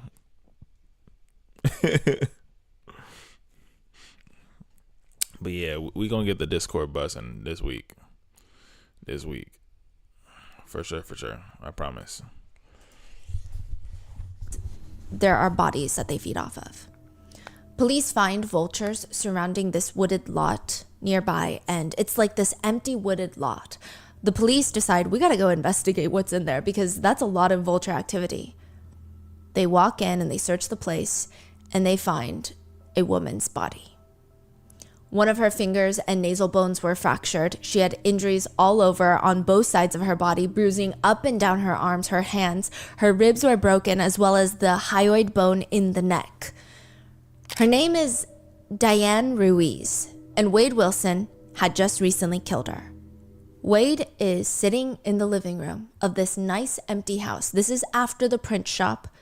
He's sitting in this nice, honestly kind of expensive house with 5 crumbled up cans of White Claw next to him, the seltzer, the alcoholic beverage. He had some popcorn. He took a shower, so he feels better. He put on some fresh clothes. They're not his, but it's the least of his problems right now. And he grabs his phone and he starts calling the person that he usually goes to. Now, whenever something bad happens, whenever he's in trouble and he needs to get out of it, this is the person he calls. Wade had never been that close with his biological dad. In fact, he only recently saw his biological dad for the first time, 7 years before all of this?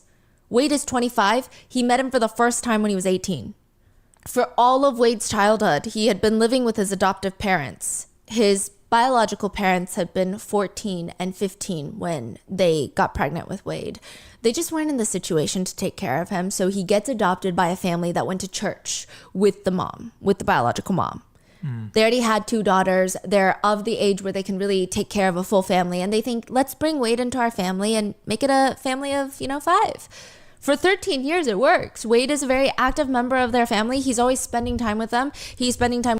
No, that's exactly why I picked that icon, because it is creepy, especially the longer that you look at it. So I'm surprised most of y'all don't even use the little icons. Anywho, they be fire. Like this one. Gangster. This one, fire. This one, adorable. This one, yeah. Which one else? This one, blessed. Blessed frog. Blessed frog. Creepy hun. Creepy hun. You gotta get the blessed frogs. So it's in the membership. So if you press the little icon, well, from the smiley face and then the little dollar icon, then it shows like the membership. And then I think that's the one. Yeah, it shows you everything that you get when you're a member, and that's one of them things. Yeah. I think the frog and Han is probably my favorite one.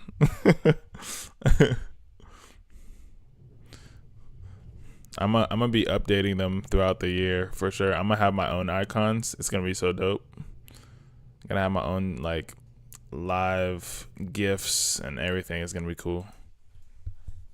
And with his two sisters, and it's actually when he turns 13, the family starts figuring out something is very different about Wade.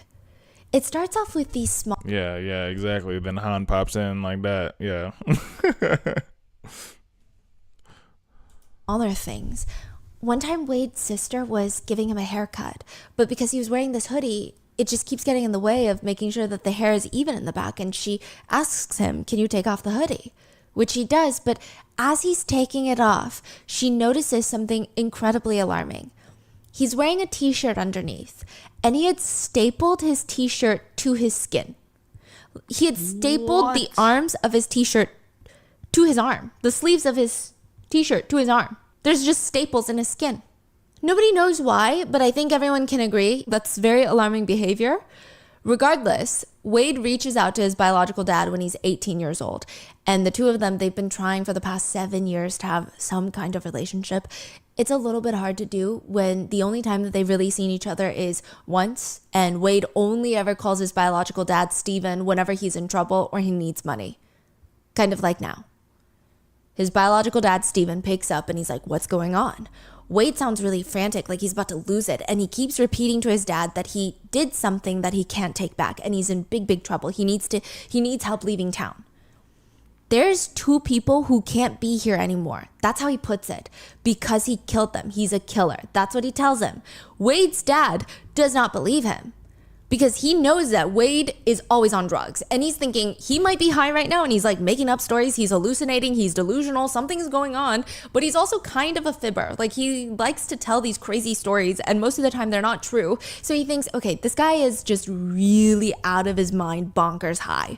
But Wade keeps calling him throughout the rest of the night. Giving his dad more details on what's... Stop it right now. He didn't want to lose his shirt completely. Understandable. Stop it. going on. He just told me, he did something. There was 2 people gone that would not be back. He said, "I'm a killer." So this is the other side of his face right here. Well, obviously this is him in jail or prison, whatever, right? This wasn't him while committing these crimes. He had tattoos, but they weren't on his face. Not like that. I just told him to call me back. I just thought it was another story, Finally, at 10 p.m. that night, so almost 24 hours after the Buddha bar, Monday night, he starts telling his dad in detail. Oh, how do you subscribe? So there is, it should be in the chat. Let me see.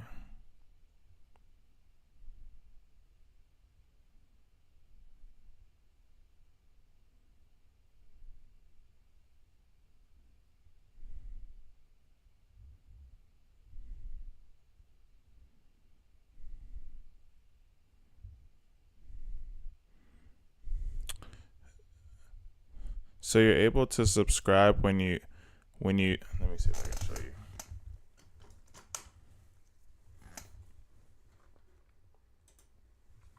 So in the chat there's this icon right here. So the smiley face and then this icon. You press this icon, go to membership. Then you go to join right there. That's membership. And then it shows they're able to subscribe. Yeah, it shows the little subscribe button right there too. It shows the subscribe button where you're able to join the little membership to get the icon and whatnot.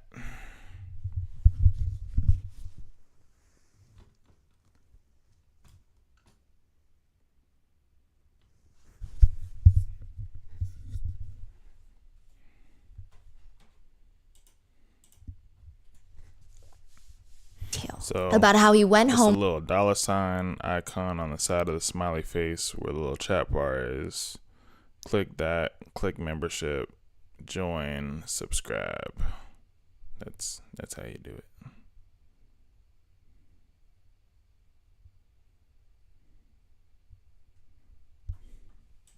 With a girl named Christine from the Buddha bar.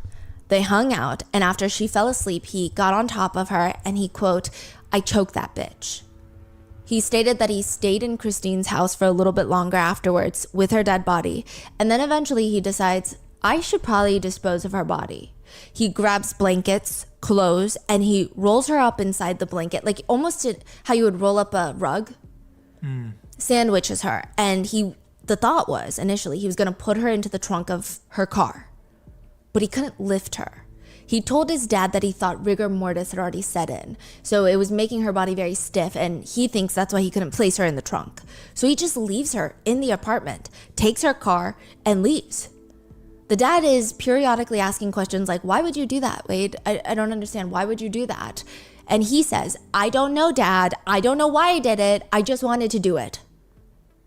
Wade then tells his dad about how he found a woman walking on the side of the road the next morning, and he was stopping to ask her for directions. This is after he beats up Mila. This is after he tries to kill.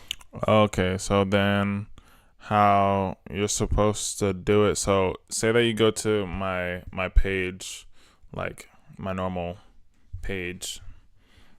Let me show you. So say you go to my page, right? You're on the front page like this. You slide this over. I'm not sure if you're on the computer or not, but you go over to where it says membership. So it says post, then membership. You press membership, and then it shows you everything that's included in the membership. So you could go to membership on my dashboard on the normal page where it's my home screen, and then you go down.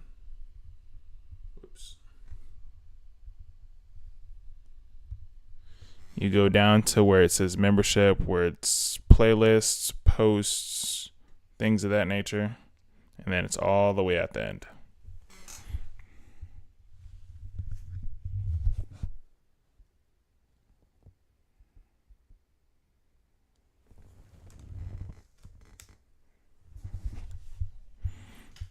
Yeah.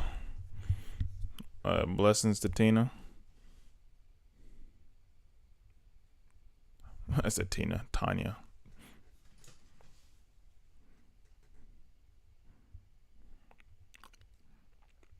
Just order beef bulgogi, red-eye lamb, mussels, enoki mushrooms. Is that how you say it? And so much more. We got hot pot and Korean barbecue. Thank God for stretchy clothes. You're going to need them. Nah. Hey, I used to eat myself into a coma, just belly popping out, everything. Gotta unloosen the belt, everything.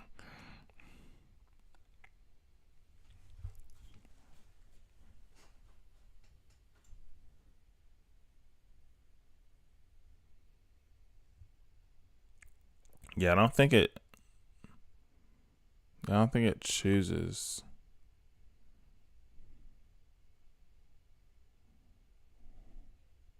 But it is in the profile section to where you go to membership to do so. And I believe in all of my videos or in the description area, and I think it has a link to it as well. I think there's a link to the membership on this video in the description as well here.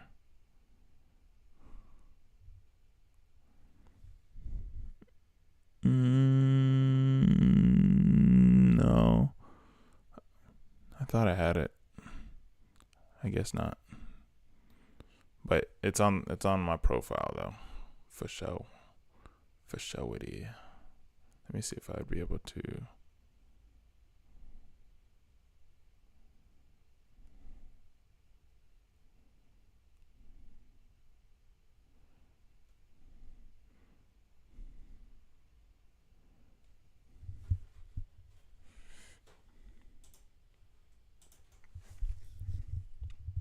Mila, but before Joe's Crab Shack.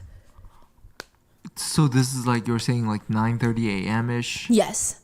He finds a woman on the side of the road and he stops to ask her for directions. Somehow he manages to get this woman into the car, whether it was by pure physical force or manipulation, I don't know. He strangles her, finds a place to dispose of her body, drags her out of the car, and then he realizes she's not dead. So he gets into the car and runs her over, quote, until she looked like spaghetti.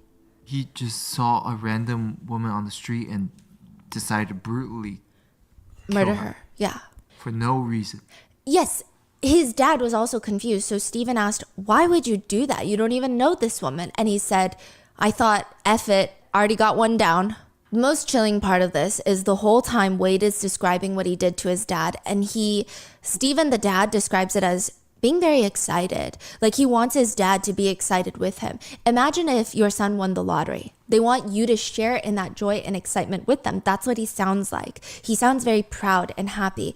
When he talked about these two people who were no longer with us and that he was a killer, did he show any type of remorse? No, ma'am. But he also needs his dad's help right now to get away with this. Help him run. Get him out of town. Stephen, Wade's dad, is quiet for a moment before he says, okay, give me your address. I'll send you an Uber. Not too long after, a car pulls up to the driveway. Then another, and then another. But it's not an Uber. It's the U.S. Marshal's office. And they are here to... The Marshal's on you, boy. You not getting away. The Marshal's done got you, boy. The federales. arrest Wade It's Wilson. a wrap. The police had already reached out to Wade's father, Stephen, and he had been helping them. While he's on the phone with Wade, trying to send him an Uber to help him get out of town, his wife Melanie is on the side texting the police the address to where Wade is. Wow. Stephen is actually pretty honest. He said, as a dad, I did hesitate on whether or not I should turn him in or not, or help him get away. And he just thought about the immediately. I don't think he pondered on this quite long, but he said immediately he just thought, what if that had been his wife or his sister or his daughter, right? He can't do this. And what if Wade is going to kill again? Then that's on him. He knows that he doesn't have a choice. He has to turn his son in. And where was Wade? You say He had broken into a random person's house in a suburban neighborhood, and he was drinking 5 White Claws, eating popcorn, taking a shower, and wearing the homeowner's clothes. and nobody was home. They had recently just gone to Ohio, so this is like their second home. I believe they were on a flight to Ohio when this was happening, so they had just left. Wow. Yeah, the timing is a little crazy. Now, Wade is arrested very quickly inside a stranger's house. And he's very quick to tell the police everything he told his dad on one condition, that he gets a burger and some fries. He tells the police everything. He starts from the beginning about how he stole Mila's car from Buddha Bar, goes to Jason's house where he leaves the Hellcat because he can't drive it. Then he goes to Christine's where they're finally alone. Stephanie had already left. He strangles Christine to death. The whole thing is just bizarre. He doesn't give reasoning. After they were having fun, she was in her bed falling asleep. He just gets on top of her and, quote, I just decided I was going to kill her. Then he steals her car, drives to meet with Mila, nearly kills her, runs from the police that are called on him from the spa, and as he's driving around, he sees a woman walking down the street, minding her own business. He really did some real life Grand Theft Auto bullcrap. Like, this is stuff I remember in San Andreas where I'm just driving an old lady on the side of the street. I'm just like, well, gotta hit the old lady for achievement points. Boom. This is what this dude is doing. This is crazy, but in real life. He stops the car and asks for directions. He does not need directions. This woman is Diane Ruiz. She was walking the few blocks from her house to work. She works as a bartender at the Moose Lodge. It's maybe a 15-minute walk. She's the bartender there, but I mean, honestly, she's a lot more than that.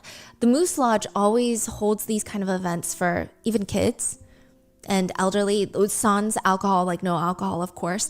And she was always there working these events. People loved her. I mean, she had worked there for 3 years now. Everybody knew her.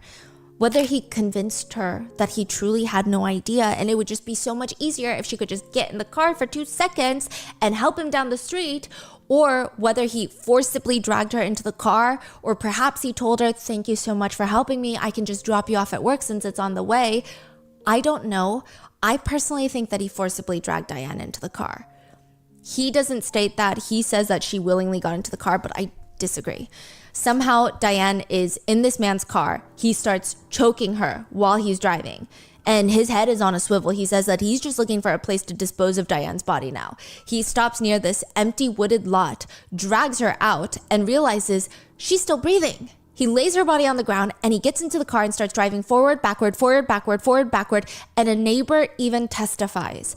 Whoa. A couple was eating breakfast that morning and they had looked outside and they saw this random black Nissan just driving back and forth in one place over and over and over again, and then eventually drove off. And they didn't think anything of it until a little while later, there's crime scene tape everywhere. You're kidding me, and they didn't see the body.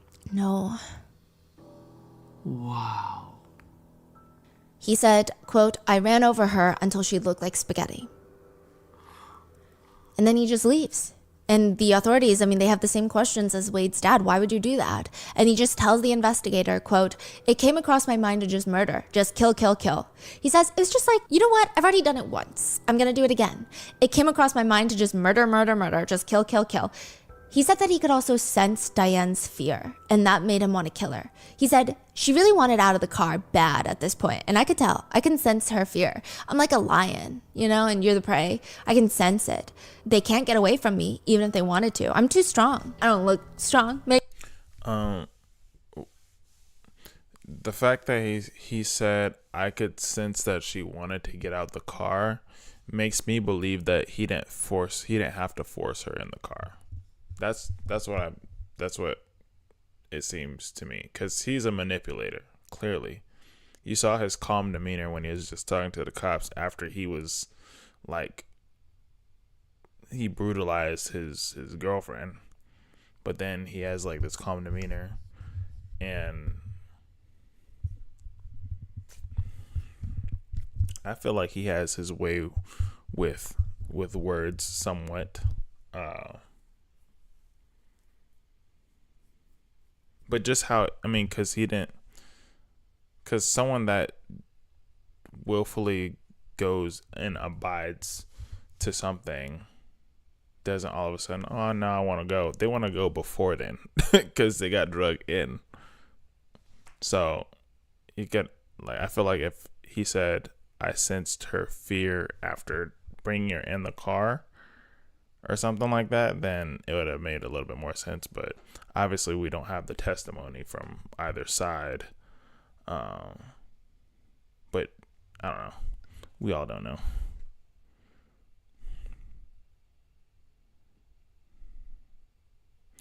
Yeah, somehow he did get her in the car. Maybe necessarily, but I can, believe it or not. I'm not trying to be mean, but I could take either of you two down. He's talking to the two detectives. He's like, I don't look strong, but I could take you down.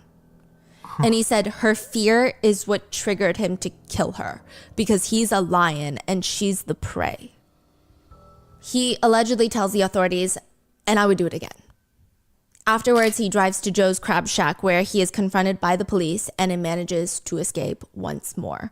Then he drives to the print shop and manages to escape once more. As for why he took Christine's phone, he states that somewhere along the Buddha bar or Jason's house, he had lost his phone. And before he left Christine's, so she's already deceased at this point, he needed a phone. He grabs hers and uses her face to unlock it with Face ID. Whoa. And he leaves. Police had already arrived at Christine's house by this point, and immediately upon walking in, they knew that clearly something was amiss. Someone had placed what seemed like a roll of blankets just in the middle of the hallway between the bedroom and the kitchen. They slowly approached the wad of blankets, and they quickly realized that at the center was Christine. Just from looking at her, her face is badly burned. Yeah, I believe that he convinced her. She looks like the picture of the girl. She looked like just a nice person. So much so that he could have just came over with like the most calm demeanor and just jolly, joyful. However, so, oh, I could just take you. Where are you walking to? Oh, I'm walking to work. Oh, well, I could just take you there. I'm on the way. Da, da, da. Like, I could see that really happening. And then all of a sudden, the script flip. Only way I'm getting to a random person's car is if SKZ is in the back. Oh my gosh. And then facts. Of course. See, there's always gonna be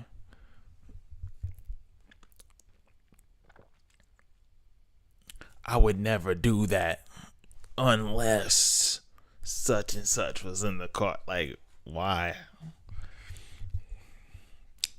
Now look, anybody could lure me in with surf and turf and lobster.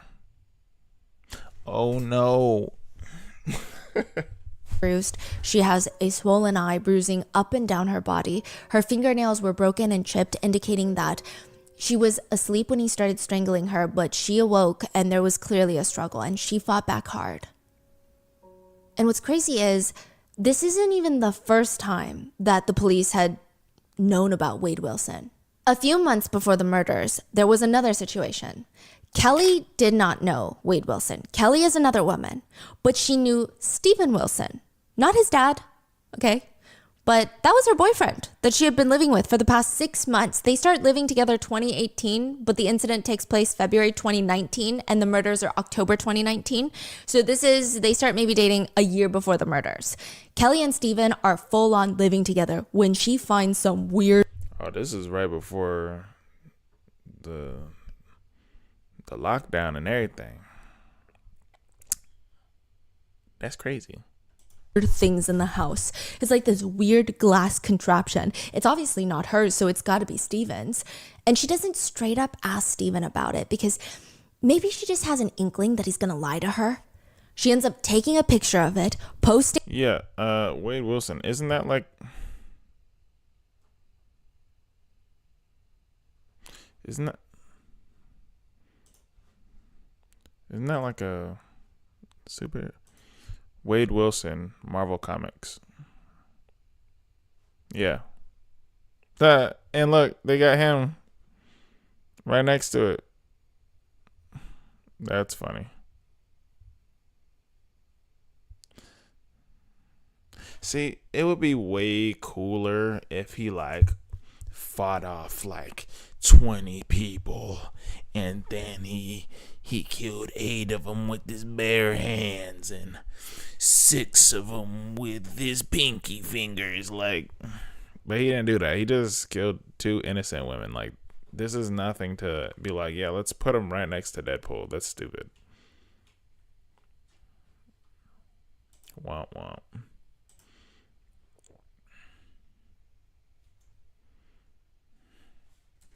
Posting it onto Reddit and asking Redditors, "Hi, hello, what is this? Is this like a drug thing? I don't know anything." Everyone starts commenting, "Oh yeah, that's a makeshift crack pipe. Your boyfriend's doing crack." Kelly also finds out that his name, her boyfriend's name that she's been living with for 6 months, isn't even Stephen Wilson. Well, I mean, it is, but his real full name is Wade Stephen Wilson. And he's got 2 kids. He has children. Wade Wilson has kids. And he did not tell her about that. She ends up finding out. Oh, what? I've seen this dude with like these goofy glasses in every other picture of him. And I think they look so bad. Shift crack pipe. Your boyfriend's doing crack. Kelly also finds out that his name, her boyfriend's name that she's been living with for 6 months, isn't even Stephen Wilson. Well, I mean, it is, but his real full name is Wade Stephen Wilson. These glasses are so dumb. I don't like them. Like the little piece that's here, that you can't really see. It just looks like floating circles. And he's got two Like he's a scientist in a lab or something. kids. He has children. Wade Wilson has kids. And he did not tell her about that. She ends up finding out through all of this by herself. She confronts him and he tries to convince her, those are my kids. Those are my friend's kids. Which, what? Like, we're not even getting into the drug usage. She hates it. She doesn't want drugs in the house. And the fact that he's constantly lying to her. In addition to all of that, Kelly would catch him cheating on her multiple times with multiple different women. He would deny it. She would at times catch him on camera cheating and he would still deny it. She said this guy is a master manipulator. That's how he lives his life. I guess one day Wade had enough of being called out on his own bullshit because Kelly comes home and everything is gone. Everyone and everything is gone. Not just Wade's stuff, but all of her stuff is gone too. He even took her gun and ran off. She reports it to the police and they do nothing about it.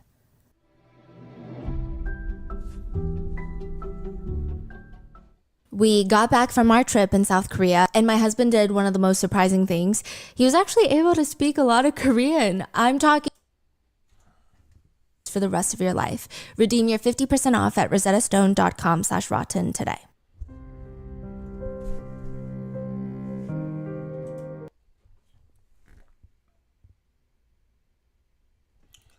Listen, I don't understand why people stay around toxic individuals. I don't know. I've never had a bone in my body was like, yeah, I can't wait to be around an abusive relationship and stick around with it. I don't know.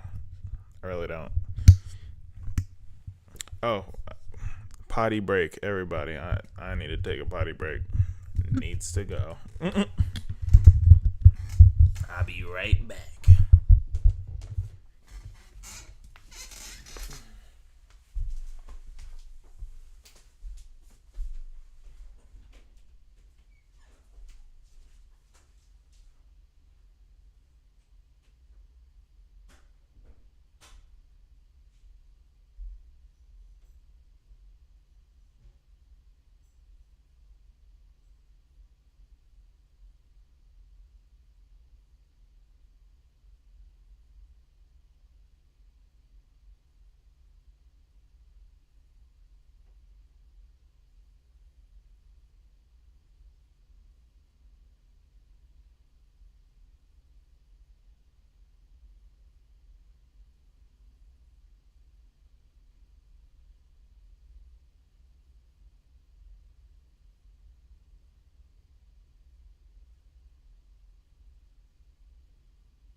We back.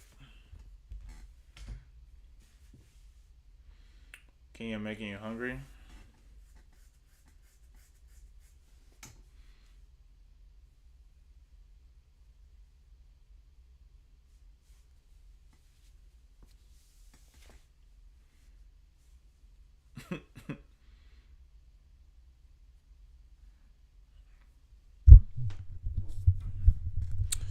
Yeah.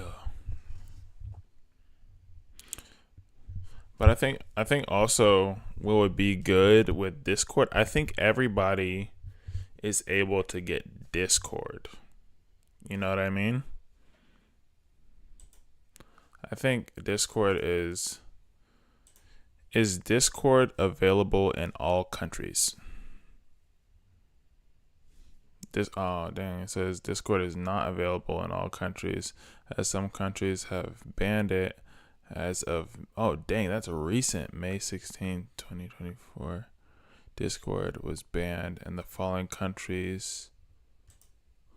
And North Korea. Well, of course, North Korea. But Iran, well, it's not that many. Okay, so it's only 1, 2, 3, 4, 5 countries. I think that's good. I still think that's good. Let me see.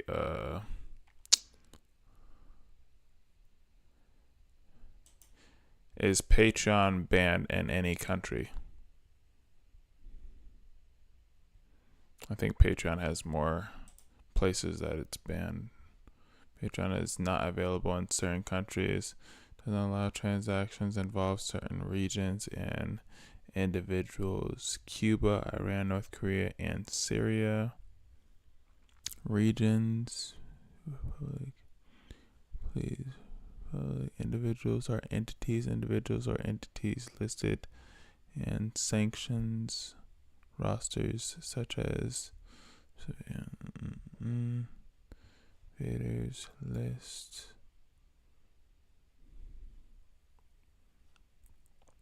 Okay, examples was still allowed. Fans pledge. Here's Russia,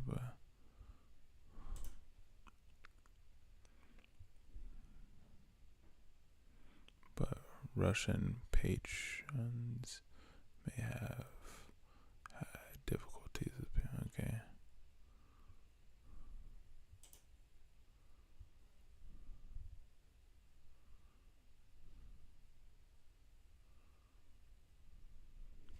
Because what I might do is, instead of, just depending on how everything goes, then I could, instead of having a Patreon, then switch everything over to Discord, or just have both and do it like that. I don't know. First time doing it.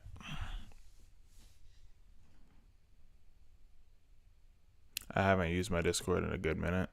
I feels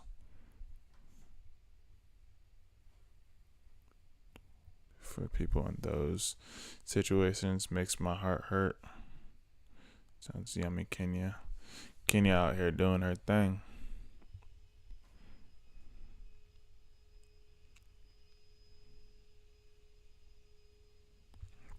Yeah, I had just got my Discord again. I've had Discord for a long time, a really long time. But Discord's dope because it has like everything. It's like a great community tool. You think you have a Discord but haven't used it? It's really good. Could easily have movie nights in Discord. Yeah, that would be so gangster. Tell me it wouldn't be. Stop playing. Yeah. Freaking movie night? Yo. The Discord would be bussin'. It'd be insanity. We have anime nights, movie nights.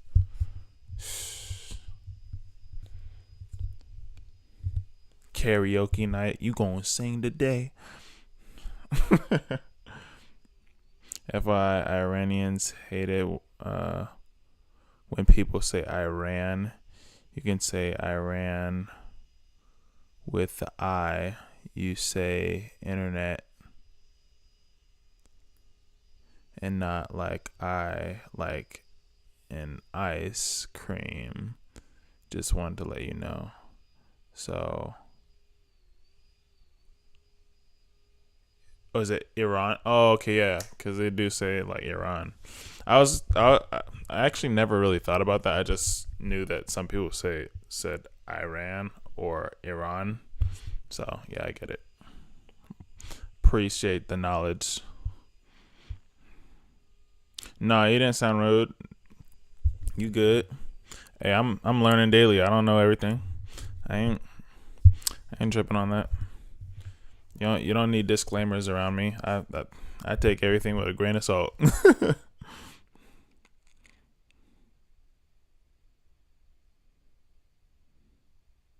Can you put Discord on your television? I mean, technically, you could do anything with your television, like whether you have a HDMI cable that connects to your computer or laptop, or you can screen share with your phone, or if you have like one of those smart TVs where you can literally do anything.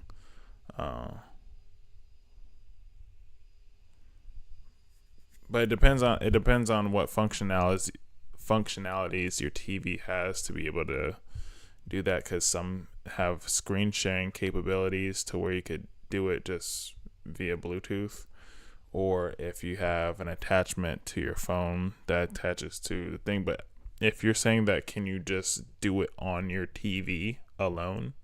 No, I don't think you could do that. Well, Abigail says different. Yes. Oh wait, I think correct. I have heard.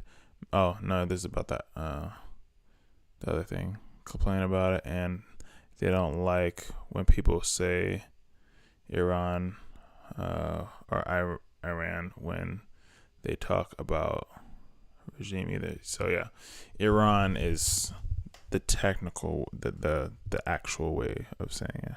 I wish you could. I don't want to watch movie with y'all on my phone. AL, I feel it. You have like a laptop, or is it just your phone, TV? I have YouTube and stuff on my TV. I have Discord, but the thing,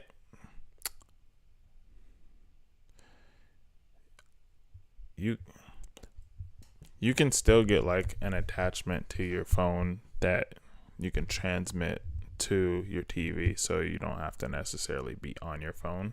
I mean, just to navigate, or well, not even sometimes. It just depends on what you have. I don't know what you have, but it's still possible that you can still do like a screen share type situation. I have Discord. It was originally for my kids, so they could talk to one another, kids live, far away, but me and my husband use it. Yeah, Discord's the best. That's why you don't hear about Skype no more. You don't hear about any of those things. You don't hear nothing anymore. Discord took over. Discord is what's up. Discord is A1 sauce. But movie nights would be awesome. I know. Definitely look into it, because it's well worth it. I promise you. It's like, Discord is like the best community tool ever. I kid you not, I used to be on Discord as if it was like my hub to just be. Like, it would be wake up, hop on Discord. Now I would advise mitigating your notifications, because if you have all notifications on, it could get a little hectic. Hearing that notification go off when you see people messaging all throughout the day, because you'll definitely get those, and especially if you're in more than one Discord, it's but regardless, I used to just wake up and then hop right on Discord, just because people were in like different countries, different time zones, everything. So I would be on the West Coast, have my East Coast homies up already 3 hours ahead, saying, y'all guys about to hop on a game, whatever, or we gonna have movie night tonight. Movie night was on Friday nights, so it's cool. But yeah, we used to do everything. We used to have movie night. We used to have where we have like different chats where you can see where people have like the general chat area where everybody just talking crap or just talking about their day. Then we have like the live chat area where, you know, you would go live and everybody be on webcam or whatever.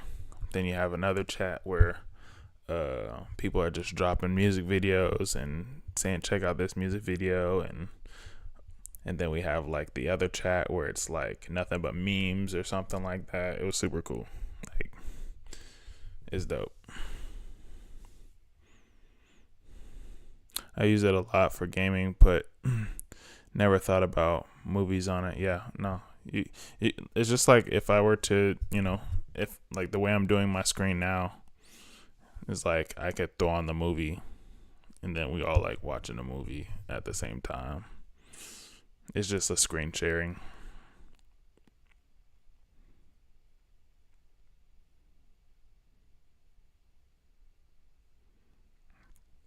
Movies on it like a Zoom meeting, right? Yeah, technically.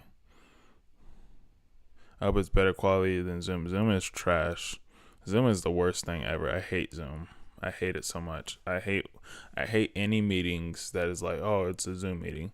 Zoom makes easy stuff difficult. Like that's how I could explain Zoom. Zoom meetings are so garbage. Oh my gosh. Anytime I get an interview and they're like, all right, a Zoom meeting, I just want to punch my screen on my phone. And I'm like, this is the dumbest thing. I hate it so much. Like doing a Google Meet is way easier than Zoom could ever be. Google Meet is as easy as answering a phone call. It's so much better. It's so much better. Kelly would later say he didn't have any violent tendencies. He yelled a lot and was mentally abusive.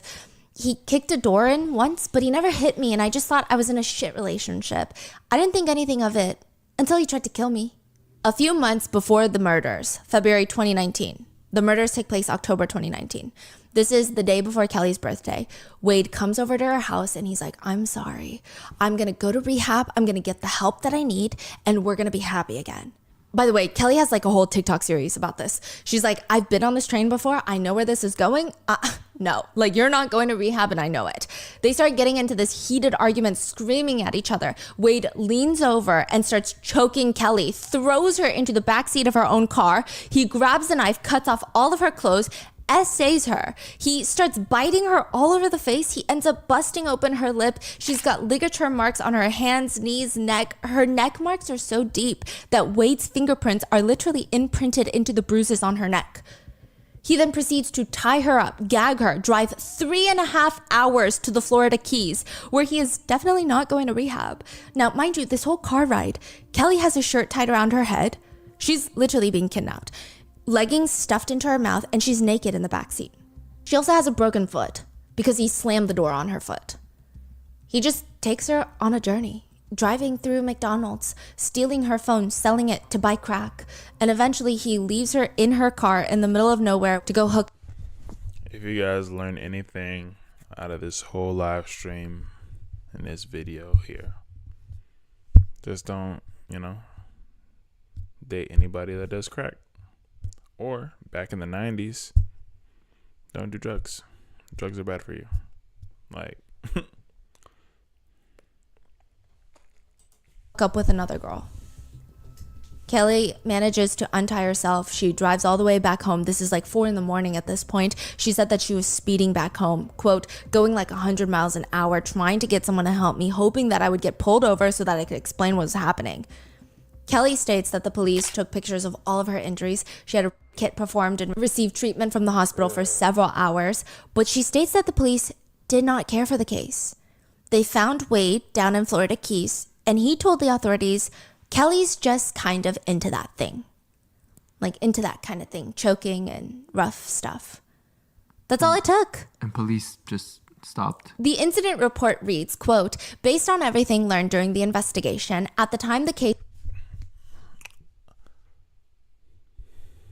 I'm going to tell you like this. I guarantee you, because he doesn't look like a creep, right? Before the tattoos and all the things, right? Because he probably doesn't look like the average creep, like the chicken guy on Toy Story 2.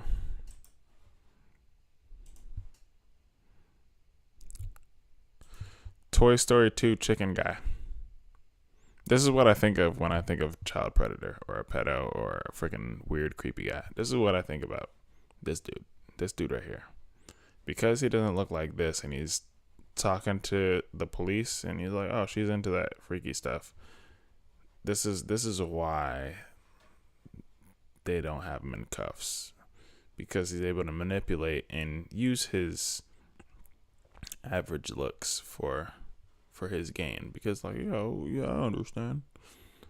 No, that's because you don't look like this guy.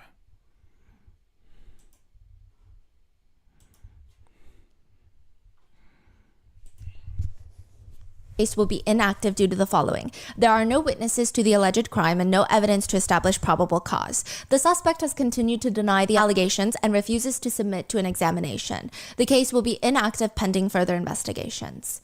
Kelly also claims that the day that the police decided to deem the case inactive, Wade told authorities that Kelly was stalking him, that she was warning his current girlfriend about him, and that would be stalking. And the Trust and believe. I do know. I do know. Trust me, I do. Trust me, I do. Trust me, I do. Listen, if I haven't already said this before, although I wasn't a civilian police officer, I was military police. I worked with them, so I know. I know more than you possibly would ever believe. I understand. I know. A lot of them are not shit, to be honest. And the few that are, it doesn't really shine through a lot of bull crap. And it is, yes, very sad. I grew up in Florida and I would love to say it's shocking, but I got no good stories about them there. Yeah, I just got here, so I stay home and out the way. But hey, the police were going to open an investigation into her. I don't think anything came of it, but still. When I tried to pursue this, all of that disappeared. Everything from my trial was gone. My photos could no longer be found.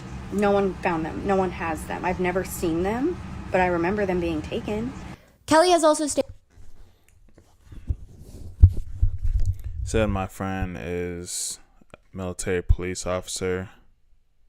And why'd the thing get? No, I saw it was your friend was a military police officer somewhere. Stated on her TikTok that Wade tied up another girlfriend of his and threw her out into a parking lot completely naked, and that at one point he dated a man and ended up stabbing him. Yes, so Wade dated a man prior to, I think it was after Kelly, and he ended up stabbing his boyfriend. This is all from Kelly. Yes. Wow.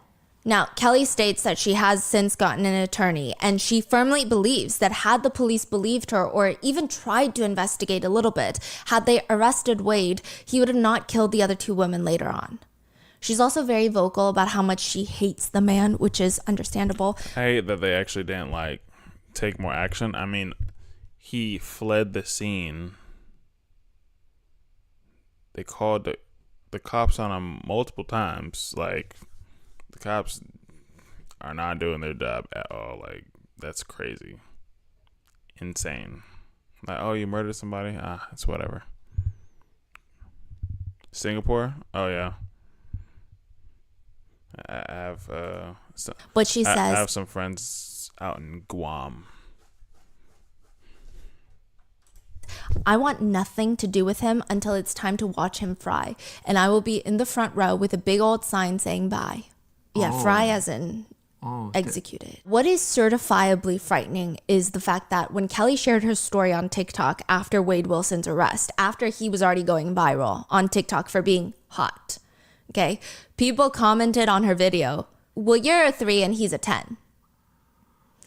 After her traumatic story of being kidnapped and essayed by a now convicted killer. That does sound like the internet. That sounds like the internet. It's either that or they probably wouldn't believe her because he looks a little above average, I guess. He got 2 dimples. And how perhaps if the police had listened to her, none of this would have happened. There were some people still focused on the fact that they believe he's more conventionally attractive.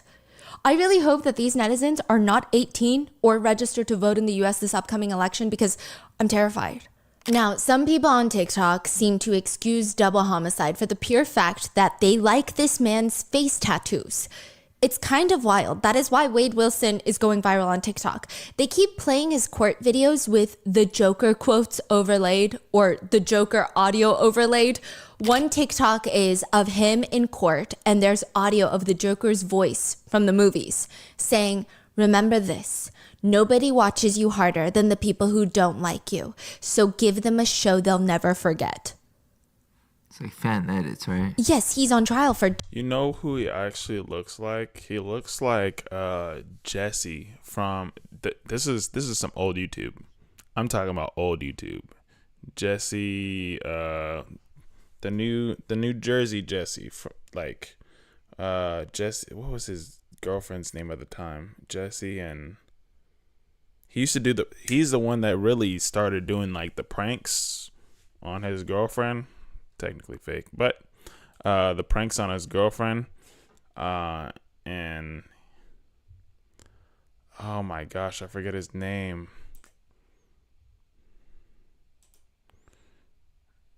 Jesse that did YouTube pranks. Yeah. This guy. He looks like him. What up, son? This is what that dude looks like. Oh, well, it's not his picture right there.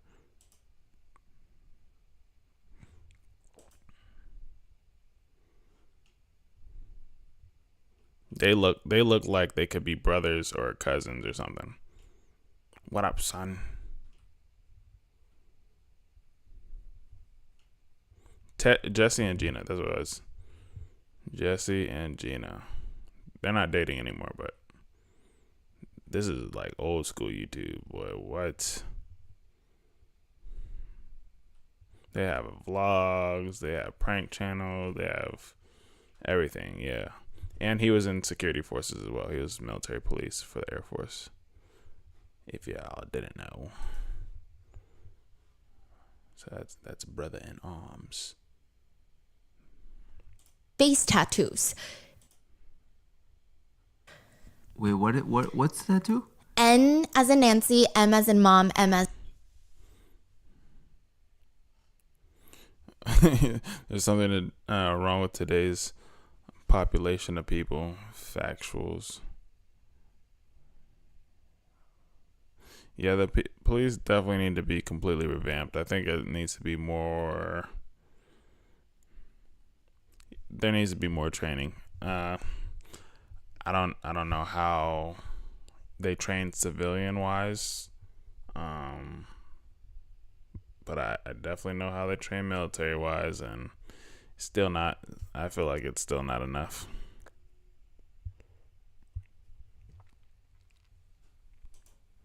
As in mom. So that's the tattoo that Wade Wilson is the Deadpool's name in the movie. So they share the same name. Yes, and that's why some people call him the Deadpool killer right now, especially because the... Is it Macklemore?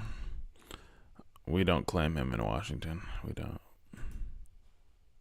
Pants area, and the comments are genuinely thirsting over this move. They love his hand placement. Nothing to do with him until it's time to watch him fry, and I will be in the front row with a big old sign saying bye. Yeah, fry as in... of him in court, and there's audio of the Joker's voice from the movies saying, "Remember this. Nobody watches you harder than the people who don't like you. So give them a show they'll never forget." It's like fan edits, right? Yes, he's on trial for double homicide. There's also this one moment in court where I don't know why he's doing this, but he's kind of placing both of his hands and sliding them over his frontal pants area. And the comments are genuinely thirsting over this move. They love his hand placement. And when someone tells them, "Hey, this is actually insane," they say, "We don't like what he did, but we just like his face tattoos." And see, I have a problem with that. Let us have a full rundown of some of his tattoos and their meanings, shall we? Even after some of these people have been told what the tattoos mean, they still don't care though. I'm just going to preface that. He has the word live tattooed on his fingers, Live. He has TTG tattooed on the right side of his forehead, which allegedly stands for time to go or train to go, as in ready to fight. He has bread for war tattooed in big letters under his chin, again, as in ready to fight, ready for war. He has the letters NMM on his left jaw. That the meaning seems a bit more up in the air, but some people believe that it's a reference to Deadpool, the Marvel character. Wait, what's the tattoo?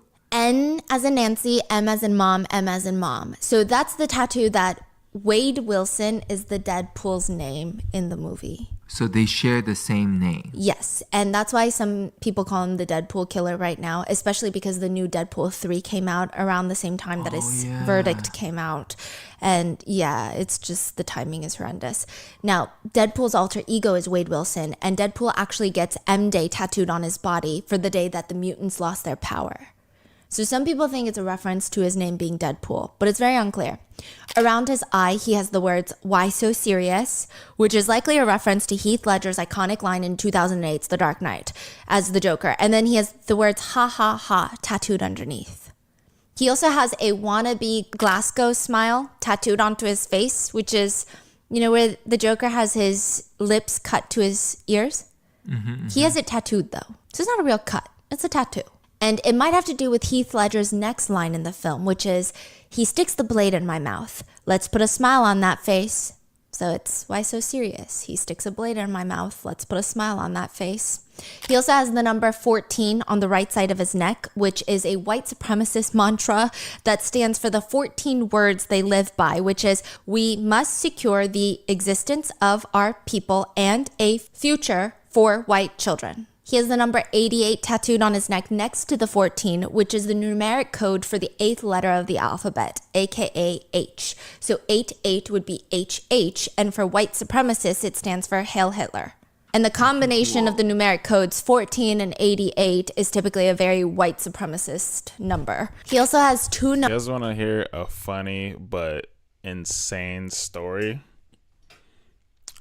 about my personal life? Just really quick. I'm not even sure if it's still up like that, but I'm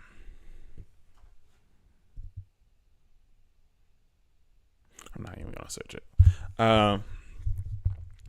There was a kid growing up.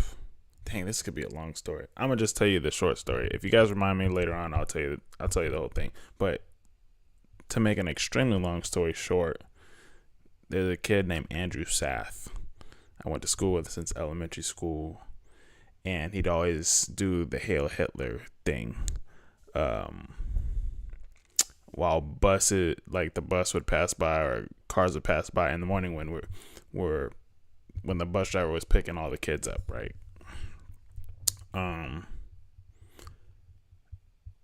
Super wannabe, like KKK Klan member, blase blah.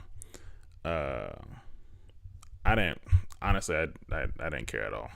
He was like 3 times my size, but like I said, I've been fighting my whole life, so I didn't care. He never directly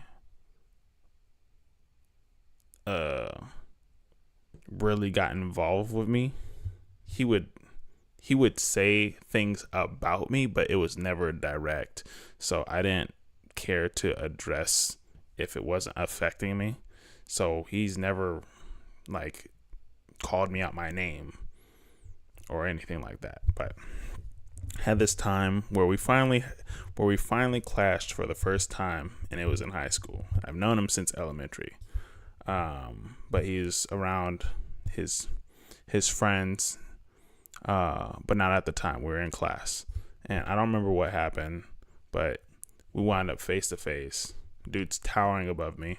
I'm probably like, my head is like right here, and it comes to like maybe his collarbone, and he's like a head and a half taller than me. And I don't remember what specifically happened, but that was the last day he stopped messing with me. I didn't touch him. I didn't have to touch him. But the craziest part about this whole thing is he's Native American. He's not even white.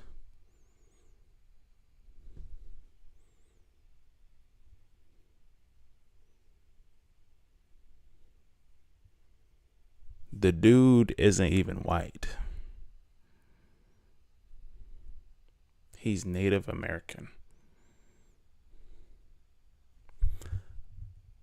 Long story short, he got arrested for some stuff, a lot of stuff. I don't even feel like talking about it right now, but yeah. Nazi symbols, one under his right eye. Yeah, in case you're like, well, no, the 1488 could mean something else. Maybe it's January 4th, 1988. No, he has a Nazi symbol under his right eye and another one on his scalp. But a lot of the times the one on his scalp is hidden by his hair. It's huge. It takes up like half of the right side of his scalp. Now, the thing is, when he went to the Buddha bar in 2019, when he committed these murders, he did not have any face tattoos. Otherwise, I don't think Mila would have dated him. I don't think Christine would have given him the time of day. I don't think Diane would have even stopped momentarily to help give him directions. I mean, you see one Nazi symbol on the face, you're running. But he didn't have any of these tattoos on his face in 2019 or in his mugshot. He wasn't allowed on bail. So how did he suddenly show up to court with these tattoos all over his face? October 2020. Almost exactly a year after the murders, Wade has been sitting in prison waiting for this upcoming trial. He was obviously denied bail. And that is when a little note gets slipped underneath a different cell door. The note reads along the lines of, I'm here for 2 murders, but I'm going to leave around 1 or 2 a.m. There's also an address. This is where I want to be picked up. It seems like an arrangement of sorts. What do you mean you're leaving at 1 or 2 in the morning? This is prison. You don't just get to leave when you want to leave. A man named Curtis in the cell picks up the note and he smirks. Message received.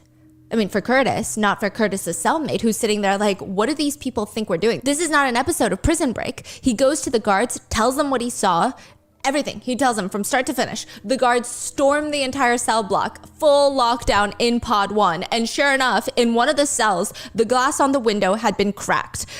Side note, the window is too tall for anyone to actually climb through, but the metal stool that was bolted onto the ground was also found to have been pried off. Someone had ripped it off from the ground. So whoever did this, they're determined to get out, but not smart. Wait. Yeah, I don't understand why people want to be a part of something like that. Especially if it made my brain hurt. I can't even understand that. I don't know. So, wait, what does that mean? So they Okay, broke the window is window? really tall.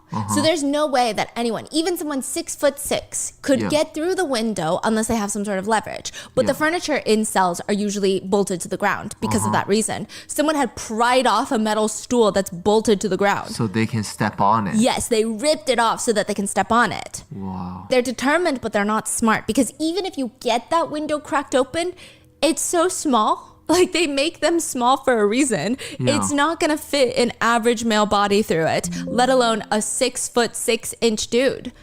Additionally, even after the window, you're still talking about multiple layers of barbed wire, guards with guns, security, alarm trigger, CCTV. I guess we'll never know if they had a whole plan to outsmart any of that, because both Wade and his cellmate are caught. They're charged with attempted prison escape and criminal mischief. No, I completely understood. No, I completely understood. Trust. I mean, side note, the whole time Wade is in prison waiting for his trial, he is just overall a mess. He keeps reaching out to news networks to talk about what happened, and each time he would just change his story. First, he stated Christine was alive and well when he left her house, and that Diane was the one that asked him for a ride, and that he dropped her off at a bus stop. Are you guilty of those murders? Did you commit those murders concerning Christine Melton and Diane Ruiz? See, this is what he looked like the day he got arrested right there.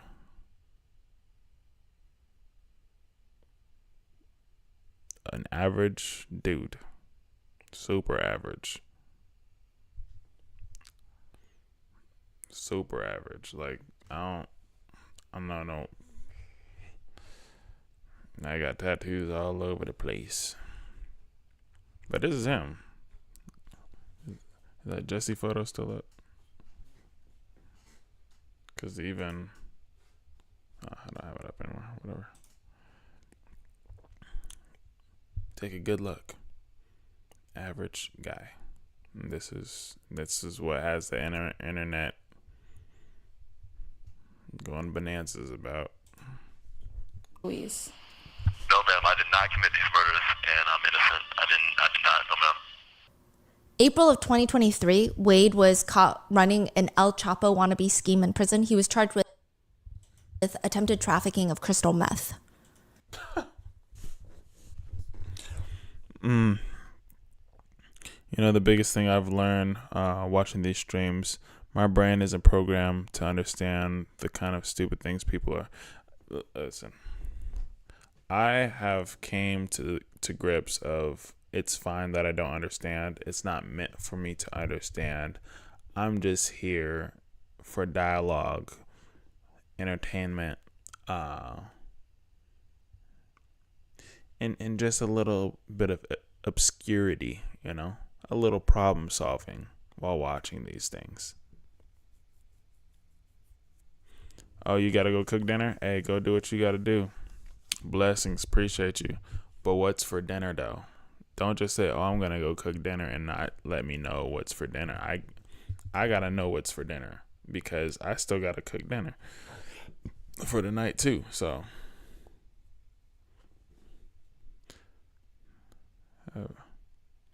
money on his books to get the tattoos. He's probably doing some deeds for people. Possibly.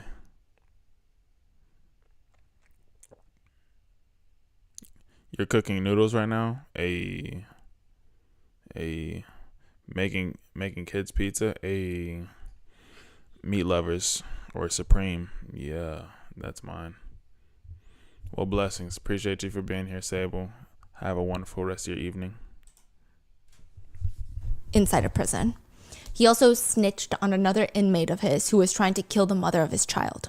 There is an inmate by the name of Tristan Gendon, and he wanted to kill the mother of his child. He asks Wade, can you help me kill the mother of my child, who's obviously not in prison? And Wade is like, how would I do that? I'm in prison. And he says, well, of course, I think you know some people on the outside. He promises Wade a $250,000 payout, which I highly doubt that he's telling the truth here. And I think Wade also knew that Tristan is not a believable character. Tristan even wrote this letter for Wade detailing how he's going to get paid. He literally writes the evidence. Of course, he have writes, a wonderful next evening. plan involves going to Bye-bye. funeral home and cracking my pop's safe open to extract drug money and hit money for Valerie. ADT security pin to disarm system is blank. Garage door code is blank. Easy ass in and out, and you can open safe with diamond blade demolition saw. Easy $250,000 in there. Could have been done already. Yeah, Wade wasn't buying it because he goes straight to the prison guards and snitches on him. He says, people would accept $100,000, $200,000, surely, but I'm not that type of person. I don't know her personally whatsoever from a can of paint, but it doesn't matter. She's a person. No way. I think that he knew he wasn't going to get paid. I think that he knew that he didn't have anyone on the outside to do this, and he was going to use this to his advantage to make himself look like a moral person. But it's just all very transparent what he's trying to do here, no? Yeah. So he actually ends up receiving the tattoos in prison. He gets all of the face tattoos in prison, but he chose to get these tattoos in prison while awaiting trial. Now, obviously, these new prison face tattoos are not going to do him any favors during the trial. His attorneys motioned to let Wade change his appearance for the trial, aka, can we please let him get a haircut, get some suits, and clean up his face tattoos, whether it's covering them up with makeup or something? The judge grants this. They give Wade permission to cover up his face tattoos, his clearly racist, obnoxious, and honestly just very poorly done tattoos on his face. But when Wade shows up to court with his new suit, new haircut, and new face tattoos, his attorney sits down next to him, takes one look at the side of Wade's face, and he looks genuinely disgusted by his own client. He shakes his head and he whispers to the co-counsel, and he just looks grossed out because Wade asked the judge for a haircut. If he couldn't make his own, well, a public defender, I highly doubt that he paid for his own.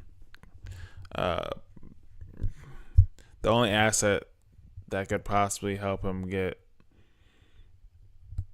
anything taken off, whatever, made it a million times worse.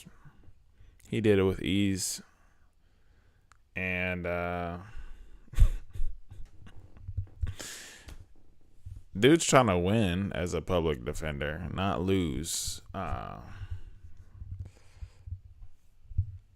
don't know. Like I said, you ain't gotta understand it. We just here. We're outsiders. They insiders. We don't have to have no type of knowledge. But he looked at those tattoos and he said, "I'm screwed. We ain't winning nothing. You probably get a cup of water. That's about it." He does get one, but he does a strong fade on the sides of his head, and he's basically showcasing the giant Nazi symbol tattooed onto his scalp. Yeah, so he gets the tattoo in prison, these very, very specific tattoos, and he decides to show it in court. Yes. I think that says more than enough. Yeah, and he goes out of his way to show it in court. Yeah. Okay, covering up the face tattoos, maybe that's... I honestly don't know why he wouldn't do that. But to intentionally get a haircut to show off the scalp Nazi symbol, It's crazy.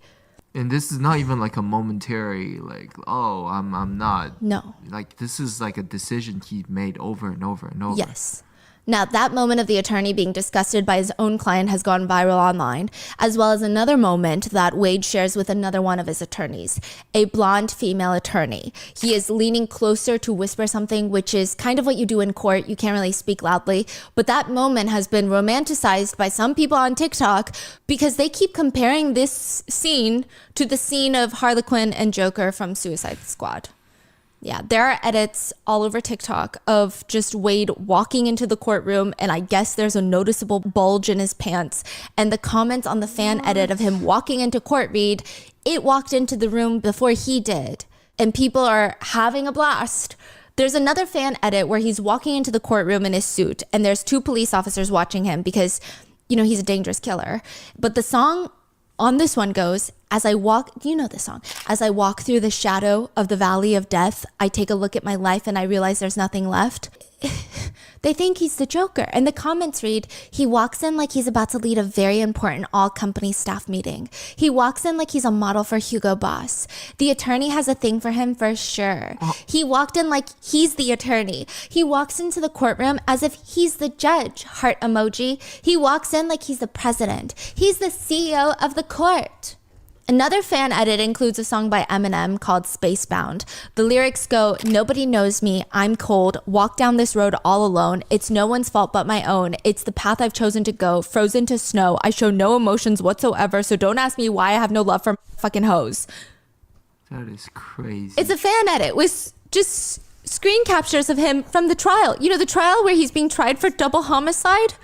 And one of the comments reads, as a family therapist myself, I cannot imagine this court without a report and explanation of how the adoptive parents treated and influenced this young man. Another fan edit is just of him walking into court. There's a sad song playing in the back. The caption reads, how do people say he's showing no emotions? I see he is sad, hopeless, and helpless. Let's forgive because at the end of the day, nothing is going to change. peace, and they do a peace emoji. Another comment reads, I can see his aura. He killed his emotions too. He accepts his situation. That's why he looks like that. In another TikTok, there's whole TikTok pages, multiple TikTok pages dedicated to him. One comment on that page reads, I don't support what you did, but I just see a lot of suffering in your eyes. There is also a change.org petition to stop Wade Wilson's death penalty execution because this is a death penalty trial in Florida, which I wouldn't even be talking about this petition in this context if it were a genuine, or at least in my opinion, a genuine petition organized by those who genuinely just are opposed to the death penalty across the board. And regardless of if it's Wade Wilson or anybody else in the world, they would be fighting for their rights to live. That is a very different story. We are not here to argue whether the death penalty is good or bad. But just reading the comments left behind on this petition, it is pretty clear. Some of these petitioners, they could care less about the morality behind executions carried out by the state. Even the original petition, again, like I said, if it's a petition created by someone who just genuinely is opposed to the death penalty, I would not be talking about it in this manner. But the petition itself includes a poem. The poem reads, you wear a mask of tattoos as your disguise, but I see the pain and sadness in your eyes. Wow. It's clear by your beauty that God wanted you to live a beautiful life, filled with joy and the love of a devoted wife. But after a life of abuse, a damaged boy remains, a boy who is shackled in sorrow and chains. You had a life of torture and didn't get the chance to find a way to fight the demons you face night and day. As the verdict looms, the world spreads hate, but let us pause for a moment and contemplate, because behind the bravado, the world should see a frightened boy who deserves our sympathy. In your gaze, there's a desperate plea for a little understanding and empathy. All right, the world sees a villain who should never be free, but they don't know your full story. I think I ate myself into euphoria. Somebody came up with that. Yeah, they thought they ate too. Yeah.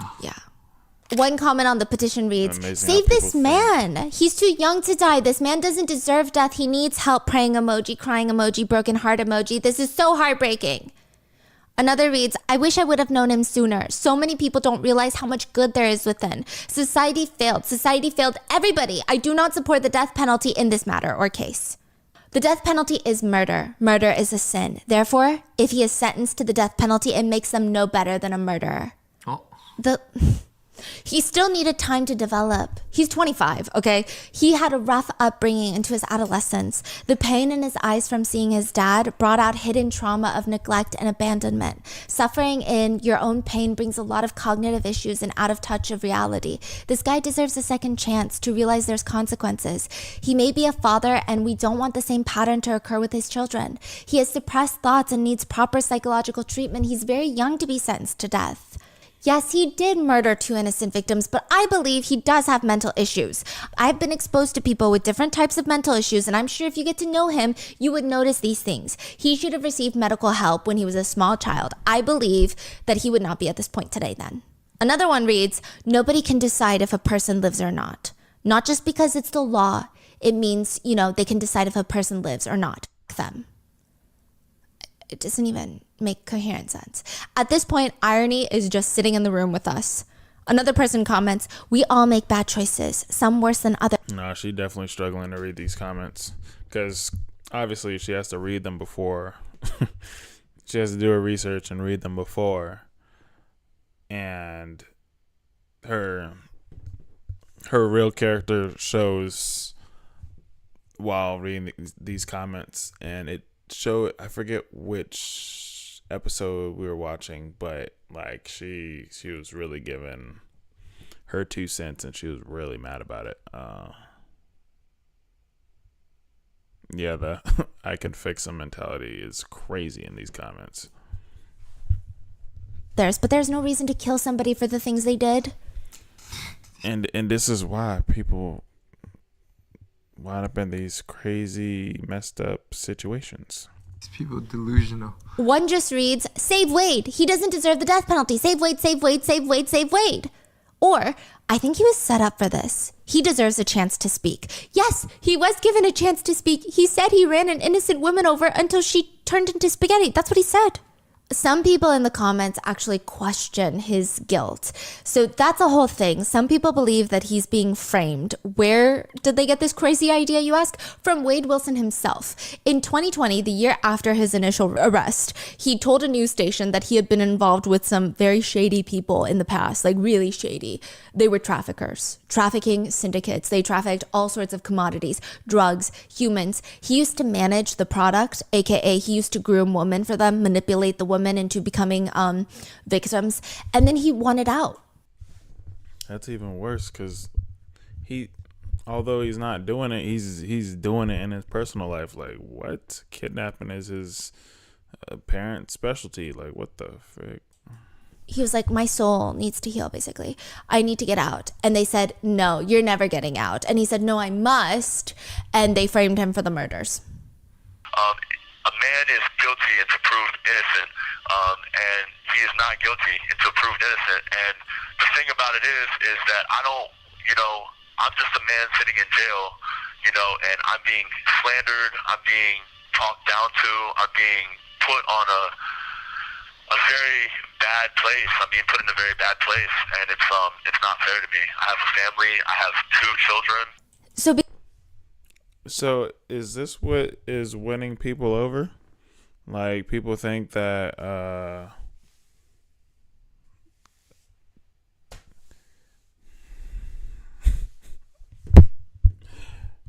I didn't hear anything intelligent come out of his face. I didn't hear any type of real persuasive. When I think of persuasion, I think of somebody that sounds smart, intellectual, calm, cool, collective, clear and concise. I didn't hear any of that at all. I heard somebody that's trying to convince everybody he didn't take the cookies out the cookie jar. Until proved innocent, and the thing about it is that I'm just a man sitting in jail, and I'm being slandered, I'm being talked down to, I'm being put on a very bad place. I'm being put in a very bad place, and it's not fair to me. I have a family, I have 2 children. So because of that, one comment in the change.org petition reads, there are too many holes in this story. You know how many people got locked up and are not actually guilty? Imagine putting someone to death and they weren't guilty. I believe he's covering for someone. He already said he had to lie and confess to protect his kids. What if he didn't do it and we... You said Stephanie just dropped a new one? Bless her heart for dropping so much heat. kill him, and the death penalty won't bring them back. Someone who is in pain and has had lots of trauma deserves a chance to be happy and find God, even if it's locked away. Facts. He deserves a chance at life with meaning, and his kids deserve to have their daddy around. It's likely that some of these netizens have a sexual interest in those who commit crimes. It usually manifests in those who believe that they can change someone, that someone is so evil and is so willing to kill, but they will go to the ends of the earth to, I guess, protect the ones that they love, that only they can heal the inner child of the killer and nurture them. They think that they're living in their own dark romance novel, but no, you're living in a true crime documentary because you're going to be next. Like, I don't know how else to put it. And I know some people consider this case a book talk case because there were some people on book talk that were, I guess, romanticizing it as a dark romance, but none of the book talk guys would do this. I mean, if you read a dark romance book, I don't think that they don't do stuff like this. It's just bizarre. There are people even writing letters to the judge that read, if you look past his tattoos to his face structure since being in prison and medicated, he's healthier. His face is fuller compared to his booking picture, his mugshot, where his face is gaunt, pale, and he looks unhealthy. He's been healthier since being in prison. So in this healthy state of mind, he is fully committed to the white supremacist tattoos on his face. I mean, I feel like the argument is not being proven here. Again, we're talking about the white supremacist Wade Wilson. Not only is his face a walking racist poster board, but he's part of the prison gang Unforgiven. It is the largest white supremacist prison gang in Florida. Meanwhile, Christine and Diane are gone, and I don't think that they've publicly stated anything about seeing these TikToks that have been made about Wade Wilson, and I don't even think that's something that we could be able to comprehend the amount of anger, or I don't know exactly what the word would be if they were to stumble upon them, but Christine lived alone with her cat Monty. Monty was actually a fixture in a lot of the crime scene photos. The jury and the court had seen him in a lot of the pictures, and they just called him the fat cat, because after Christine's very vicious murder, after the police arrived at the apartment, after CSI came to take pictures, through all of that, Monty refused to leave Christine's side. So that is why he is in a lot of the crime scene photos. Christine's cousin gave a victim impact statement where she says, Christine adored her mother. They were two peas in a pod. They were the same and different in the most beautiful ways. They lived less than 1 block apart in 2019 when this occurred. Christine's mother has not been at this trial. Once Christine was murdered, she was never the same. How could she be? Her health declined quickly. She left Florida and is now cared for by their son in Maryland. Christine's mother is my godmother. When she left Florida, she made me promise to see this trial through, and I have kept that promise. We all have. We have sat through graphic testimony and heard all the positively gruesome details of how our girl met our end, and I sit here today and I listen because that's what Christine would have done. She would have sacrificed her sanity to see justice done, and so I have done the same. Losing Christine super has sad. been like loving Christine. It has changed the courses of our lives forever. Losing someone to murder is foul and vicious and soul-crushing, and with one exception, and she looks straight at Wade, and he looks straight back at her. She says, with one exception, I would not wish it on my worst enemy. With one exception, I would not wish it on my worst enemy. The prosecution has won this trial, but I assure you, the family, friends, and loved ones of Christine Ann Melton have only lost. Zane Romero was 11 when his father died, and he was 14 when his mother Diane was murdered. Wade Wilson orphaned a child. Now in court, Zane is 19. I mean, he's barely an adult, but he's somehow brave enough to stand in front of his mother's killer. He tells the court, "My name is Zane Romero. I'm a 19-year-old college student going for my bachelor's in graphic design." That's crazy. That's crazy. I pretty much forgot about just the kids that were technically involved without obviously being directly involved, but they're directly impacted by the outcome of what happened. That's tough. That's super tough. I am Diane Ruiz's youngest child. I was 14 when she passed. I was just starting my freshman year of high school, and she was so excited to see me grow up and so proud of what I was growing into. She supported me in all my dreams and only tried to help and uplift me when I was taking on new risks and challenges. My father unfortunately passed away when I was only 11. My mother was all I had left. I was barely 2 months into my first year of high school when she passed. I was in marching band, and the week prior she was telling me how excited she was to go and watch me perform at the weekend's football game. It would have been her first time seeing me perform.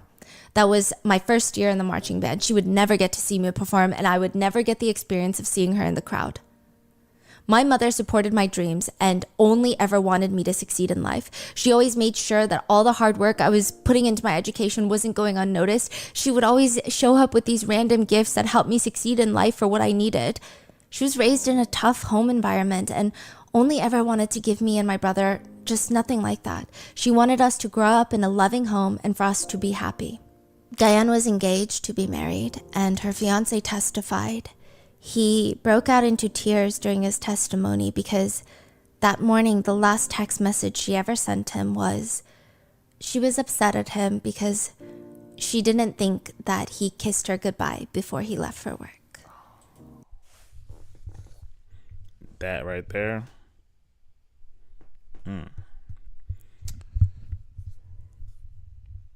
Never go to bed mad. And don't leave without saying I love you, goodbye kiss, all the things. That's tough. That's super tough.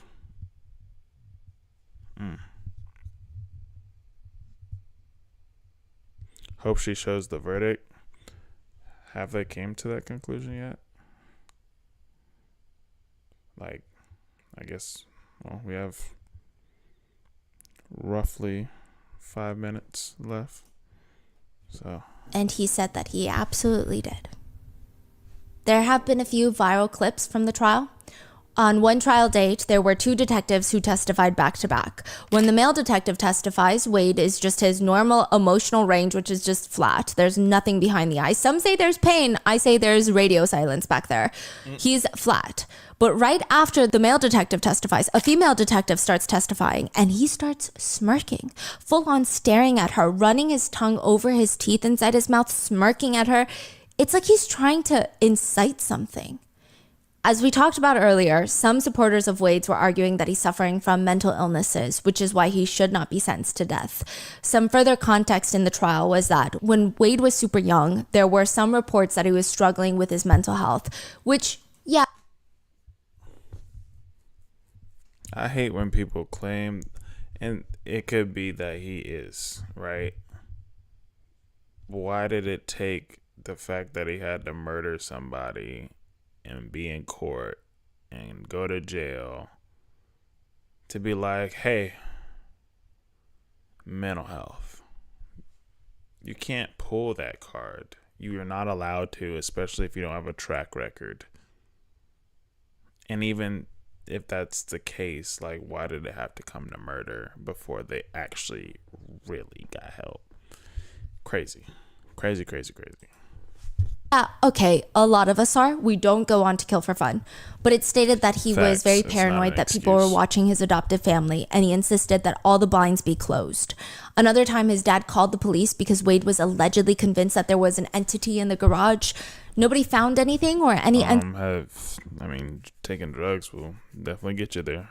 So, a little crackhead. Entity in the garage that Wade was referring to. So growing up, there were a few other instances where he was heavily involved in sports and he had a lot of head injuries from playing said sports. It's said that it resulted in a concussion a couple of times. There's also arguments that that's where his problems began, that he started doing drugs afterwards. And even at 20 years old, he was in a car accident where he suffered from a concussion when his car hit a tree. Now, during the trial, of course, his attorneys try to argue this is why he's not well in the head. This is why he did what he did. But CT scans show no abnormalities in his brain. It is argued. Listen, sometimes all it takes is one, and sometimes it's repetition over time. Surprisingly enough, I got a brain scan because I wanted to make sure my brain was good. 17 years of fighting, well, roughly 18. 17 years of fighting, martial arts, combative sports, and playing football for 8 or 9 years. I don't have nothing mild, nothing wrong with my brain at all whatsoever. So I hate when people claim that, especially if you didn't really, have some type of damage really done to you to where you had to be hospitalized or whatever the case. Yeah. They're clearly saying that nothing came up on the CT scan, so I made sure I got my brain checked for sure. This is why he did what he did. But CT scans show no abnormalities in his brain. It is argued that they should have gotten MRIs, which are a lot more detailed, like screen grabs, I guess you could say, of the brain, snaps.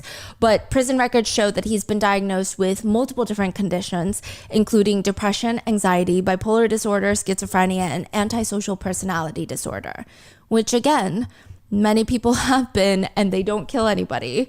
Multiple doctors were called in to analyze Wade and testify later on the stand. They do agree that he has significant frontal lobe impairment, which would affect his executive functioning and decision-making as well as impulse control. And he also likely suffers from some sort of mental disorder, but so do a lot of people, and they don't kill anybody. The prosecutors argued that he was clearly not in a state of psychosis when he committed the crimes. There's evidence of him very clearly trying to run away from the crimes multiple times from the police. He's trying to get help. He's trying to go and get a train ticket out of there, a plane ticket. They also argued that those are cognitive decisions. It's not schizophrenia. Like anxiety because you're on the run from the police? Like, what are you talking about? the damage to his brain could not be a mental disorder and could just be from prolonged drug use. Which, like, should society have to pay for that? Like, that's crazy. The jury deliberated for 1 hour and 45 minutes and voted 9-3 in favor of the death penalty. Now, this is very interesting because Florida, not too long ago, passed a law where the death penalty does not have to be unanimous. Wow. Yes. So 9-3 is enough. 10-2 voted for the death penalty for the murder of Diane. So 9-3 for Christine's murder and 10-2 for the murder of Diane. During the reading of the verdict, he is completely emotionless. Like, he had more emotions when the female detective was testifying. The judge will be the final decider on whether or not he will be placed on death row and further executed by the state. The judge is going to make that final decision August 27th of 2024. So in like a week or two. Well, there you go. There you go. Let's go back real quick. Let's go back. Well, let me go 30 seconds back. 10-2 voted for the death penalty for the murder of Diane. So 9-3 for Christine's murder and 10-2 for the murder of Diane. During the reading of the verdict, he is completely emotionless. Like, he had more emotions when the female detective was testifying. The judge will be the final decider on whether or not he will be placed on death row and further executed by the state. The judge is going to make that final decision August 27th of. So I'm sure we'll have immediate updates August 27th. So August 27th is when we find out what the deal really is. Do you guys think that he's going to actually get the death penalty? I think so. I'd be surprised if not. But if he doesn't, he's definitely going to be in prison for the rest of his life. Without a doubt. Like, no chance of getting out.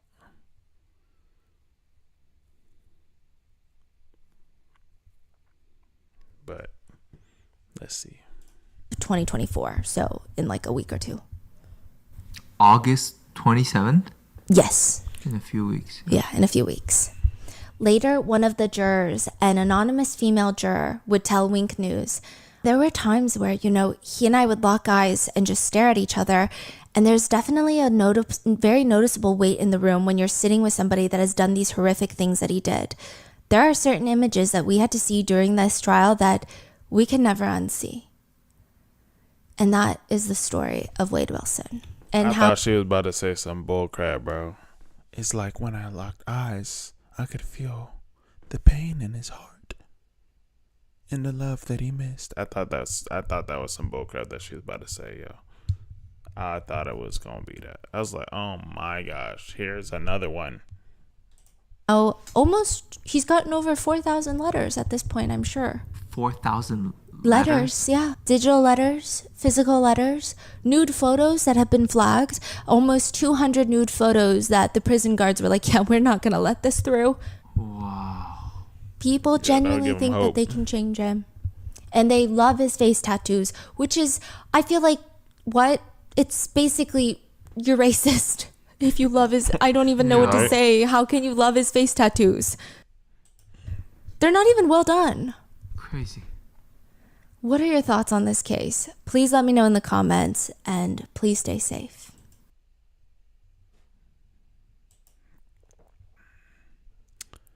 Yeah. That's crazy. That there is crazy. So she just posted this an hour ago. Said dead man alive. Dead man, what? Okay. Killer was burnt to death in prison, but caught shopping with celebrity girlfriend right after.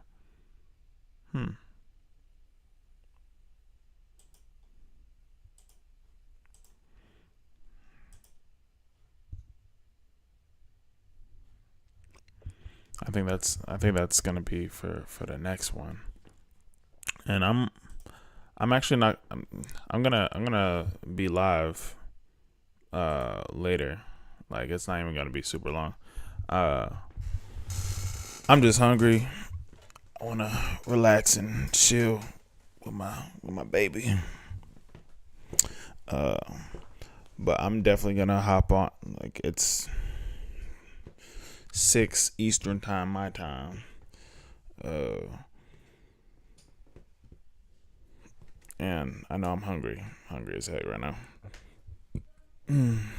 So, gonna do that, chill, relax, whatever.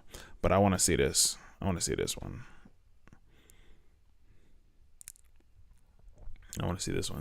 Soon enough. Like I said, soon enough. Once I get everything else situated, got my computer, got all the things, I'm gonna just be eating, grubbing. I'm gonna have me a little fridge set up in there. Yeah, it's gonna be fire. Definitely have to see his sentence verdict on the 27th. Yeah, I gotta see that. I'm gonna see that. I'm gonna make sure I keep up to date with it. But yeah, I'm gonna be back on live in a couple hours, maybe 3 hours. I'm sleepy, ate too much, and need a little nap. Hey, I feel you. I'm right there. I'm right there with you. Everybody, nap time. It's nap time. Go get food, whatever you need to do. It is nap time. Nap break. Hey, I appreciate and love each and every one of y'all. Per usual. Y'all guys always pulling through. Y'all the fam. Like I said, I'm gonna be working on that Discord. You feel me? And we're gonna be chilling. And then we're gonna check out what this new joint's all about. All right. Says 12 a.m. here. Oh dang. Sheesh. 12 a.m. You must be. Are you out in the UK? 12 a.m. Yeah, you must be all the way out there. You on the other side of the ocean.